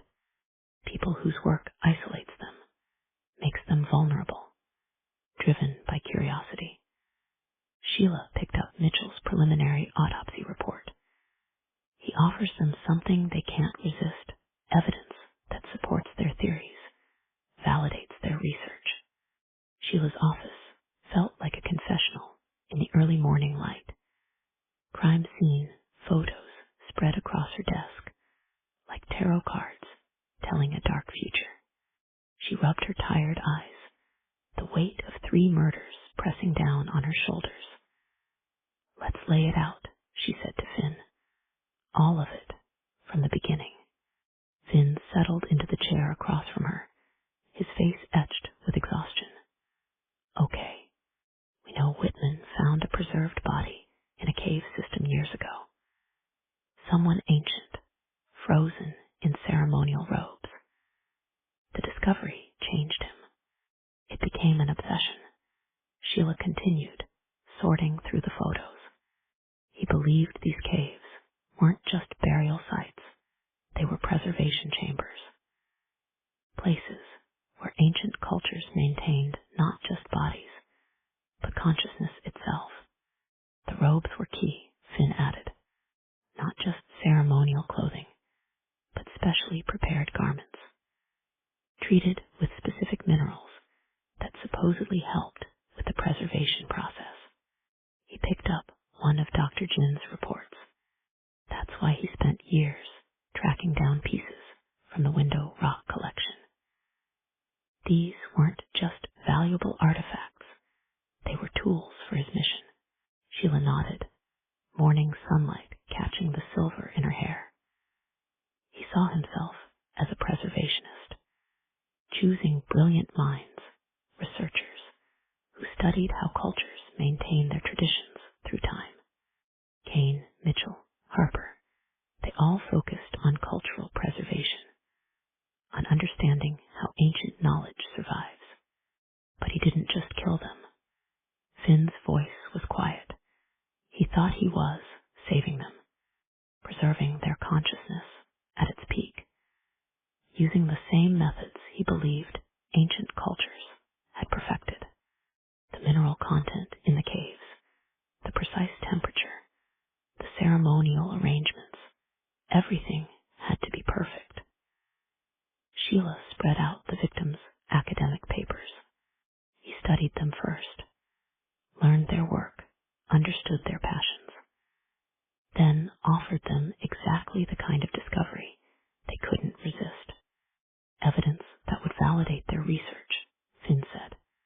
Proof that ancient traditions could survive unchanged, passed down through generations. The office fell silent as they considered the twisted logic of it all.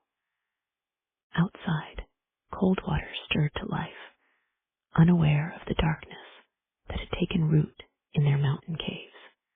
The FBI's been watching these preservation sites for decades, Sheila continued.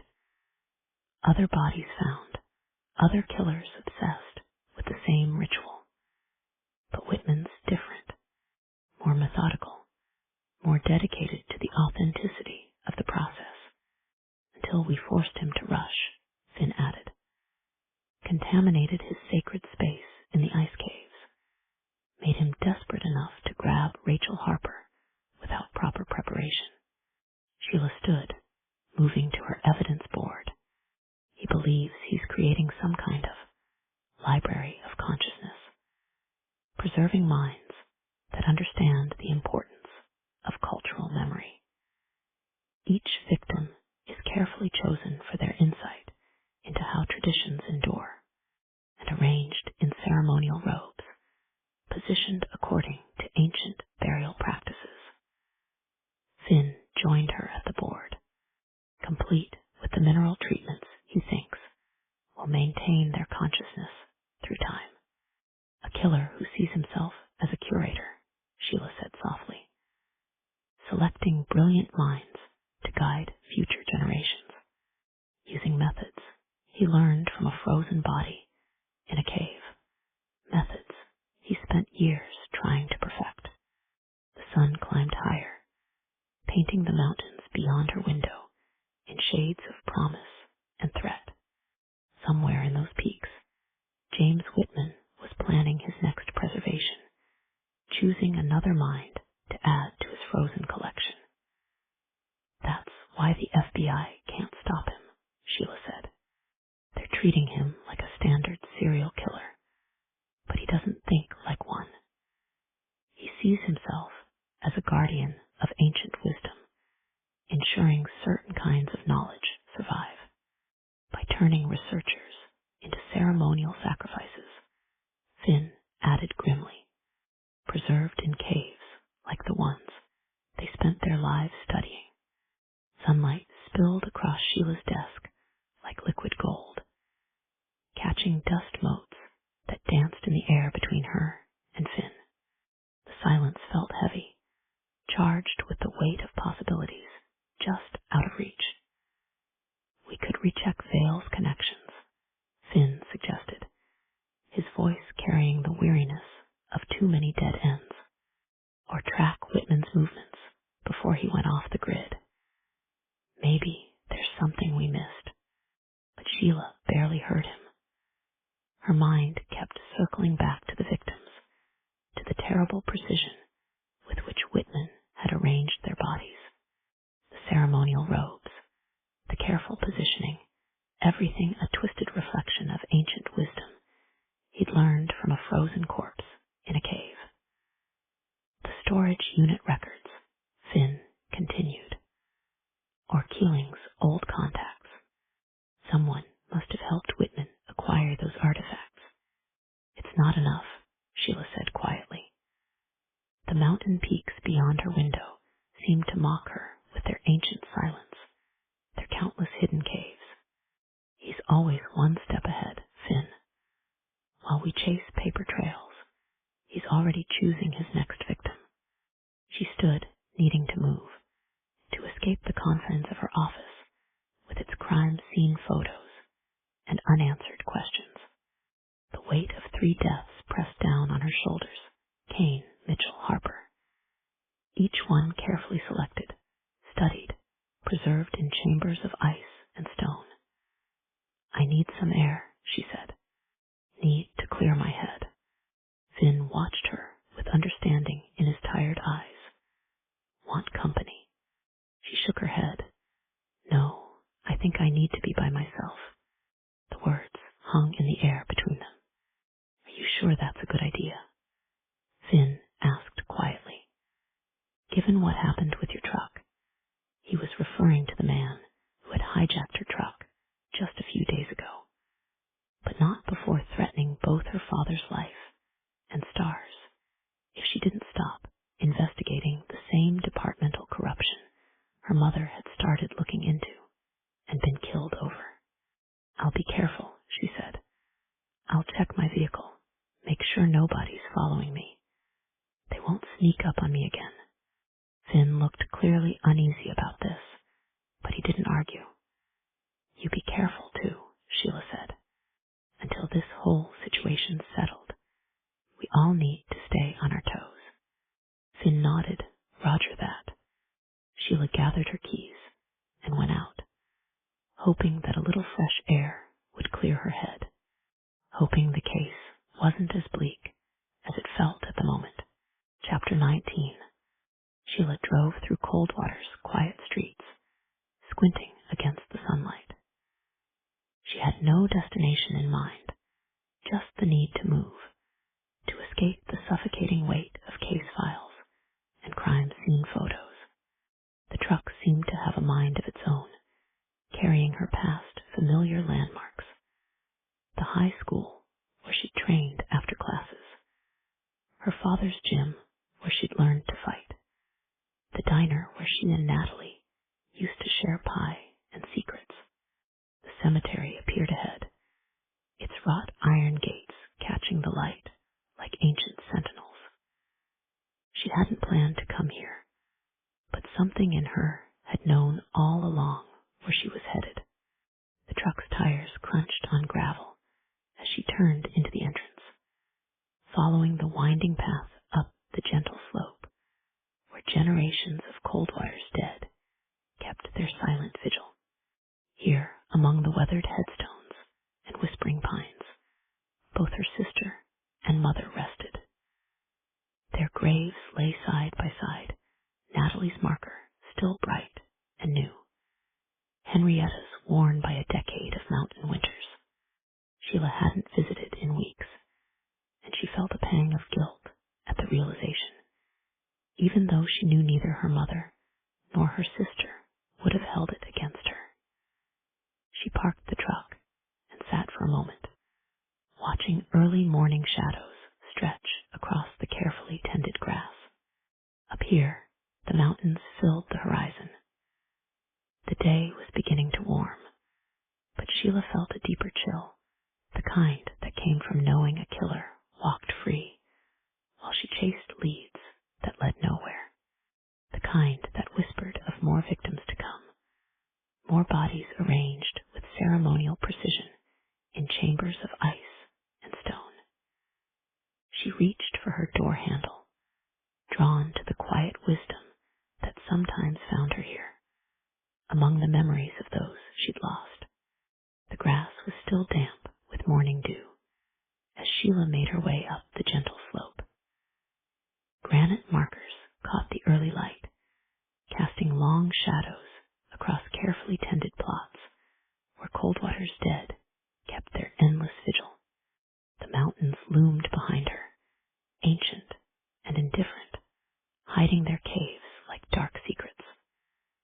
She stopped between the two graves, her mother's weathered stone on her left, Natalie's newer marker on her right. Someone, her father, probably had left fresh flowers on both. The bright petals seemed almost garish against the somber granite. "Hey, sis," she said softly.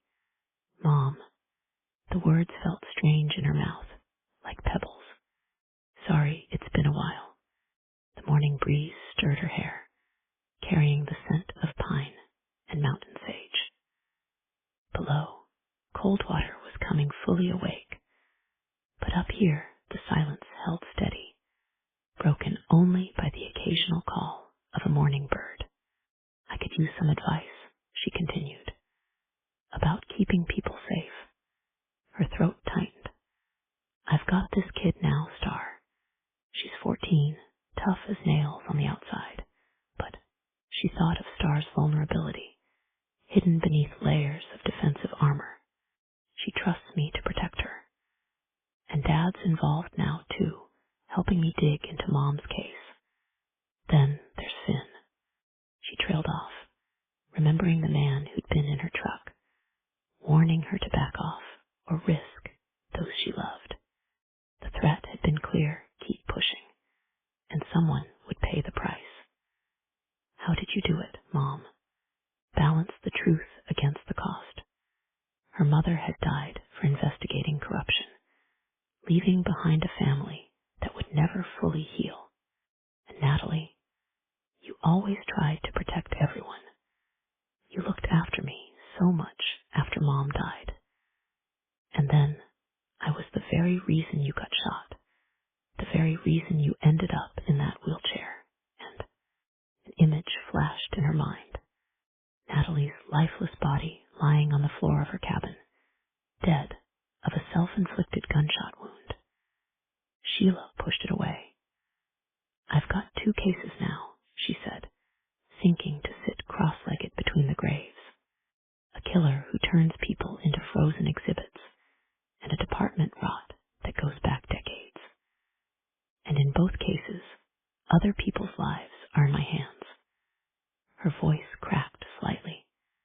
"If something happened to Star or Dad or Finn, because of choices I made," the thought coiled in her chest like barbed wire. She could handle her own risks, had accepted them when she took the badge. But the people she loved hadn't signed up for this. They were vulnerable because of her, because she couldn't let sleeping dogs lie. "I don't know how to protect them all," she whispered. "How to solve these cases without," she gestured helplessly at her mother's grave, "without history repeating itself." The mountain breeze picked up, rustling through late autumn leaves. No answers came, they never did. But something about being here, between her sister and mother, helped settle her thoughts. Both of them had faced impossible choices. Both had paid terrible prices for their courage, but they had never backed down, never chosen comfortable lies over dangerous truths. Raven landed on Natalie's headstone, its black feathers catching the light like polished obsidian. Sheila watched it tilt its head, studying her with one bright eye, as if measuring the weight of her troubles. The mountain wind carried whispers of pine and sage, and somewhere in the distance, a church bell marked the hour. Her gaze drifted to her mother's grave, to the dates etched in weathered granite. Henrietta Stone had died protecting truth, had sacrificed everything to expose corruption. And now Sheila sat between these monuments to courage, paralyzed by fear of what might happen to those she loved. The raven shifted, adjusting its grip on the stone. Something about its patient watchfulness reminded her of Whitman, how he studied his victims, learning their passions, their weaknesses. He chose them carefully, drawn to their understanding of preservation, of how knowledge endured through time. He waits, she said softly, the words carried away by the mountain breeze, studies them, learns exactly what kind of discovery would make them take risks. The thought settled like frost on granite. Whitman didn't just kill his victims, he seduced them with the promise of academic validation. Kane, Mitchell, Harper, each one drawn out by the possibility of finding evidence that would prove their theories correct. He's patient, she continued, the pieces clicking into place. Methodical. But what if? The raven cocked its head, and Sheila felt a familiar tightness in her chest.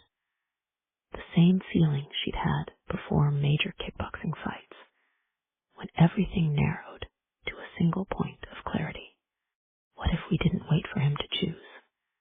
The words tasted dangerous, like copper and adrenaline. What if we gave him the perfect target? Someone whose research aligned exactly with his mission. She stood slowly, brushing grass from her jeans. The mountains loomed beyond the cemetery, their caves holding secrets in chambers of ice and stone. But for the first time since Rachel Harper's death, Sheila felt something other than helpless rage. It would have to be someone trained, she told the graves. Someone who understood the risks, who could handle themselves if things went wrong. Her hand brushed her weapon unconsciously. Not an innocent academic he could easily overpower. The raven launched itself into the morning sky, a dark shadow against the rising sun. Sheila watched it disappear toward the mountains, thinking of how Whitman had studied his victims, how he'd learned their work well enough to offer exactly the right bait. I'd be endangering someone, she admitted to the silent stones, asking them to walk into danger. Her throat tightened. But if we don't stop him, she let the thought hang unfinished. More bodies would follow. The cycle would continue until someone forced Whitman's hand, made him reveal himself. Sometimes, she said softly to her mother's grave, the only way to protect people is to take the fight to the enemy. She turned to Natalie's marker. And sometimes, the hardest part is asking others to share that risk. The mountain wind picked up, carrying the scent of coming winter. Somewhere in those peaks, Whitman was already planning his next preservation. But this time, Sheila intended to choose his target for him. She touched both headstones gently before walking back to her truck, her steps carrying new purpose. The idea was dangerous, potentially unethical, but as she drove down the winding cemetery road, she knew it was their best chance to end this. They would create the perfect target, an academic studying preservation techniques, someone whose research would be irresistible to Whitman. But unlike his previous victims, this one would be ready for him. The only question was, who would be willing to play bait for a killer who turned people into frozen exhibits? Chapter 20. Finn's morning coffee had gone cold, untouched on his desk, as he stared at the evidence board. Dawn painted the sheriff's department in pale gold, but his mind was still working through the shadows of possibilities.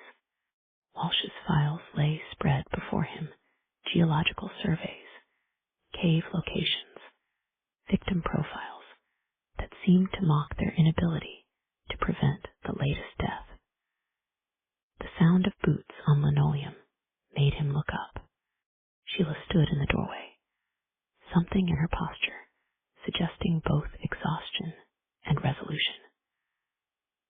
golden light caught the silver in her hair, reminding him of mineral formations in Whitman's caves. I've been thinking, she said, closing the door behind her. Dangerous habit. He studied her face, reading the familiar signs of a plan taking shape. Cemetery help clear your head. Maybe.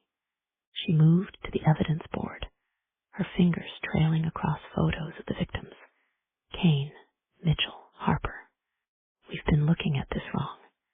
How so?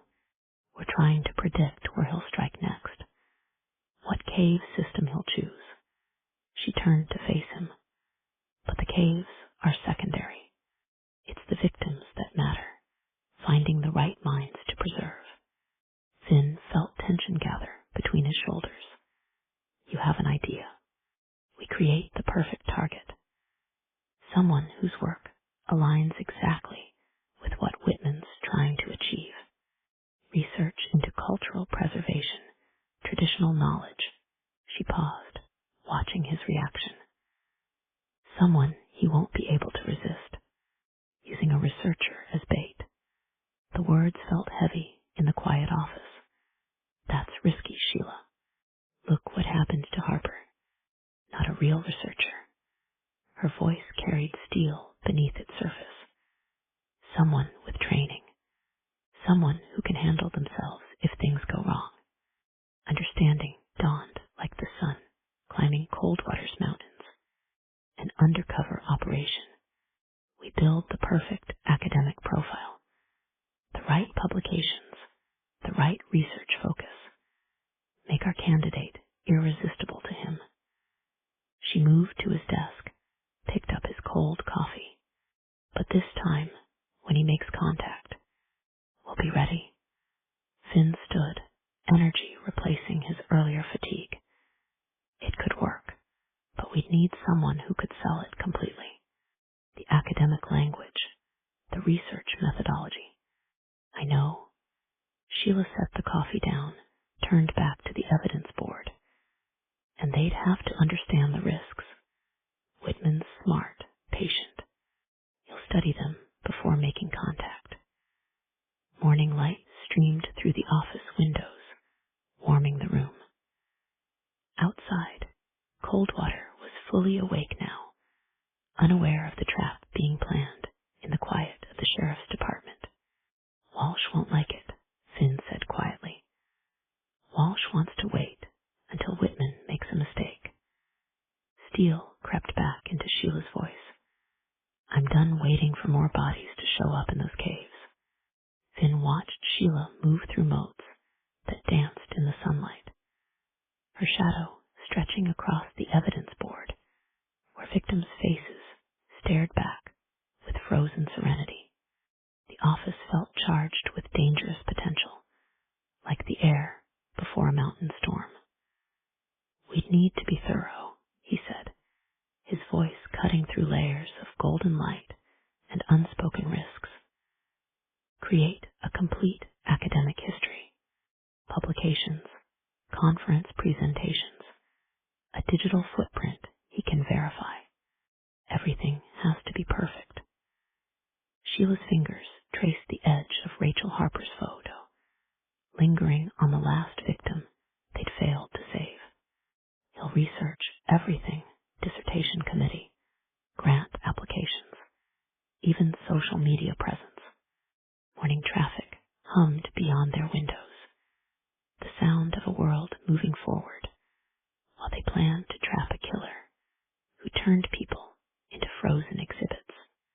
Each passing minute felt weighted with urgency, with the knowledge that somewhere in the mountains, Whitman was already hunting his next preservation subject. There's something else, Finn said, watching Sheila's reflection ghost across the window glass. Whoever does this, they'll have to understand his mindset, really understand it. He doesn't see himself as a killer. He's a curator, Sheila finished, preserving minds he thinks are worthy, using methods he learned from that first frozen body. She turned from the window, her face caught between shadow and light. Our candidate will need to share his passion for preservation. If he reaches out by phone, as he's done so far, his mark will have to convince him they understand the importance of what he's doing. The implications hung in the air between them like smoke. They would be asking someone to walk into darkness, to dance with a killer who saw murder as sacred duty. The room felt smaller suddenly, pressed in by the weight of what they were planning. If this goes wrong, Finn let the thought trail off, but Sheila's eyes met his with familiar determination. If we do nothing, more bodies will show up in those caves, more minds preserved in chambers of ice and stone. Her voice carried the steel edge he recognized from her fighting days. At least this way, we choose the ground. Finn leaned against his desk, arms crossed, a familiar crease of worry between his eyes. We'd need someone who could convince him, he said. Someone who understands both academic research and law enforcement procedure. That's a narrow field. Sheila stood before the evidence board, studying the faces of Whitman's victims. I could do it, she said quietly. The words landed between them like stones in still water. Finn's posture shifted, tension gathering in his shoulders. No, think about it. She turned to face him, her body outlined against the photos of the dead. I'm a quick study. Whatever academic jargon I need to know, I can figure it out. Sheila, and I've got law enforcement training, combat experience. If something goes wrong, you'll end up like them. He gestured toward the board, toward faces forever frozen in chambers of ice and stone. You're not invincible, Sheila. Silence stretched between them, thick with unspoken fears. Outside, a siren wailed in the distance, a reminder of the world they were sworn to protect. Sheila moved to the window, watching morning traffic flow through Coldwater streets like a river of normality they couldn't quite touch. Someone has to stop him, she said finally, her voice carrying the weight of every victim they'd failed to save. And I won't ask anyone else to take risks. I'm not willing to take myself. You're the sheriff, Finn countered, but his tone had softened. This department needs you. Star needs you. Star needs to live in a world where killers like Whitman can't just keep taking people. She turned back to him. I can do this, Finn. I can make him believe I understand his mission. Besides, who else is going to do it? Finn moved slowly away from his desk, his shadow stretching across crime scene photos like a man testing ice over deep water. The office hummed with early morning quiet, broken only by the distant sound of deputies arriving for their shift, unaware of the weight of decisions being made in this sunlit room. Even putting aside my concerns for your safety, Finn said, there are other problems, such as the fake ID our killer created. That was well done. This guy's an expert in his field, so he's going to be familiar with his peers. If we try to create an academic profile out of nowhere, he'll sniff it out. Sheila was silent for a few moments. He had a point. Get the impression you have a better idea, Sheila said. What about James Cooper? He said finally, his voice carrying the careful tone of someone offering an alternative to catastrophe. Mitchell's research assistant. Sheila turned from the window, her face caught between shadow and light. Cooper, think about it. He knows Mitchell's work intimately, the methodology, the terminology. He could speak about preservation techniques in a way that would feel authentic to Whitman. And more than likely, he's already on Whitman's radar. Sheila's eyes drifted to Mitchell's photo on the evidence board. Cooper's already part of the academic world. His credentials would hold up to scrutiny. More than that, Finn moved to join her at the board, their shadows merging across faces of the dead. If he made a public statement about continuing Mitchell's work, about not letting her death be in vain, he let the implication hang in the air between them. He'd be the perfect target, Sheila finished softly. Young, passionate, already connected to one of Whitman's victims.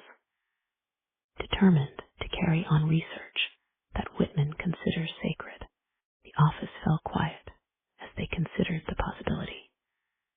Outside their window, Coldwater stirred to full wakefulness. Cooper would be more believable than me, Sheila admitted, something unclenching in her chest. Whitman would see him as a natural successor to Mitchell's work, someone who truly understands what was lost when she died. And he's young enough, idealistic enough, that Whitman might see him as someone worth preserving.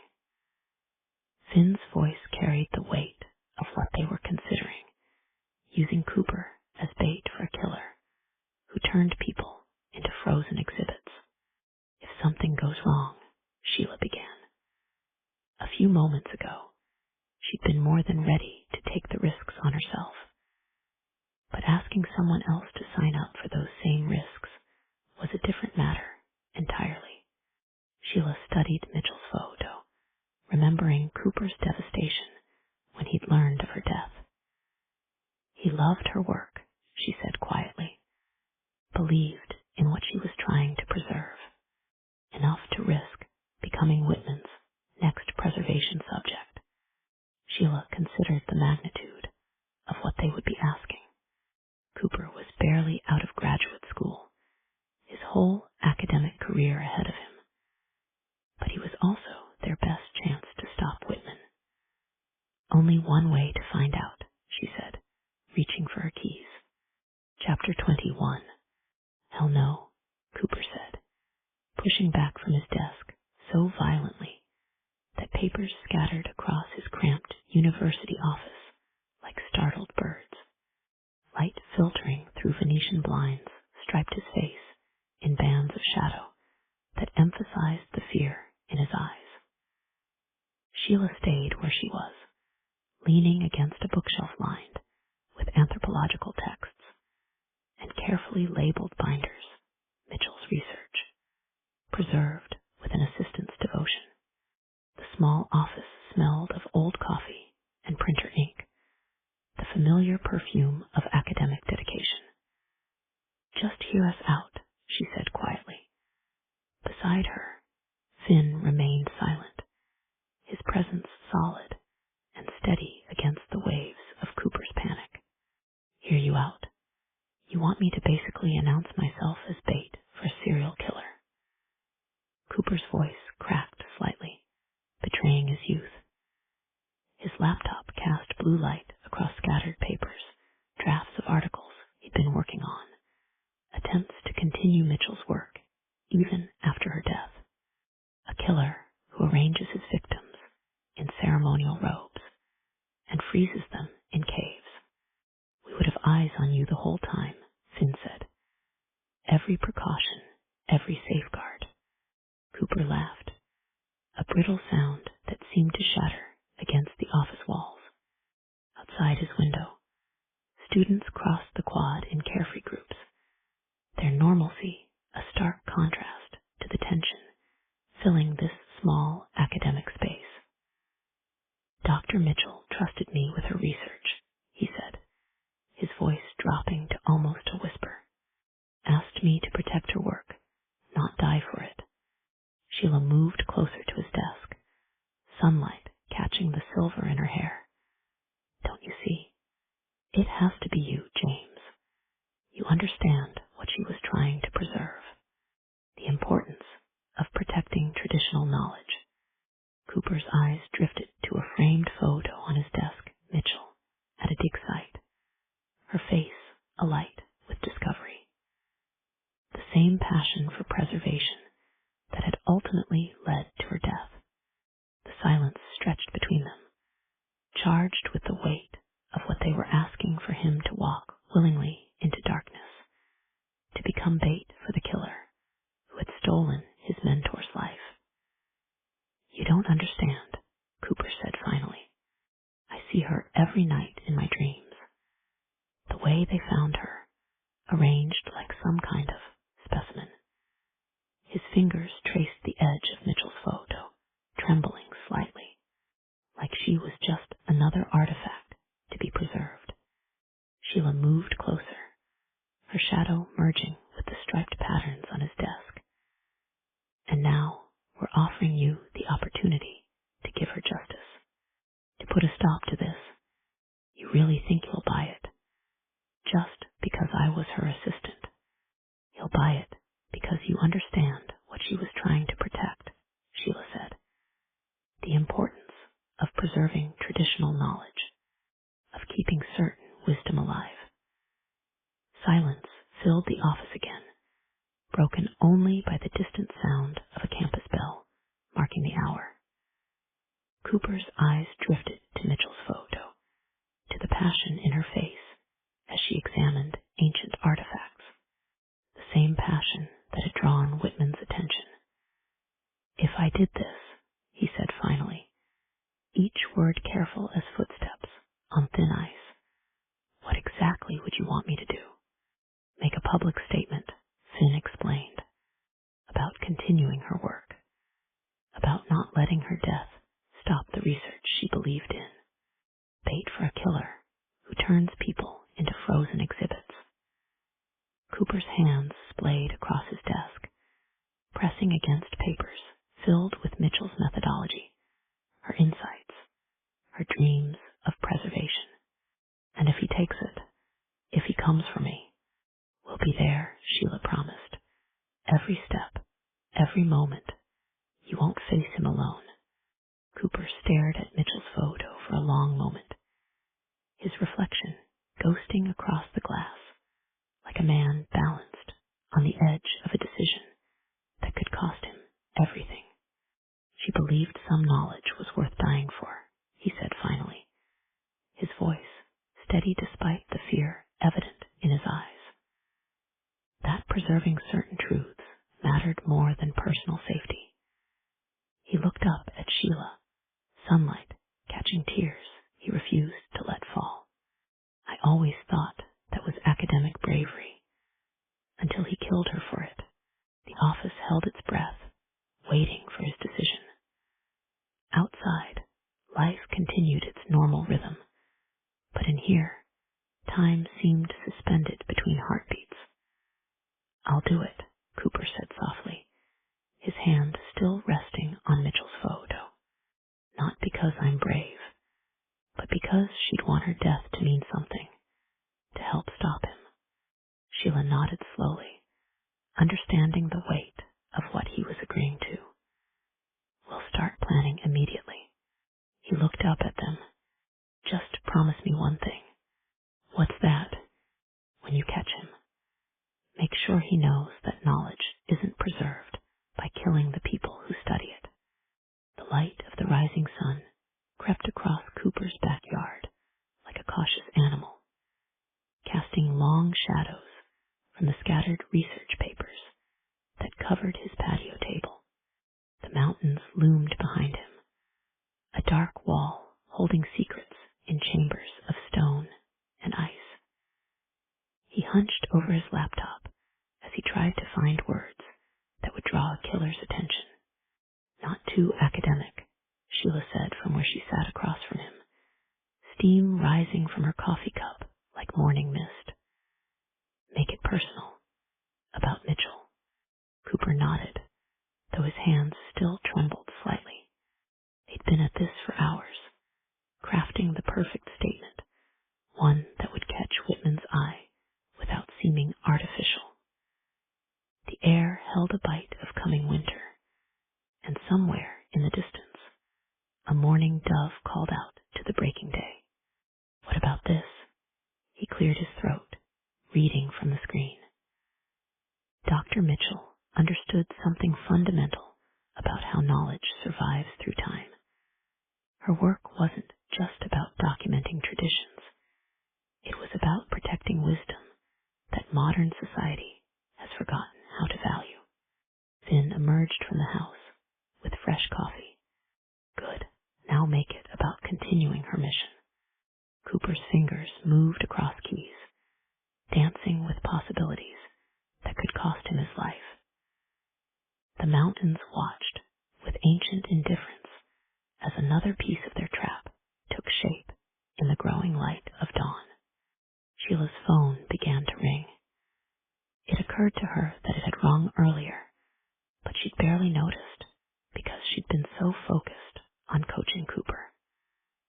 I need to take this, she told Finn and Cooper, suspecting it could be important. She moved toward the garden gate, where autumn leaves gathered in copper drifts against weathered wood. Sheriff Stone, she answered, her voice carrying professional neutrality despite the unease crawling up her spine. You don't know me. The man's voice was smoke over gravel, each word measured with careful intent. But I'm an old friend of your father's. We need to talk. Wind stirred the leaves at her feet, sending them dancing like fragments of scattered thoughts.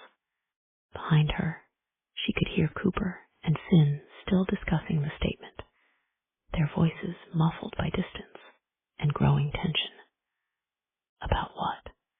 Things it wouldn't be wise to say over the phone. The mountains loomed beyond Cooper's yard, holding secrets in their ancient stone. Sheila's hand tightened on her phone. Who are you? I told you, I'm a friend of your father's. Does he know you're calling? A pause. He knows. At least give me your name, Sheila said. I'll do you one better. Let's meet face to face. Where? I'll text you the address. Sheila had a bad feeling about this. Why all the cloak and dagger? She asked. Do I really have to spell it out? I'm putting my neck on the line for you. If they find out, I'm even having this conversation with you. If who finds out? Goodbye, Sheriff Stone. I'll text you that address. The line went dead, leaving Sheila alone with her growing unease. A few moments later, a message came through, the address of a farmhouse on the edge of the county. Sheila looked it up on her phone and discovered it was for sale, had been for months. It was run down, and the description indicated the house would probably need to be raised. An interesting place to choose for a meeting. Sheila tried her father's number, but he didn't answer. She tried again, growing increasingly uneasy, but still there was no response. His voicemail clicked on. Hi, Dad, she said. Call me when you get this. Bye. She stared at the mountains, their peaks sharp against the autumn sky. Everything all right? Finn asked, startling her. You know, she said, I really have no idea. She needed to get to that farmhouse, needed to figure out what this friend of her father's wanted, and why her father wasn't answering his phone. But first, she had a killer to catch. Chapter 22. Whitman watched as students gathered around the university steps for what the press release had called an important announcement regarding Dr. Tracy Mitchell's research.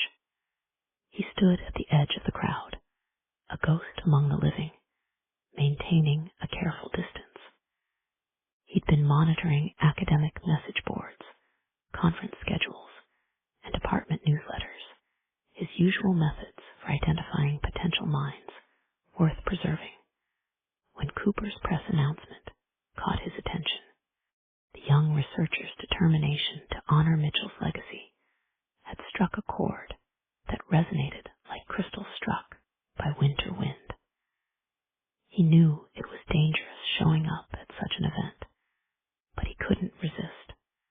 James Cooper appeared exactly as expected, young, earnest, slightly quietly rumpled in the way of dedicated academics who forgot to look in mirrors. The podium dwarfed him, but there was something in his posture that spoke of determination beneath the nervous energy, just like Tracy had been all those months ago when he'd first studied her from similar shadows. Dr. Mitchell understood something fundamental about how knowledge survives through time. Cooper began, his voice carrying across the hushed gathering. Her work wasn't just about documenting traditions. It was about protecting wisdom that modern society has forgotten how to value. Whitman shifted slightly, adjusting the baseball cap that helped him blend with the crowd of students and faculty. The air held the bite of coming winter, reminding him of chambers deep beneath the mountains, where temperatures remained constant and mineral-rich water worked its patient magic. Cooper's words continued to flow, passionate despite his obvious nervousness. I've spent the past weeks reviewing her research notes, her theories about cultural preservation, and I've come to understand that her work can't end with her death. These traditions she studied, they're like delicate threads connecting us to ancient wisdom.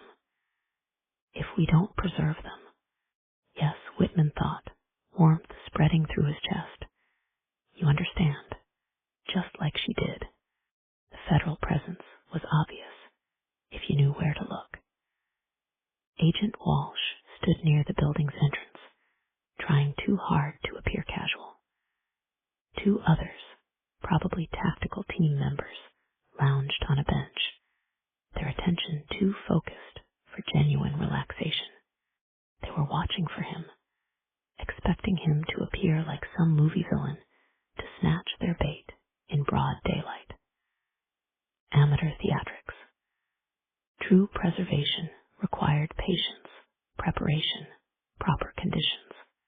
The ice caves had been perfect until they contaminated them with their clumsy investigations and evidence markers. But there were other chambers, other spaces where mineral content and constant temperatures could maintain consciousness through ages. Dr. Mitchell believed that certain knowledge was worth protecting at any cost. Cooper said, his voice growing stronger. She understood that some wisdom can't be preserved in books or databases. It has to be maintained through living tradition, through people who truly understand its value. He felt it then, that familiar resonance, like a tuning fork struck against stone. Cooper wasn't just speaking Mitchell's words. He understood them, believed them. The young man's passion radiated across the gathering like heat shimmer, making the federal agents fade to insignificance. So young, he thought. So perfectly aligned with the work. What insights could be preserved, protected, maintained in crystal clarity through centuries. The frozen one's words echoed in his memory. Choose carefully. Only those who truly understand the importance of preservation. Only those whose minds are worthy of surviving through time. Cooper was still speaking, but he had heard enough. The young researcher's dedication to Mitchell's work, his understanding of what had been lost with her death, these were signs he had learned to read over years of patient observation. He pulled a burner phone from his pocket as he drifted away from the crowd. The number was already programmed in, ready to make first contact. But not yet. There were preparations to make first, conditions to verify. Dr. Ethan Banner's credentials were carefully crafted, a respected archaeologist specializing in preservation techniques, current visiting scholar at a small college in Oregon. The digital trail was thorough enough to withstand scrutiny, without being so perfect it would raise suspicion. used variations of this identity before, tweaking details to match his target's interests. The mountains rose beyond the campus like ancient guardians, their peaks catching the afternoon light like blade edges. Somewhere in their depths, chambers waited perfect combinations of mineral content and temperature, spaces where consciousness could be maintained unchanged through centuries of darkness. Soon, he promised the distant peaks. Soon, we'll add another vessel of wisdom to the collection. Another mind preserved against the rushing tide of forgetfulness. And with any luck, this one won't be disturbed. He took one last look at Cooper, who was still speaking with passionate intensity about continuing Mitchell's work. The federal agents remained obvious in their watchfulness, and they would no doubt be ready to pounce as soon as he set up a meeting with Cooper. No matter, he was nothing if not adaptable. Chapter 23. Evening draped itself across Cooper's office like a tired animal. Shadows pooling in corners where stacks of research papers created tiny paper mountains. The autumn air carried a bite of winter through the partially open window, stirring loose pages with ghostly fingers. Cooper sat hunched over his laptop, the screen's blue glow painting his face in electronic twilight, while Sheila and Finn maintained their quiet vigil. Several hours had passed since his public statement, a long time to be continually refreshing an inbox, searching for a message from a serial killer. As much as Sheila reminded herself she needed to be patient, she found herself wondering what they would do if Whitman didn't take bait. Had he sniffed them out? Maybe he's not interested, Cooper said, his voice carrying the strain of constant tension. A coffee cup sat cold and forgotten at his elbow, one of many that had marked the hours. He's interested, Sheila said from where she leaned against a bookshelf. He's just being careful, taking time to study you, like he did with the others. The office felt smaller in the growing darkness, as if the weight of what they were attempting had physically compressed the space. Finn stood by the window, his silhouette sharp against the dying light. Beyond him, campus buildings cut black shapes against a purple sky, their windows beginning to glow like tired eyes. Cooper's phone rang. The sound sliced through the quiet like a blade, making them all jump. An unknown number flashed on the screen. Remember, Sheila said softly, as Cooper's hand hovered over the phone. If it's him, let him lead the conversation. Show interest, but don't seem too eager. Cooper nodded, his throat working as he swallowed. He pressed the speaker button, his finger trembling slightly. James Cooper speaking. Hello, Mr. Cooper. The voice carried the measured confidence of academia, each word carefully chosen. This is Dr. Ethan Banner from Pacific Coast University. I hope I'm not calling too late. Sheila and Finn exchanged glances. They'd known this moment would come, had prepared for it, but the reality of hearing Whitman's voice, so calm, so professional, sent ice through Sheila's veins. Not at all, Cooper managed, his voice steadier than his hands. What can I do for you, Dr. Banner? I watched your statement about continuing Dr. Mitchell's work. Her research on preservation techniques has always fascinated me, particularly her theories about how certain knowledge survives through time. A pause, weighted with careful consideration. I'm curious, have you had a chance to review her notes on mineral content in preservation chambers? Cooper's eyes darted to Sheila, who gave an almost imperceptible nod. They prepared for this, rehearsed the academic dance that would draw Whitman deeper. Actually, yes, Cooper said. She'd been documenting unusual mineral compositions in several cave systems. The combinations seemed significant, though she never got to complete her analysis. Fascinating. The word carried genuine enthusiasm. You know, I've been studying similar phenomena in caves along the Pacific coast. The mineral content, the constant temperatures, they create perfect conditions for preservation, not just of artifacts, but of knowledge itself. Finn moved silently to Cooper's desk, his notebook ready. Every word Whitman spoke could help them understand his patterns, predict his next move. That's exactly what Dr. Mitchell believed, Cooper said, warming to the conversation despite his fear, that certain environments could maintain not just physical artifacts, but the wisdom they represented. Would you be interested in comparing notes? Whitman's voice carried the careful eagerness of a spider testing its web. I'm actually in Utah now.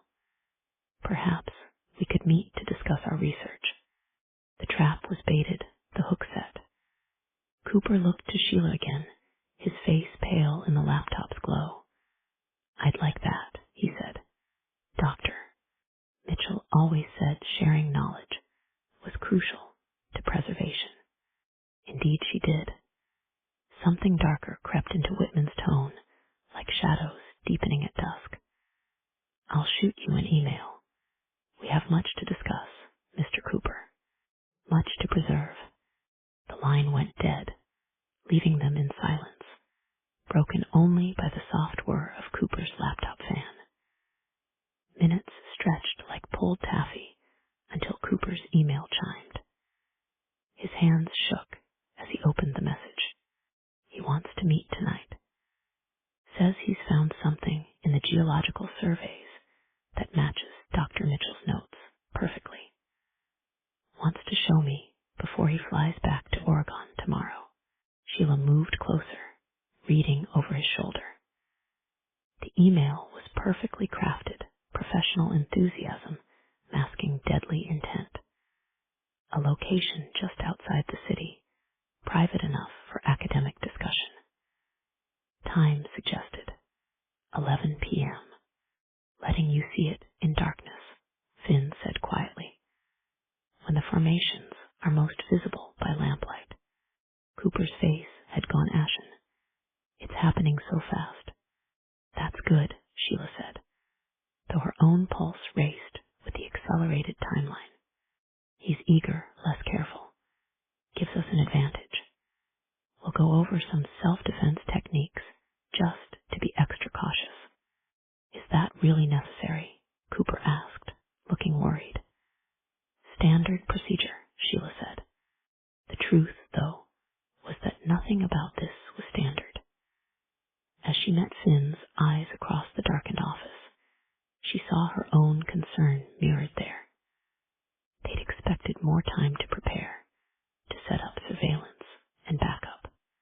Now they had less than 4 hours to prepare Cooper and turn this meeting into a trap that would catch a killer. Outside, night pressed against the windows like black velvet, and somewhere in that darkness, Whitman was preparing his next preservation. The question was, whose plan would prevail? The limestone cliffs loomed against starlight like ancient sentinels, their faces scarred by shadow and geological time. Sheila pressed herself deeper into her hiding spot among the rocks. Every muscle tensed as she watched Cooper's lone figure move through the darkness below. The wire he wore transmitted his breathing, too fast, too shallow, but steady enough to suggest he was holding it together. They'd chosen to keep the FBI out of this operation. Walsh's team would have insisted on a full tactical response, flooding the area with agents and equipment. But Whitman was too careful, too attuned to the rhythms of prey and predator. He'd spot a major operation from miles away. Instead, Sheila had selected just 4 of her most trusted deputies, positioning them carefully around the meeting point. Finn maintained radio contact from a concealed position on the opposite ridge. The night air carried the mineral scent of the caves, a reminder of what waited if they failed. Somewhere in this darkness, a killer prepared to add another mind to his frozen collection. A beam of light cut through the darkness, headlights approaching along the access road. Sheila's hand tightened on her weapon as a dark sedan pulled into view, its engine dying to silence that felt absolute. Where had he gotten this vehicle, since his Subaru had burned up? Was he just skilled at stealing cars? Dr. Banner. Cooper's voice carried clearly through the wire, betraying only the slightest tremor. Mr. Cooper. The measured academic tone they'd heard on the phone came through faintly as a figure stepped from the car. Thank you for meeting me so late. Some things are best observed in darkness. Sheila could just make out their silhouettes as Banner led Cooper toward the cliff face, his flashlight beam dancing across limestone. Their voices carried clearly through the wire. I found something remarkable in these formations, Banner was saying. Something that changed everything I thought I knew about preservation. His voice took on an almost dreamlike quality. Have you ever wondered why certain cultures chose caves for their most sacred rituals? Dr. Mitchell had theories about that, Cooper replied, playing his part perfectly despite the fear Sheila could hear beneath his words. Theories, yes, but I found proof. Banner's flashlight swept across the rock face. 3 years ago, in a chamber much like this one, I discovered him, perfectly preserved in ice and mineral deposits. The frozen one. Sheila's breath caught. This was it, the origin of his obsession. At first, I thought he was just another Ice Age hunter, Banner continued, his voice taking on an unsettling intensity.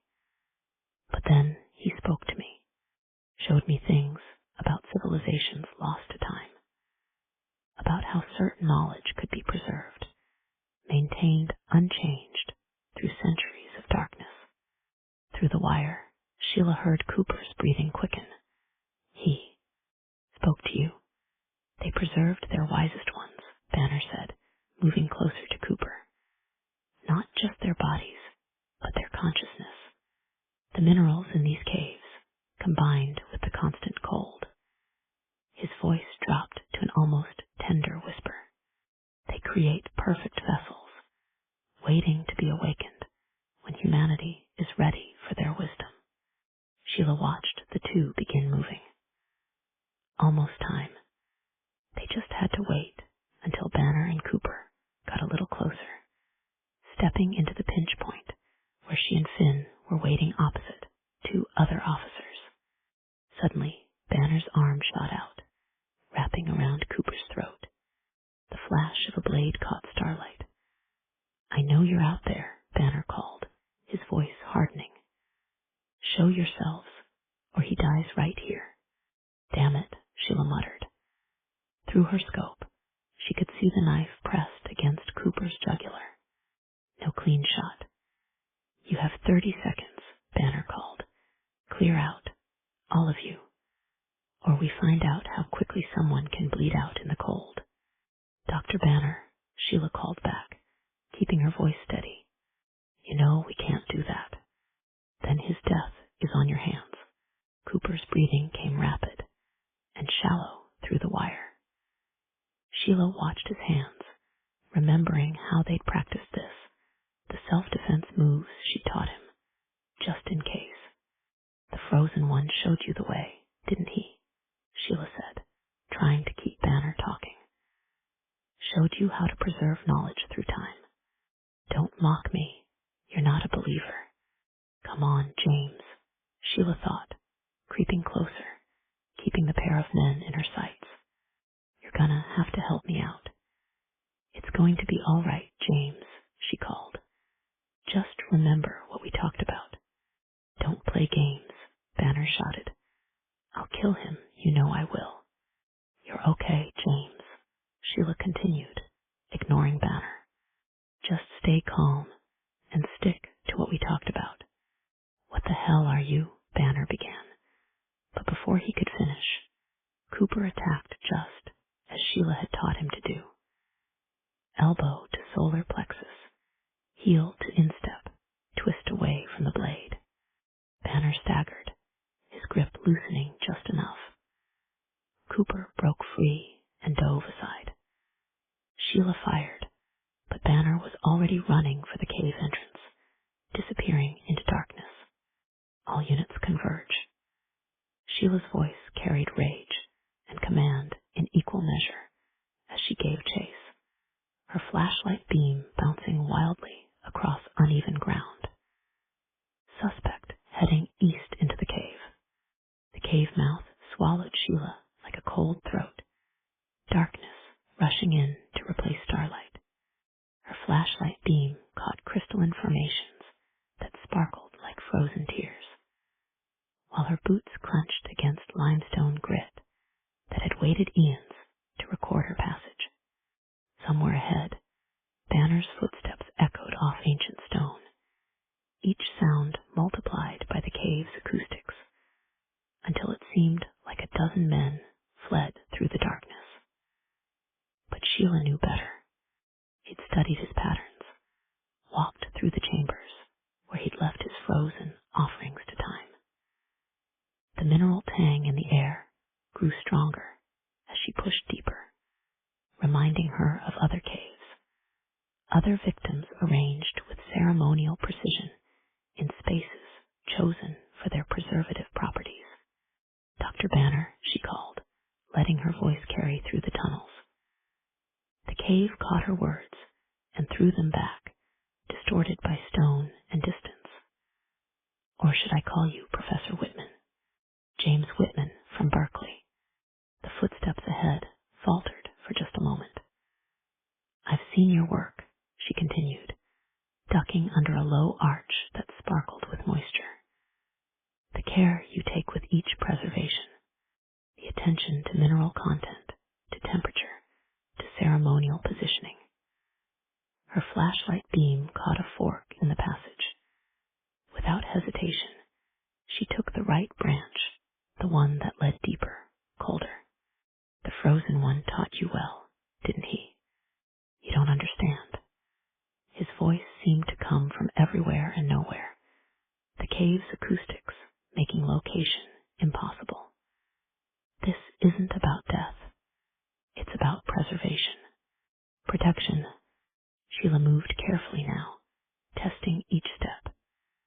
The temperature had dropped significantly, her breath visible in the flashlight's beam. Ice formations grew more numerous, more elaborate, like frozen waterfalls caught in mid-flow. I understand more than you think, she called back. You're creating vessels, maintaining consciousness through time, preserving minds you think are worthy of surviving centuries. She swept her light across crystalline walls that caught and fractured the beam into 1,000 points of cold fire. But tell me, Professor, did the frozen one really speak to you? Or was that just the isolation, the thin air, the desperate need to believe your work had meaning? A laugh echoed through the darkness, bitter, hollow, touched with something that might have been grief. You think I'm insane, that I imagined it all. His voice was closer now. But you've seen the chambers, the mineral content, the perfect conditions, ancient wisdom preserved in ice and stone, waiting for those who understand. Sheila moved faster, more confident now. The air grew colder with each step, carrying that specific mineral scent she'd come to associate with his work. Up ahead, a larger chamber opened like a mouth, full of crystal teeth. She knew, with the certainty that came from understanding predators, that he would be there. In the coldest chamber, where mineral-rich water had worked its patient magic for millennia. The perfect place for his next preservation. The perfect place to end this. I've seen the chambers, she said, her voice carrying into darkness, thick with ancient silence. I've seen what you've done to them. Kane, Mitchell, Harper, minds worthy of preservation, you said. But tell me, Professor. She paused at the chamber's entrance, ice crystals catching her light like fallen stars. What makes you worthy of choosing? No answer. The cave's darkness pressed against Sheila's senses like velvet soaked in ice water. Her flashlight beam caught crystalline formations that seemed to twist and dance at the edge of vision, their facets holding secrets older than human memory. The silence felt absolute, broken only by the steady drip of mineral-rich water that had shaped these chambers through geological time. Professor, her voice scattered off ancient walls, returning as whispers of itself. Each step carried her deeper into the consuming cold, into spaces where the air itself felt thick with age and mineral tang.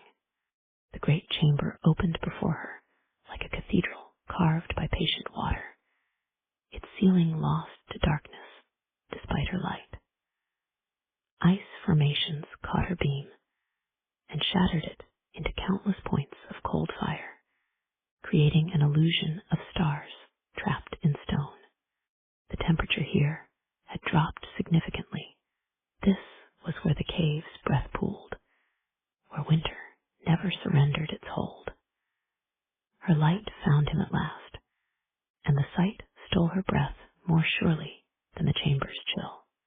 Whitman knelt in the center of the space, as if in prayer, ceremonial robes flowing around him like frozen wings. The garment's intricate beadwork caught her light and threw it back in patterns that spoke of ancient wisdom and terrible purpose. His face held the serene acceptance of a man who had found his destiny in darkness. You can still walk away, Sheriff. His voice carried the weight of centuries. Let me complete the cycle here, where the minerals sing in the stone. He spread his arms, the robes rippling like water, turned to crystal. I promise I'll stay. Let the cold take me slowly. Future generations will find me, understand what I've learned. The frozen one's wisdom will live on through time itself. You need help, Professor. Sheila kept her weapon trained on him, though her hands ached with cold that seemed to seep into her bones. This isn't preservation, it's illness.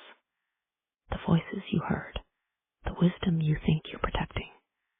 It's delusion born of isolation and thin air. Delusion. He withdrew something from the robes, a bone awl. I've preserved minds that understood the importance of cultural memory. Kane, Mitchell, Harper, they'll guide future civilizations when humanity is ready to hear their wisdom. The awl moved to his own neck with the practiced grace of ceremony. Now it's my turn to join them, to add my understanding to the library of frozen consciousness. The mineral content here is perfect, better even than the chamber where I found the frozen one. My preservation will be absolute. The frozen one chose you to carry on this work, Sheila said quickly, playing to his delusions while inching closer. To preserve knowledge that humanity wasn't ready for. But what if you're meant to do more than just join the others? What if you're meant to guide future generations to them? The awl dipped lower as confusion warred with conviction on his face. Guide them. You alone understand the importance of these preservation chambers. The mineral content, the exact temperatures needed. Another careful step closer. If you damage your brain now, who will show them the way? His grip on the all loosened, just slightly. A moment of hesitation that contained universes of doubt.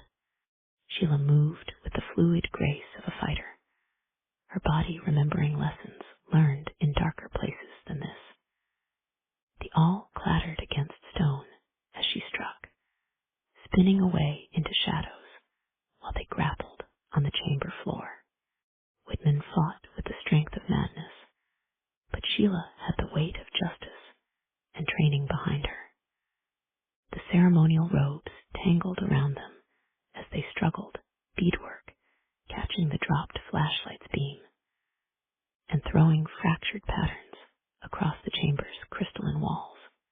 Footsteps thundered through the cave system, Finn and the others, following her trail into darkness.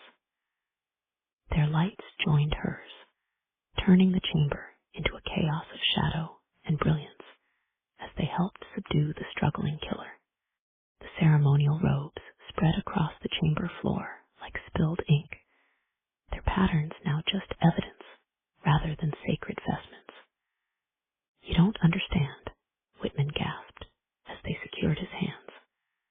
The frozen one chose me, showed me the way, showed me how knowledge could survive unchanged through centuries of darkness. The only thing showing you the way now, Sheila said as they pulled him to his feet, is a road back to reality. The gathered lights caught his face, a man lost between delusion and despair. His grand mission of preservation ended in a chamber that would hold neither his body nor his twisted wisdom. The ceremonial robes hung heavy with defeat as they led him away, his whispers about ancient knowledge fading into echoes that the cave would hold forever.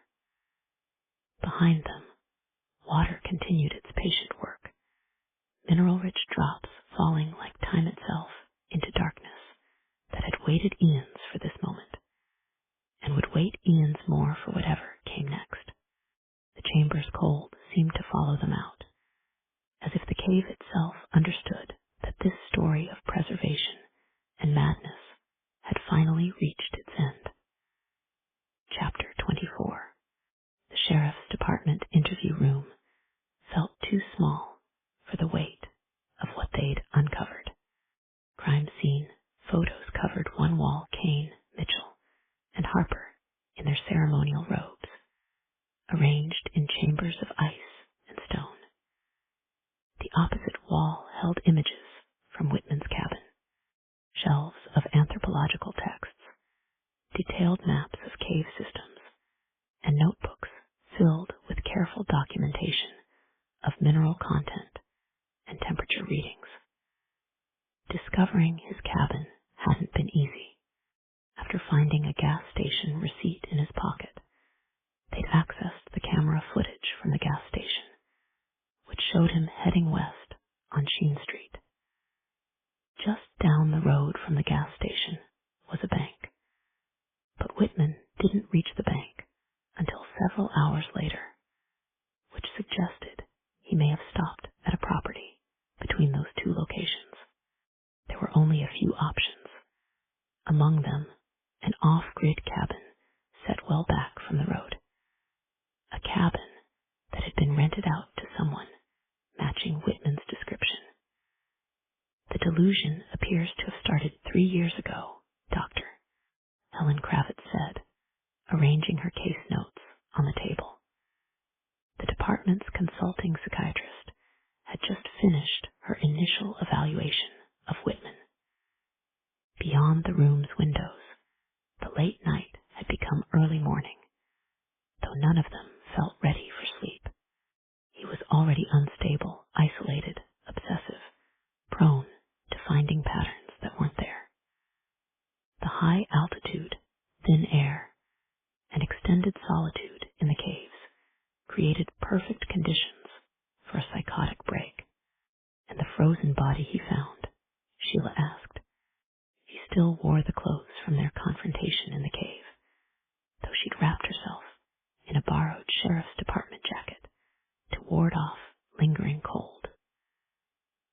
real archaeological discovery, Finn said from where he stood examining a map of cave systems. We found his original documentation, an Ice Age hunter, perfectly preserved in a mineral-rich chamber. But the voice Whitman heard, he shook his head. That's where reality ended and delusion began. His background gave him the perfect framework for the delusion, Kravitz added. Decades studying preservation techniques, specializing in how ancient cultures maintained their traditions through time. When he found that frozen body, his mind created a narrative that matched his obsessions. Sarah Neville entered, carrying a stack of files they'd found in Whitman's cabin. These go back 30 years, she said, spreading them across the table. Journal articles about mineral preservation, indigenous ceremonies, cave archaeology. He was building toward this long before he snapped. The robes were key, Finn said, picking up one of the files. We found Vale's complete records in that storage unit. Whitman spent years tracking down pieces of the Window Rock collection, studying their mineral content. He believed they were specially treated to help preserve consciousness. Sheila moved to examine the crime scene photos, seeing them with new understanding. So when he found that frozen body, everything aligned, Kravitz finished. His research into preservation, his obsession with maintaining ancient wisdom, his isolation in the caves, it created a perfect storm. The delusion gave him a mission. Preserve minds he deemed worthy of surviving through time. We found his criteria, Neville added, holding up a notebook filled with Whitman's handwriting. He monitored academic publications, looking for researchers studying cultural preservation. People who understood the importance of maintaining traditional knowledge. Kane was first, Finn said, touching the earliest crime scene photo. He found something in Whitman's caves, probably evidence of the original frozen body. But instead of seeing it as the archaeological discovery it was, Whitman saw him as the first mind worthy of preservation, Sheila finished. Then Mitchell, documenting sacred sites. And finally Harper, studying how isolated communities maintain their traditions, the ceremonial arrangement, the temperature control, the attention to mineral content. It was all part of his mission, Kravitz said. In his mind, he wasn't killing them. He was ensuring their wisdom would survive unchanged through centuries. Neville picked up another file. We found his research notes from Berkeley. Before he vanished in 2021, he was already showing signs of instability. Obsessing over preservation techniques, convinced that modern society was losing crucial knowledge. Then he found that frozen body, Finn said quietly, and everything he'd been thinking crystallized into certainty. The room fell silent as they absorbed the weight of it all. Outside, the first hint of dawn began to lighten the sky, though true morning still felt distant. What about the caves where we found Kane and Mitchell? Sheila asked. How long had he been using them? Years, Neville said, consulting another file. He mapped the entire system, studied mineral content and temperature variations, created perfect preservation chambers. She paused. We found more preparations in other cave systems. He was planning for decades of work.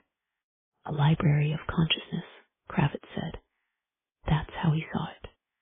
Each victim carefully chosen, perfectly preserved, waiting to share their wisdom with future generations.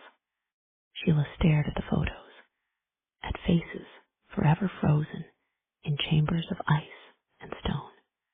They had their answers now, the how and why of Whitman's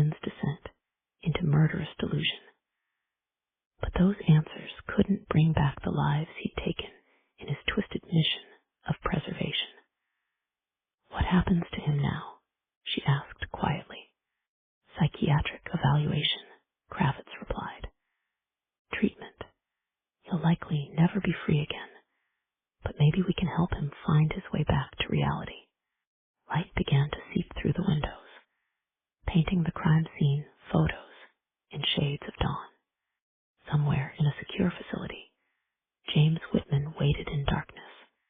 His mission of preservation ended in a chamber that would hold neither his body nor his madness. As the others finally went home, leaving case files and crime scene photos scattered across the interview room like fragments of a nightmare, Sheila stood at the window, watching dawn paint the mountains in shades of promise and threat. Behind her, Finn gathered empty coffee cups, evidence of their long night of piecing together Whitman's descent into murderous delusion. "You should get some rest," he said softly. "So should you." She turned from the window, weary to the bone. The fight with Whitman in the cave seemed like days ago, rather than hours. "I can't believe we actually caught him." "We did." Finn moved closer, his presence steady and grounding. "It's over." But even as he said it, something nagged at Sheila's tired mind. A memory surfaced through layers of exhaustion, the strange phone call she'd received about her father. "My father," she said suddenly. "That call I got, someone claiming to be his friend." She pulled out her cell phone again, trying her father's number. It rang several times before going to voicemail. The familiar gruffness of his recorded voice sent a chill through her that had nothing to do with lingering cold from the cave. "He's not picking up." She looked at Finn, worry cutting through her exhaustion. "Something's wrong. Dad always answers, or at least calls back quickly, even this early. He's an early riser. This isn't like him. When was the last time you spoke to him?" "Yesterday morning, I think." She ran a hand through her hair, thinking. He was going to keep digging into Carlton Vance, see if he could track him down. Finn straightened, fatigue falling away as he caught her concern. "You want to check his house?" Yeah, she was already moving, gathering her jacket. "I know we're both exhausted, but it's your father," Finn finished. "Come on, I'll drive." The sun had fully cleared the mountains as they headed for Gabriel's house. Sheila stared out the window, her mind racing with possibilities she didn't want to consider.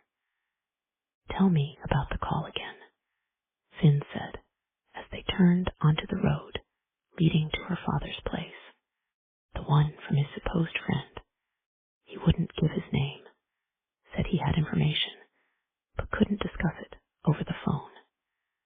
She rubbed her tired eyes, gave me an address, some abandoned farmhouse on the edge of the county. Sounds like a setup.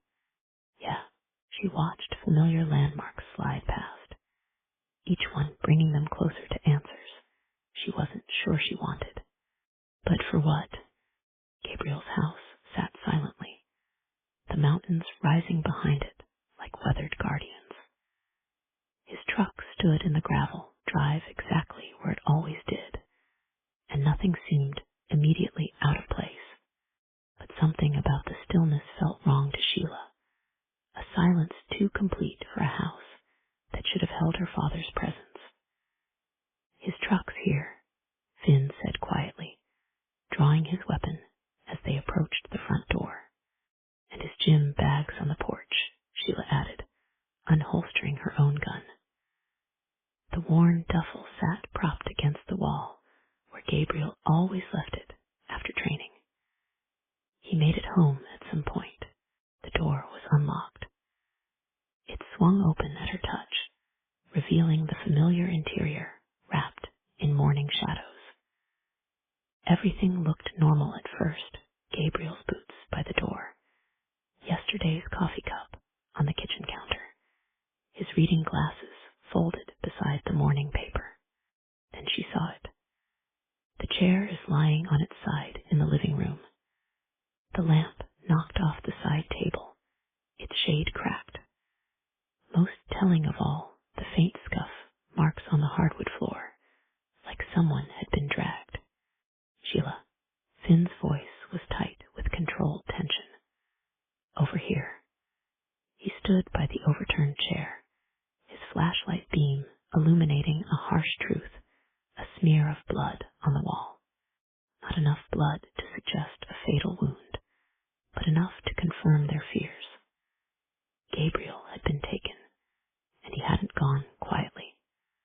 Her world narrowed to that small stain of red, everything else fading to background noise. She forced herself to focus, to think like a sheriff rather than a daughter. Check the rest of the house, she managed. They moved through the rooms carefully, but she already knew they wouldn't find him. Gabriel was gone. Only signs of struggle remained: a broken glass in the kitchen, papers scattered across his desk, a picture frame knocked askew. The photo within showed a younger Gabriel teaching a teenage Sheila proper kickboxing stance, both of them grinning at the camera. His phone's here, Finn called from the kitchen, and his wallet, keys too. Sheila stood in her father's living room, sunlight streaming through windows that had witnessed violence just hours before. The silence felt oppressive now, heavy with implications she didn't want to face. The caller, she said, her voice tight. The one who wouldn't give his name. This is why Dad wasn't answering his phone. Her hands clenched into fists. They took him. We'll find him. Finn's voice carried quiet certainty as he pulled out his phone to call it in. But Sheila barely heard him. She was staring at the blood on the wall, at the signs of her father's struggle against unknown attackers. Gabriel Stone was one of the toughest men she knew. It would have taken several people to subdue him. And somewhere out there, those same people were holding him for reasons she could guess all too well. Her father was missing, taken by people who wanted to stop their investigation into her mother's murder. And Sheila knew exactly where they were waiting for her. Chapter 25. Thanks, Bo, Sheila said. With any luck, this will all be over soon. She hung up the phone and let out a deep sigh. Everything okay with Star? Finn asked. Sheila nodded. She's as restless as a tiger in a zoo, but he'll keep her safe. Thus assured about Star's safety, Sheila turned her attention to the abandoned farmhouse before her, which squatted against the morning sky like a wound in the landscape. Its weathered boards and broken windows testament to years of neglect. She and Finn were concealed in a copse of scrub oak, the rising sun at their backs, painting long shadows across overgrown fields. No signs of current activity, Finn said quietly, lowering his binoculars. But those tire tracks by the side door are fresh. Someone's been here recently. Sheila studied the building through her own binoculars, cataloging details with desperate intensity. A rusted tractor sat half hidden behind the house, brown weeds growing through its chassis. The front porch had partially collapsed, forcing anyone entering to use the side door, creating a natural bottleneck. Perfect for an ambush. They're smart, she said, choosing a place with clear sight lines, only one viable entrance. She shifted position slightly, branches crackling beneath her. Which is exactly why we need backup. Finn's voice carried the weight of worry, not just for Gabriel, but for her. This is trap written all over it, Sheila. That call, the address. They knew you'd come. Of course they knew. She lowered the binoculars, her jaw tight. They took him because of me, because I wouldn't let Mom's case rest. The more reason not to walk into their trap alone. You think I don't know that? Her voice cracked slightly. But if we bring in a tactical team, create a perimeter, what happens to Dad? They'll see us coming, Finn. And people willing to kill a sheriff over old secrets won't hesitate to kill their hostage. Finn was quiet for a moment, watching a crow circle overhead. When he spoke again, his voice was gentle but firm. They might not even have him here. This could just be where they plan to take you out. Maybe. Sheila's hands tightened on the binoculars until her knuckles went white. But if there's even a chance, then we need to be smart about this. Your father wouldn't want you walking into an ambush. My father wouldn't be in this situation if I hadn't pushed so hard to solve Mom's murder. The words tasted bitter, like copper and regret. He told me to be careful, that these people would do anything to keep their secrets buried. But I couldn't let it go.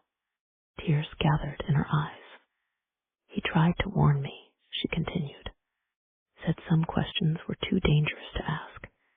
She met Finn's eyes, but I kept asking anyway. And now they have him. Sheila, he touched her arm gently. We will find him. But getting yourself killed won't help anyone. She looked back at the farmhouse, its broken windows staring like empty eyes across the overgrown fields. Somewhere in there, or somewhere else, entirely, her father was being held by people who had already proven they would kill to keep their corruption hidden.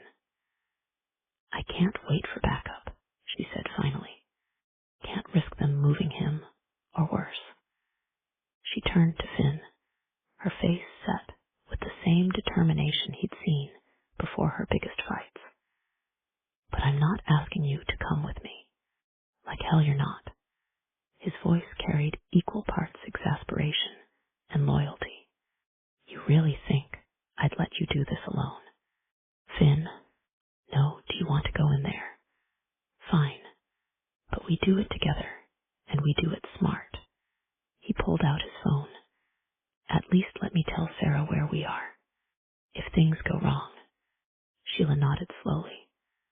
Okay, but give us an hour before she moves in. If Dad's in there, we need time to get him out. They studied the farmhouse in silence for several moments. Somewhere inside that hollow shell of a building, answers waited. The question was, would they survive learning them? Ready? Finn asked softly. Sheila checked her weapon one last time, thinking of her father, of all the times he'd been there for her. Now it was her turn. Ready. The stillness pressed against them like a physical thing as they moved through tall grass toward the farmhouse. Their approach kept them in the shadow of an old equipment shed. The grass whispered beneath their careful steps, crickets falling silent as they passed. Reaching the side of the house, they pressed against weathered boards still cool from night air. The side door stood 15 feet away, its frame warped with age and weather. Sheila caught Finn's eye and gestured she'd go high, he'd go low. Paint flakes crumbled beneath her fingers as they edged along the wall. Every sense strained for signs of movement, for any indication they weren't alone. A crow called somewhere distant, the sound emphasizing the unnatural quiet around the farmhouse. The door's hinges looked rusty, likely to squeal. Sheila tested the handle with infinite patience, feeling the mechanism's resistance. It turned, unlocked. She met Finn's eyes again.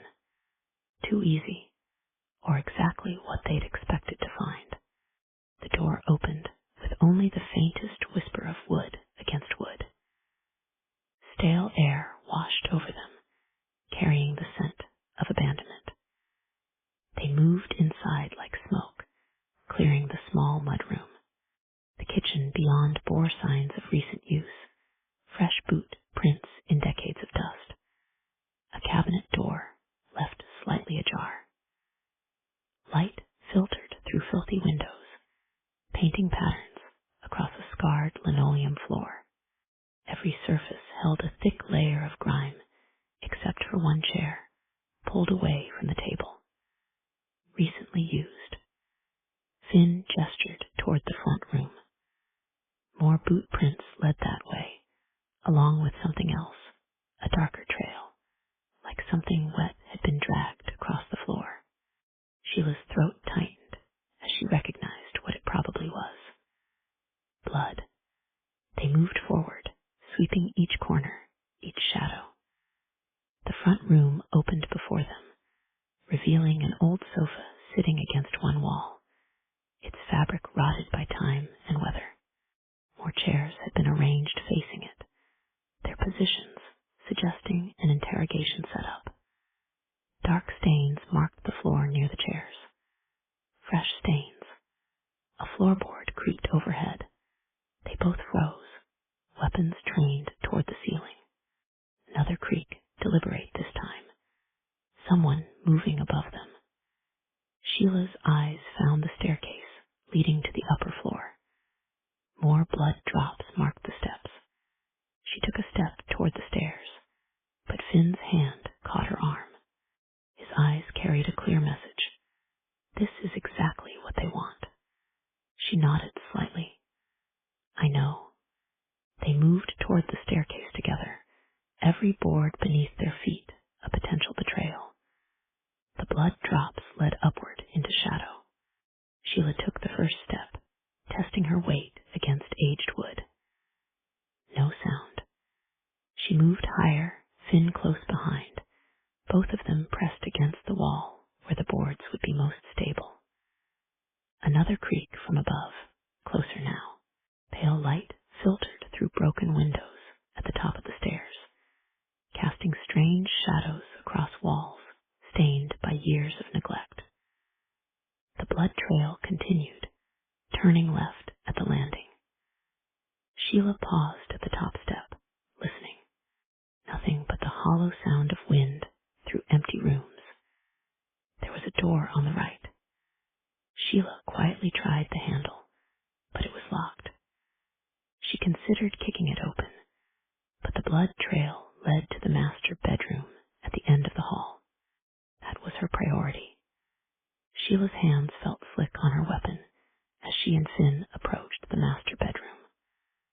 The door stood partially open, darkness beyond holding answers she wasn't sure she wanted. She met Finn's eyes. He nodded. The door opened with painful slowness. Light from the hall spilled across bare floorboards, illuminating more chairs arranged in that same interrogation setup. Blood stained the seat of one.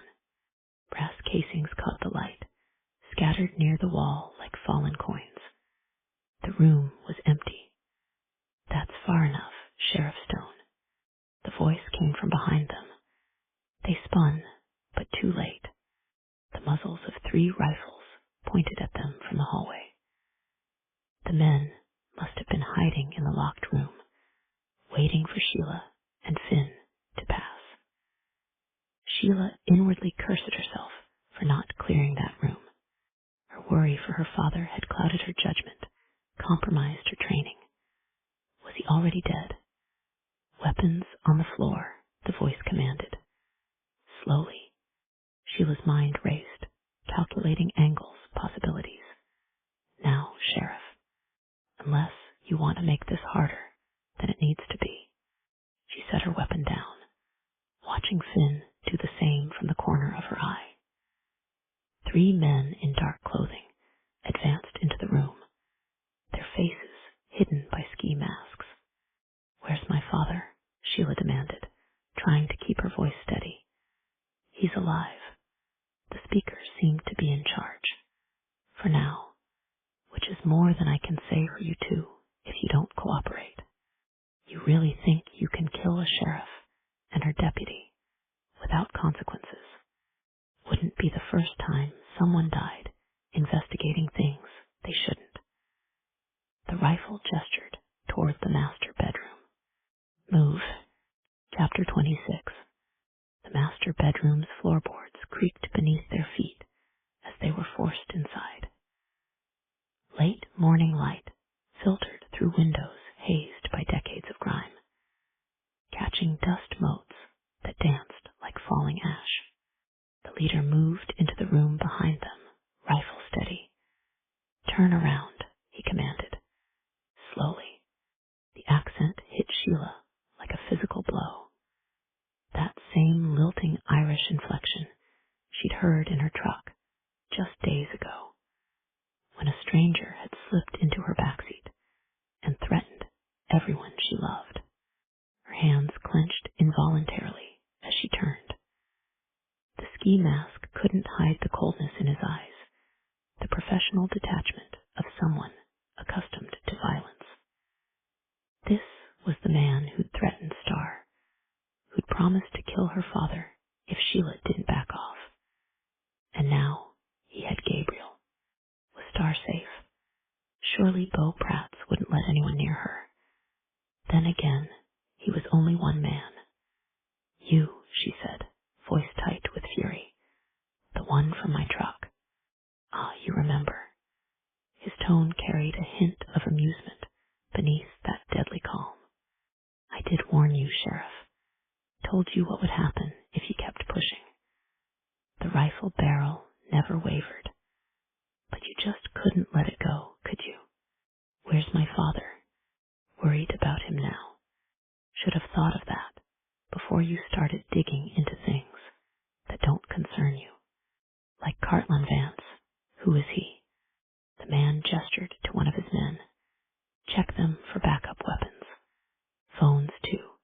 Rough hands patted them down, removing Sheila's backup piece from her ankle holster, fins from his belt. Their phones followed, tossed carelessly into a corner. Your father's stubborn, the Irishman continued. Hasn't told us what we need to know yet. Maybe you'll be more cooperative. Sheila's mind raced, cataloging details, even as rage burned in her chest. 3 men in the room. At least one more somewhere in the house, probably watching the perimeter. All armed with rifles, professional gear, not hunting weapons. These weren't local thugs. They were experienced, dangerous. The Irishman moved closer, rifle trained on Sheila's chest. Your father's been quite stubborn about Detective Thompson's old files. His accent made the words sound almost musical, a deadly lullaby. Sheila knew he was talking about the detective who had been investigating departmental corruption before his mysterious disappearance. Internal Affairs had then handed the case to her father. The rest was history. We know your mother found them, the Irishman continued. And now you've been asking the same questions she did. The payments, Sheila said.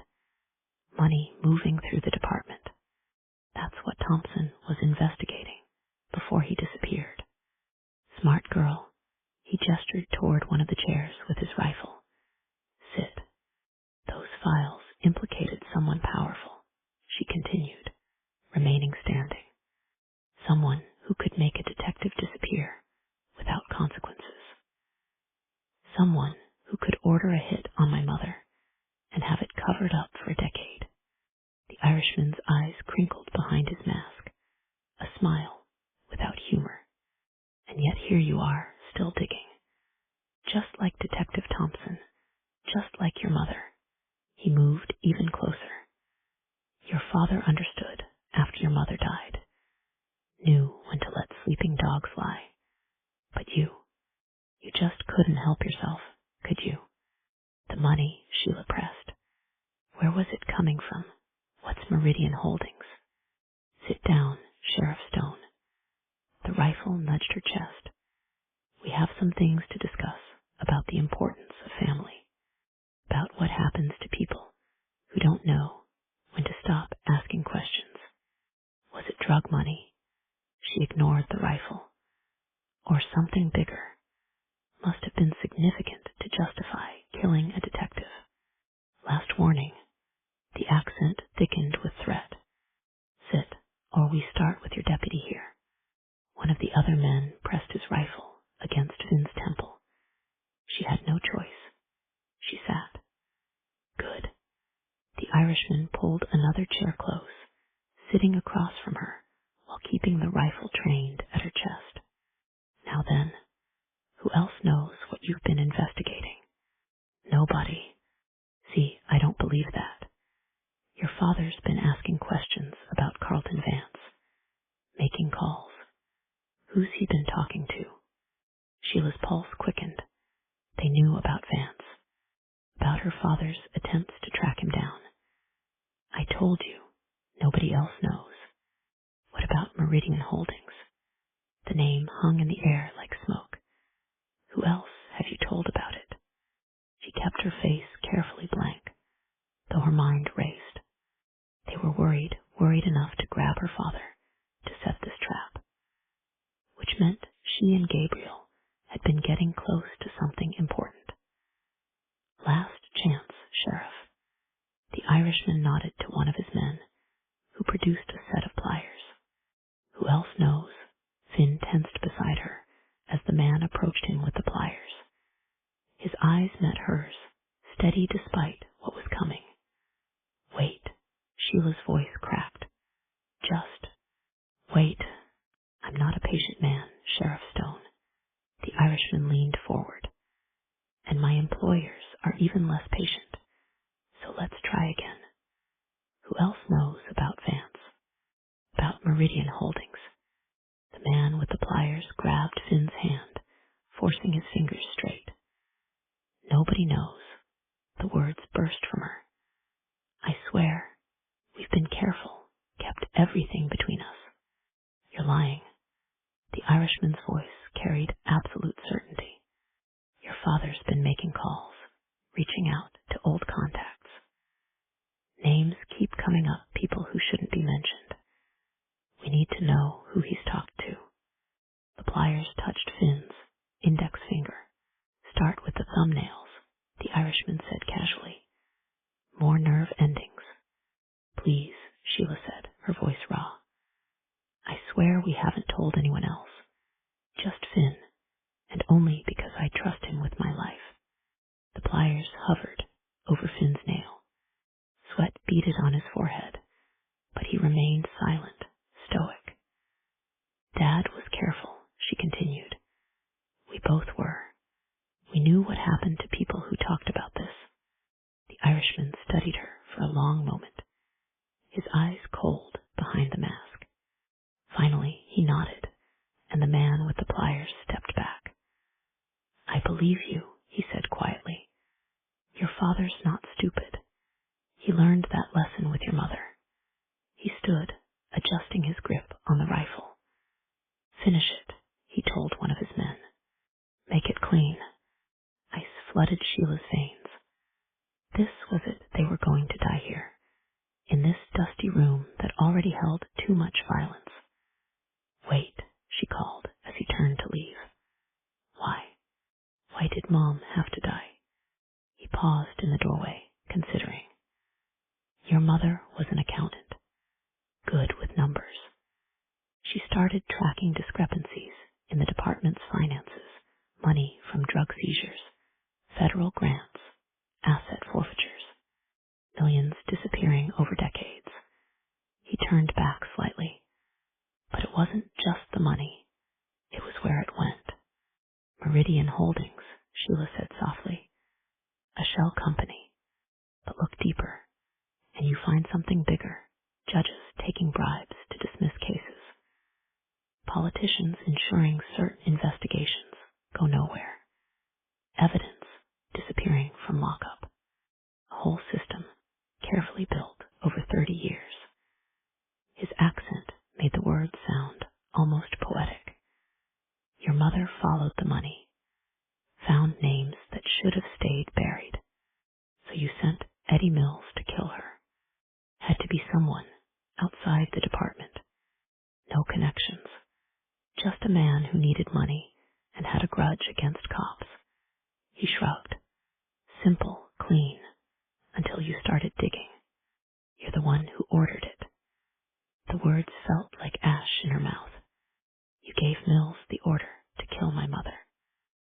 personal, Sheriff.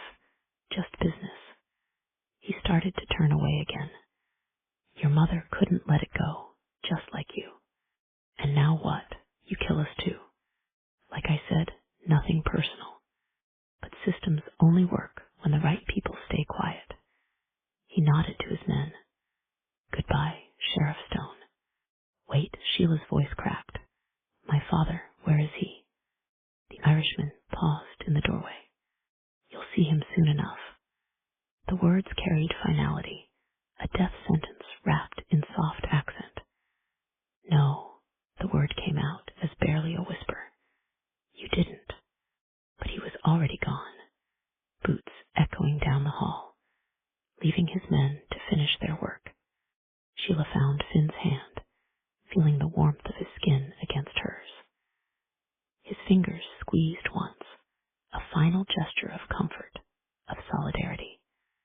She thought of Star, who would now lose another guardian, of her mother, waiting in that cold ground, of her father, who had died trying to protect her from the very secrets that would now kill her too. The rifle's mechanisms clicked as rounds were chambered. Then came the sound of breaking glass from somewhere below, sharp and sudden in the dusty silence. Sheila's breath caught. Every muscle in her body tensed, straining to hear more. For a long moment, no one moved. Even the armed men seemed frozen, heads cocked slightly as they listened. Another sound drifted up from below, something heavy shifting against floorboards. It could have been the old house settling, but Sheila knew better. Someone else was down there. But friend or foe, either way, the tension in the room had shifted. Their executioner's attention was split now, their confidence shaken by this unknown factor. One of the masked men glanced at his partner. Check it, he ordered, keeping his rifle trained on Sheila and Finn. The second man disappeared down the stairs, his footsteps fading into silence. Sheila held her breath, every muscle coiled with tension. The remaining gunman shifted his weight nervously and moved his rifle between her and Finn as he tried to cover them both. The sound of impact echoed up from below, a body hitting something solid. Then came the unmistakable sounds of hand-to-hand combat. Grunts of effort, the thud of fists finding flesh, furniture splintering. Their guard's attention wavered, his head turning slightly toward the noise. The rifle barrel dipped a fraction of an inch. To hell with this, he muttered. The weapon swung toward Sheila's head, his finger tightening on the trigger. Finn moved like lightning. He launched himself forward, driving his shoulder into the man's midsection. The rifle discharged, the round punching through the ceiling as they went down in a tangle of limbs. Sheila was already moving. Her kickboxing training took over, muscle memory built through thousands of hours in the ring. As the man pushed Finn off and rose, Sheila drove her knee into the gunman's kidney. The man gasped, his grip on the rifle loosening. Finn wrenched the weapon away, but the masked man pulled a knife from his belt. The blade slashed through air where Finn's throat had been a moment before. Sheila caught the man's knife hand, twisting in a joint lock she'd learned from her father. Bone and tendon strained against the hold. The knife clattered to the floor, but their attacker was skilled, professional. He dropped his weight suddenly, breaking her grip, then drove an elbow toward her face. Sheila barely managed to slip the strike. The three of them grappled, each seeking an advantage. The man's training showed in his movements, military or special forces background. But he was facing two skilled opponents, and Sheila's years of competition, fighting, gave her an edge in close quarters. She saw an opening and took it. right hook connected with surgical precision, snapping the man's head back. Finn followed with a knee strike that drove the air from their attacker's lungs. The masked man stumbled backward, hit the wall hard. Before he could recover, Sheila stepped in with a combination she drilled countless times. Left jab, right cross, left hook. Each punch landed clean. The man's knees buckled, and he tumbled to the floor, unconscious. Sheila and Finn stood panting in the sudden quiet, adrenaline singing through their veins. The sounds of fighting from below had stopped. Footsteps on the stairs. Slow, uneven, limping. Sheila grabbed the fallen rifle, turning toward the door. Finn retrieved the knife, ready for whatever came next. A figure appeared in the doorway, leaning heavily against the frame. Blood soaked one leg of his pants, and his face was a mess of cuts and bruises from what had clearly been a brutal interrogation. "Dad," Sheila's voice cracked. Gabriel Stone managed a pained smile. "Hey, kid." Then his leg gave out. Sheila caught him before he hit the floor. The bullet wound in his thigh was still bleeding, and his skin felt cold and clammy, early signs of shock. The sound of an engine roaring to life cut through the morning air. Tires squealed on gravel. "The Irishman," Sheila said, moving to the window. She caught a glimpse of a black SUV fishtailing onto the access road, disappearing into a cloud of dust. He was getting away. The man who'd ordered her mother's death, who nearly killed her father, was escaping. But as she looked at Gabriel's battered face, at the blood seeping through his pants, she knew pursuit would have to wait. Her father needed medical attention. Now. "Finn, call it in," she said, already pulling off her belt to make a tourniquet. "We need medics and backup." On it. He pulled out the phone they'd retrieved from their unconscious attacker. Gabriel's hand caught Sheila's wrist as she worked. "Go," he said, struggling to get the word out. You have to, just relax, okay? I'm not leaving you to bleed out." His grip tightened, despite his weakness. "That man, he's the key. He knows." Gabriel swallowed hard and closed his eyes, clearly in pain. Sheila felt a flutter of fear. "Stop talking, Dad. I'm staying with you." Gabriel suddenly shoved her with surprising strength, his face contorting with both pain. "Go," he croaked. He closed his eyes, and for a moment Sheila thought he'd passed out. Then he opened his eyes again and fixed her with an earnest stare. "Please," he said. Sheila wished she could be in two places at once. "Sheila," Finn said gently, touching her arm. "I've got him." Sheila stared at her father, whose eyes willed her to leave and go after the Irishman. She hated everything about this, and she knew that if she left now and her father didn't make it, she would never forgive herself. If, on the other hand, she let the Irishman get away, which might prevent her from ever getting to the bottom of what happened to her mother. "Okay," she said, gazing hard into her father's eyes. "But don't you dare die on me." He blinked hard in acknowledgement. She squeezed her father's hand once, then rose. The unconscious gunman's keys lay where they'd fallen during the fight. "Out back," Gabriel croaked. "Car." Sheila grabbed the keys, already moving. Chapter 27. Sheila burst out of the farmhouse into blinding light. The Explorer sat behind the building, its engine still warm. She threw herself behind the wheel, jamming the key into the ignition. The engine roared to life. Gravel sprayed as she accelerated toward the access road. Dust still hung in the air from the Irishman's escape, marking his trail like breadcrumbs. 2-minute head start. The Explorer's suspension protested as she hit the main road at speed, tires fighting for grip on the turn. She spotted his vehicle far ahead, a black SUV cresting a rise before disappearing. Her hands tightened on the wheel.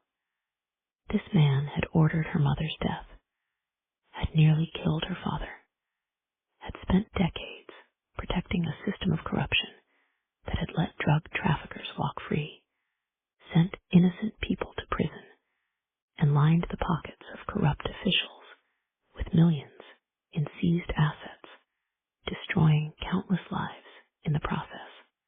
He wasn't getting away. Not this time. The road unwound before her like a serpent, all blind curves and sudden rises. The Explorer's engine screamed as she pushed it harder, eating up the distance between them.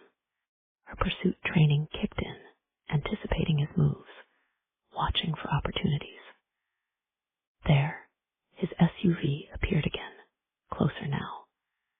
She'd gained ground on that series of curves, her competition driving giving her an edge. He was good, but she was better. The Irishman's vehicle swerved suddenly, taking a forestry road that cut up into the mountains. Sheila followed.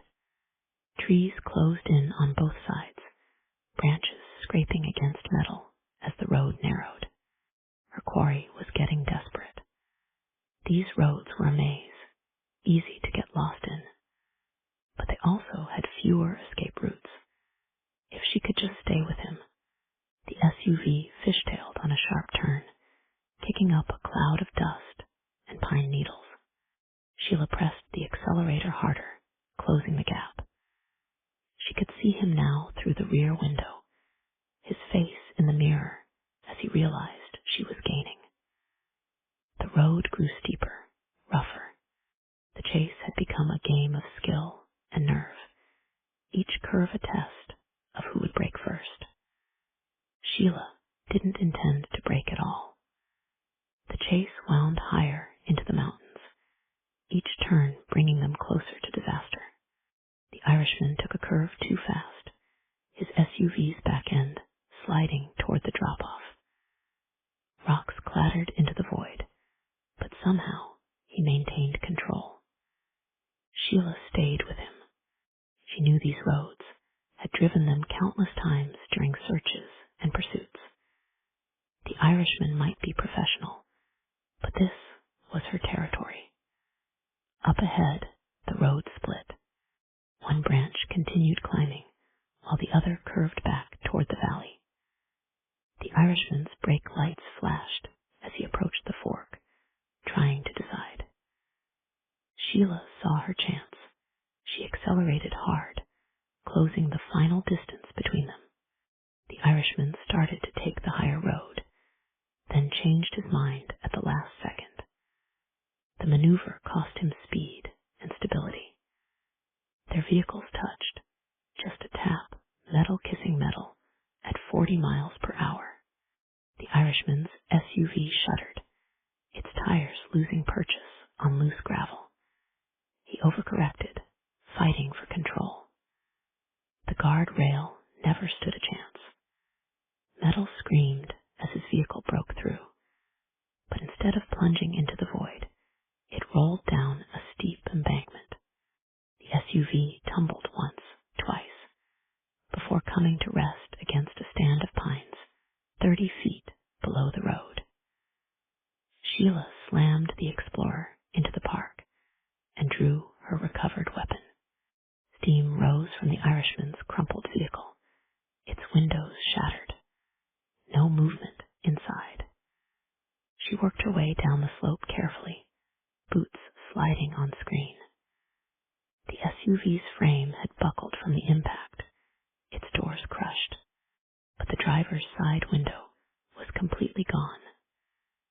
Blood marked the shattered steering wheel.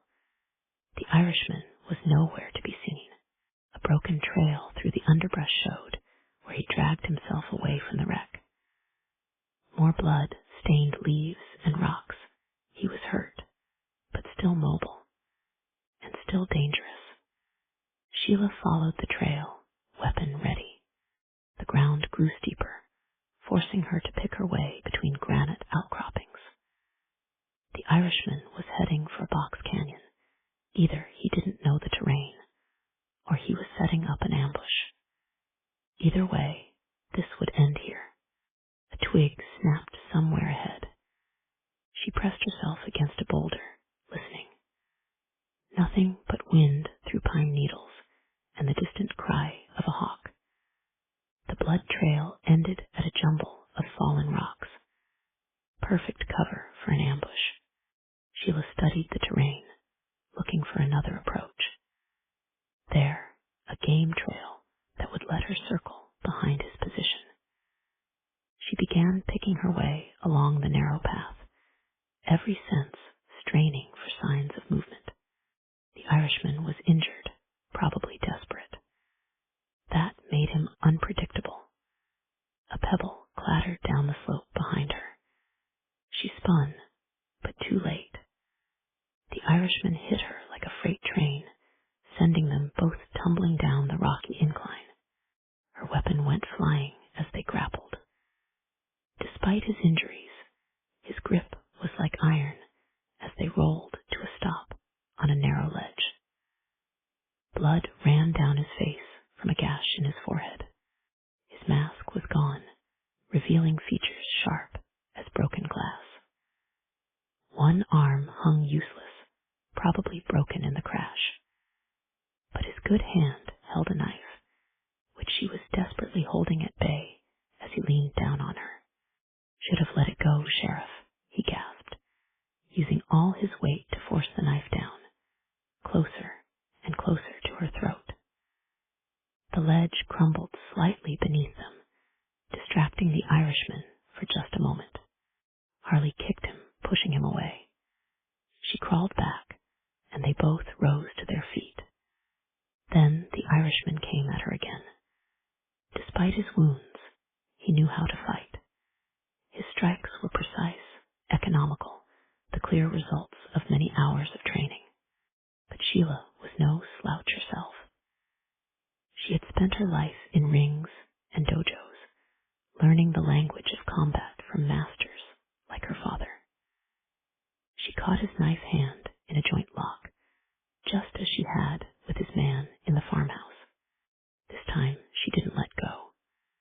Bone and tendon reached their limits. The knife fell, clattering into the abyss below.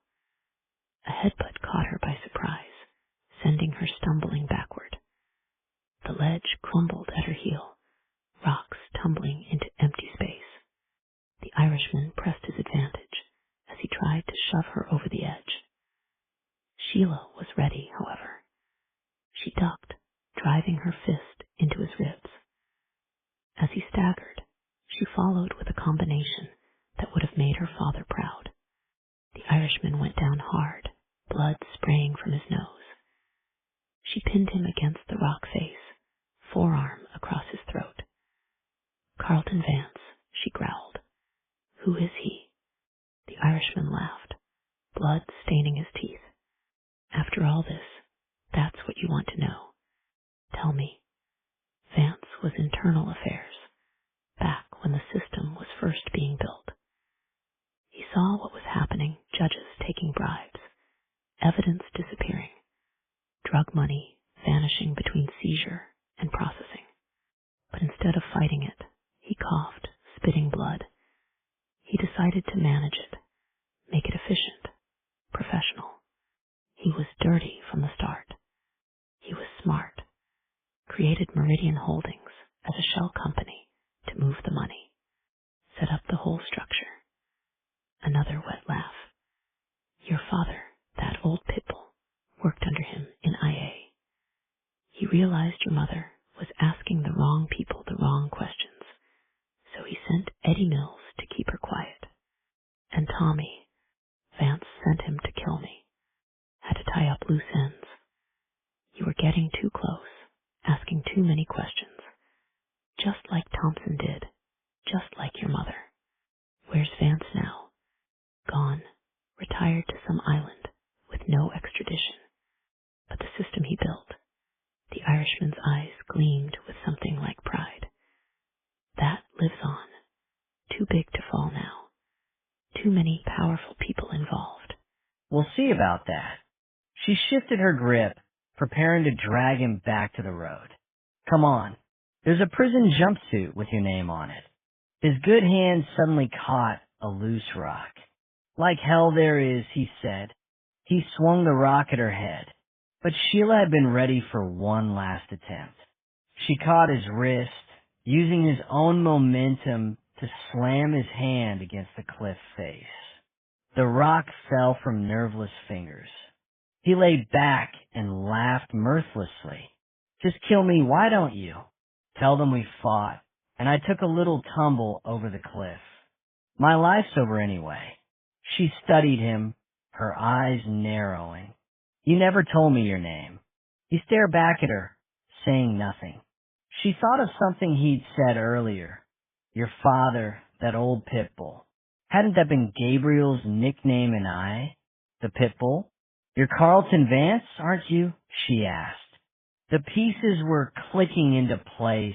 His intimate knowledge of the department's history, the way he spoke about building the system, even his tactical training. He wasn't just enforcing Vance's will. He was Vance himself, the architect of decades of corruption. His Irish accent was probably as fake as his current identity. Had Gabriel recognized him? He must have. He'd worked with Vance for years. Perhaps it hadn't crossed his mind to tell Sheila, though he'd been trying not to go into shock after all. The Irishman grinned. I don't know what you're talking about. Like I said, Carlton Vance retired to some island. My name's Toby Fitzgerald. Sure you are, she murmured. He stirred, groaning. Come on, then. Just finish this. I've had a good run. Don't tell me you don't want to see dead.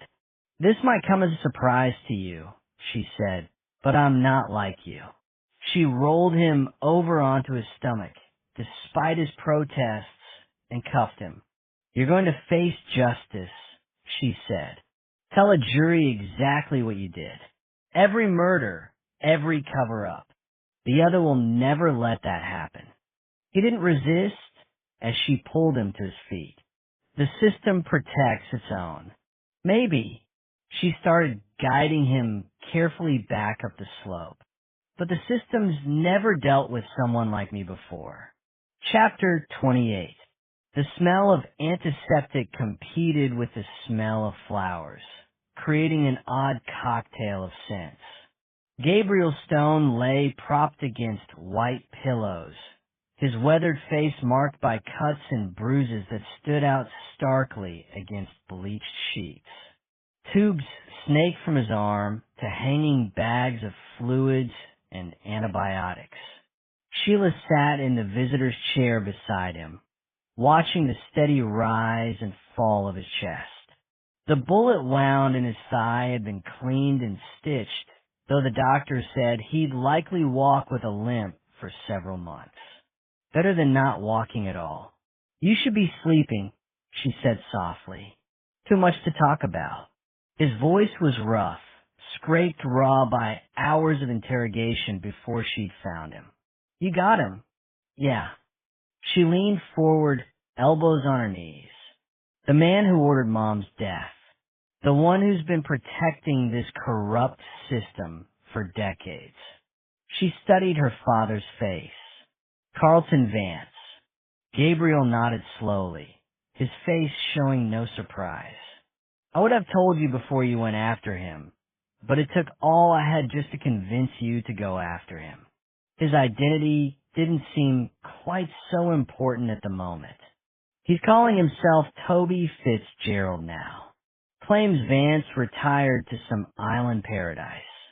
But the way he talked about the department, about how the system was built, she shook her head.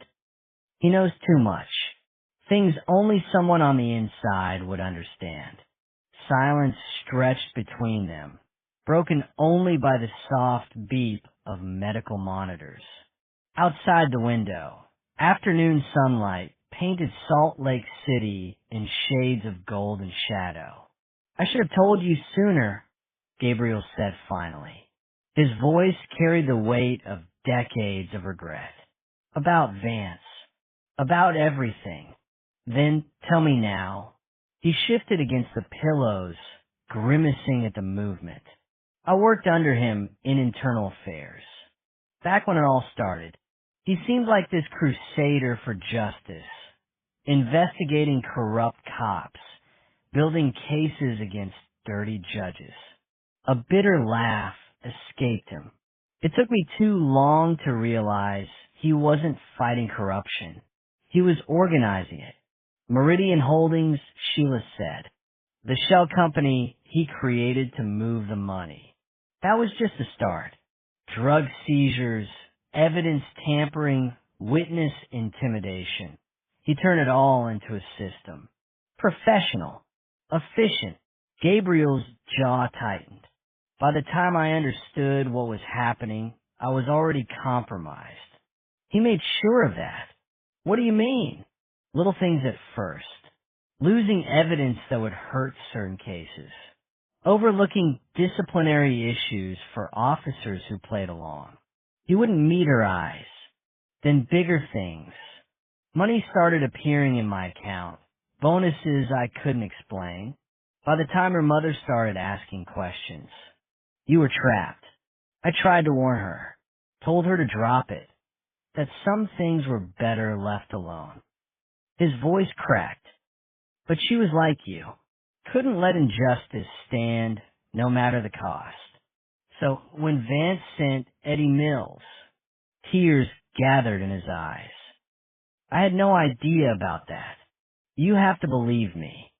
Sheila took his hand, feeling the tremors that ran through him. I believe you. Everything I did was to protect all of you. He grunted and shook his head sadly. Fat lot of good it did. Your mother and Natalie died anyway. And now they almost killed you too. His fingers tightened around hers. I'm so sorry, kid. For all of it. They were both silent for several moments. You never told me how you got free, Sheila said. When you came to help Finn and me. Gabriel's lips curved in a grim smile. Old sheriff's trick. When they took me out to execute me, Vance couldn't do it himself. Too much history between us, I guess. Sent one of his men instead. He shifted against the pillows, wincing. The guy wasn't expecting me to know how to slip flex cuffs. Something I learned back in '82, working a case with the FBI. You hook your thumb just right, create a weak point, and then I waited until he was positioned between me and his backup. Basic hostage situation control. Never let a suspect use your own people as cover. He coughed, grimacing. When he got sloppy with his position, I moved, got his weapon, managed to take out his partner. After that, I just had to make it up to where they were holding you and Finn. You skipped over the part about you getting shot in the thigh. He shrugged one shoulder. A minor technicality. You really think I let a bullet stop me from protecting my little girl? Sheila smiled and felt tears gathering in her eyes.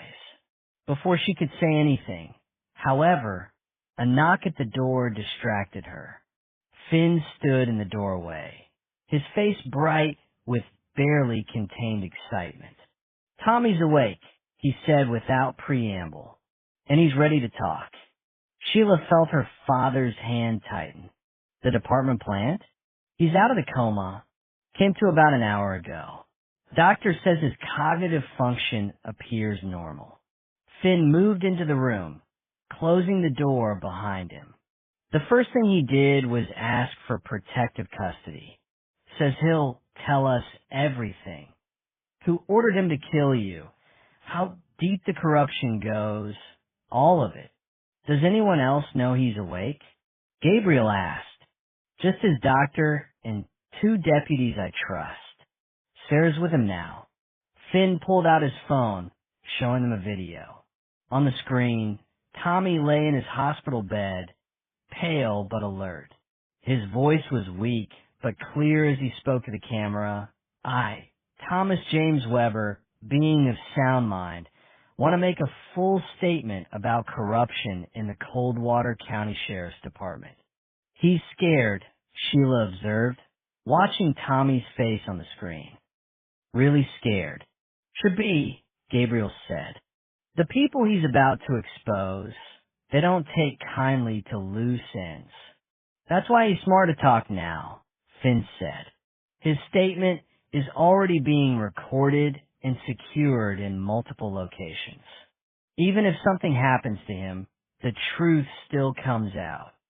Sheila felt hope rising in her chest. Dangerous, fragile hope. With his testimony, we can bring down the whole system, Gabriel finished. Not just the foot soldiers, but everyone. The judges, the prosecutors, all of them. There's something else.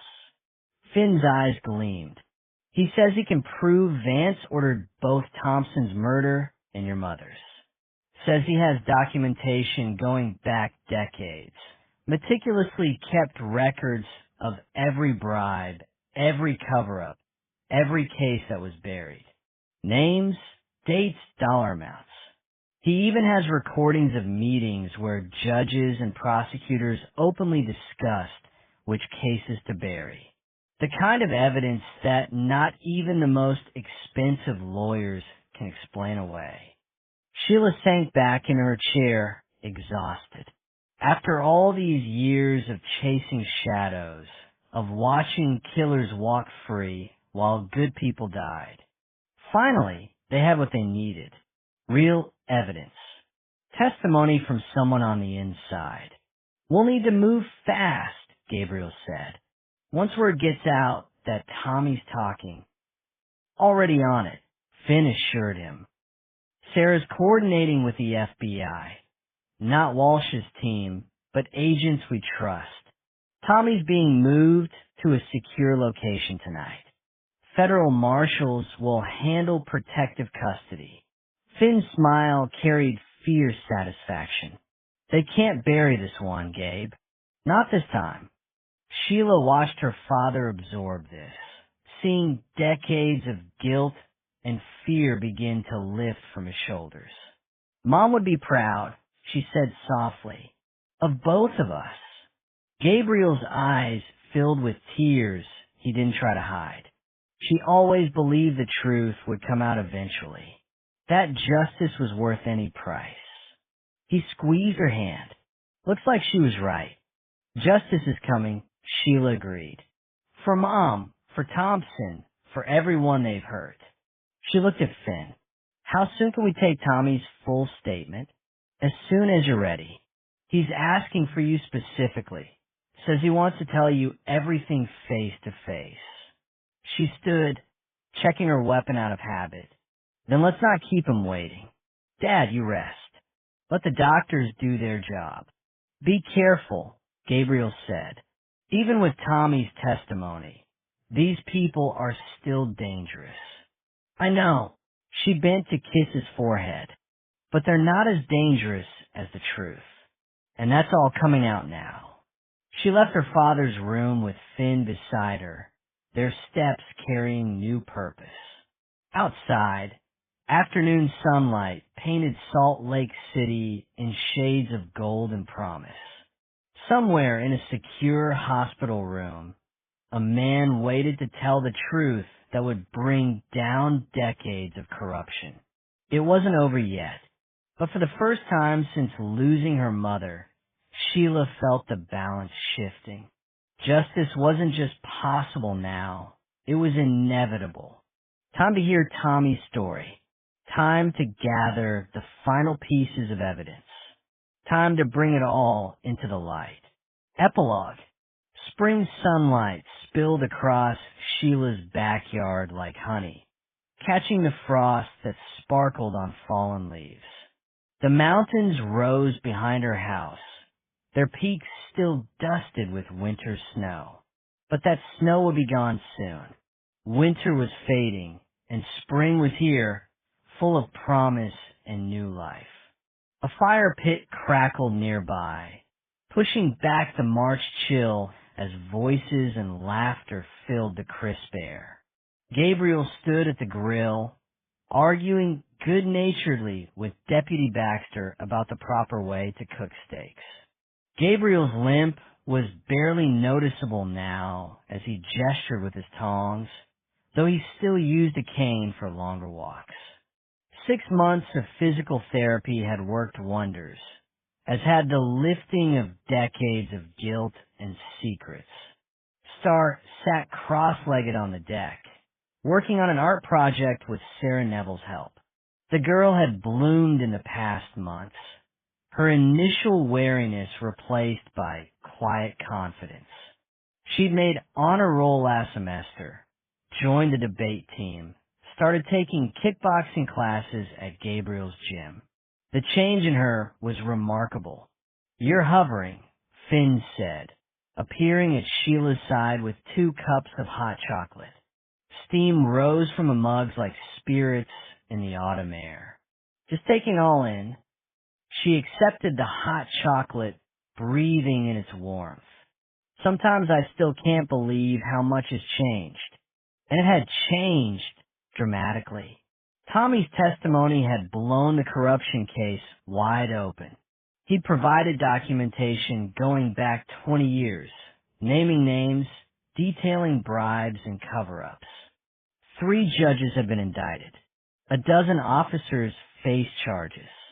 The FBI's anti-corruption task force had set up a permanent office in Salt Lake City to handle the ongoing investigations. Carlton Vance, still insisting his name was Toby Fitzgerald, sat in federal custody, facing multiple murder charges. Tommy's testimony had given prosecutors everything they needed. Detective Thompson's murder, Henrietta Stone's death, decades of orchestrating a system of corruption that had undermined justice across 3 counties. "Dad seems happy," Sheila said, watching Gabriel demonstrate proper grilling technique to an amused Baxter. "More relaxed than I've seen him in years." "Having the truth out helps," Finn replied. "Not having to carry those secrets anymore." He was right.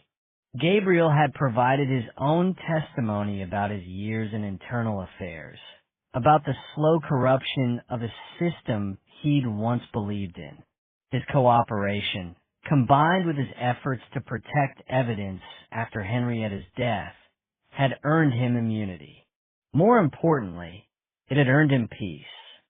Star's laughter drifted across the yard as Sarah said something that made them both grin. The girl had grown close to the deputy over the past months, finding in her a mentor and friend. She'd even started talking about studying criminal justice in college, though she was quick to add that she planned to focus on reforming the system, not just enforcing it. "You know," Finn said casually, "there's still room for one more bedroom, if we wanted to add on to the house." Sheila turned to study his face. "Are you asking what I think you're asking?" "Maybe." He shrugged, but his eyes held hers. "We're practically parents already. What's one more kid in the house?" "A lot of responsibility, that's what it is. And fun. Don't forget that part." His smile carried equal parts confidence and vulnerability.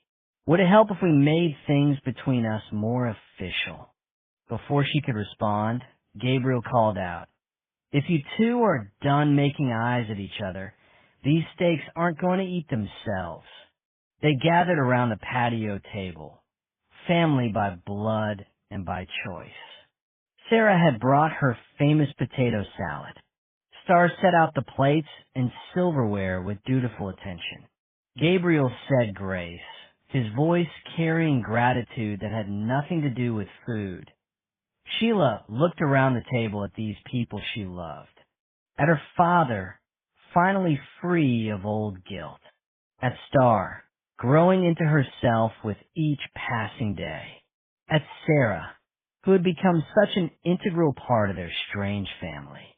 At Finn, whose quiet strength had helped her through the darkest days. Yes, she said suddenly. Finn paused with his fork halfway to his mouth. Yes, what? Yes to adding on to the house. Yes to making this official. She smiled. Yes to all of it.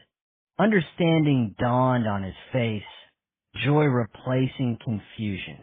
Before he could respond, Star spoke up. Does this mean I get to help plan the wedding? Laughter erupted around the table. Warm, genuine, healing. Gabriel raised his glass in a toast. To family, he said, and to justice finally served. To justice, they echoed. Above them, the mountains stood silent against the spring sky, no longer holding dark secrets in chambers of ice and stone. Wind stirred the fallen leaves, carrying away the last whispers of old grief and corruption. Everything that had been hidden was now in the light. And in that light, surrounded by love and laughter, Sheila Stone finally felt at peace.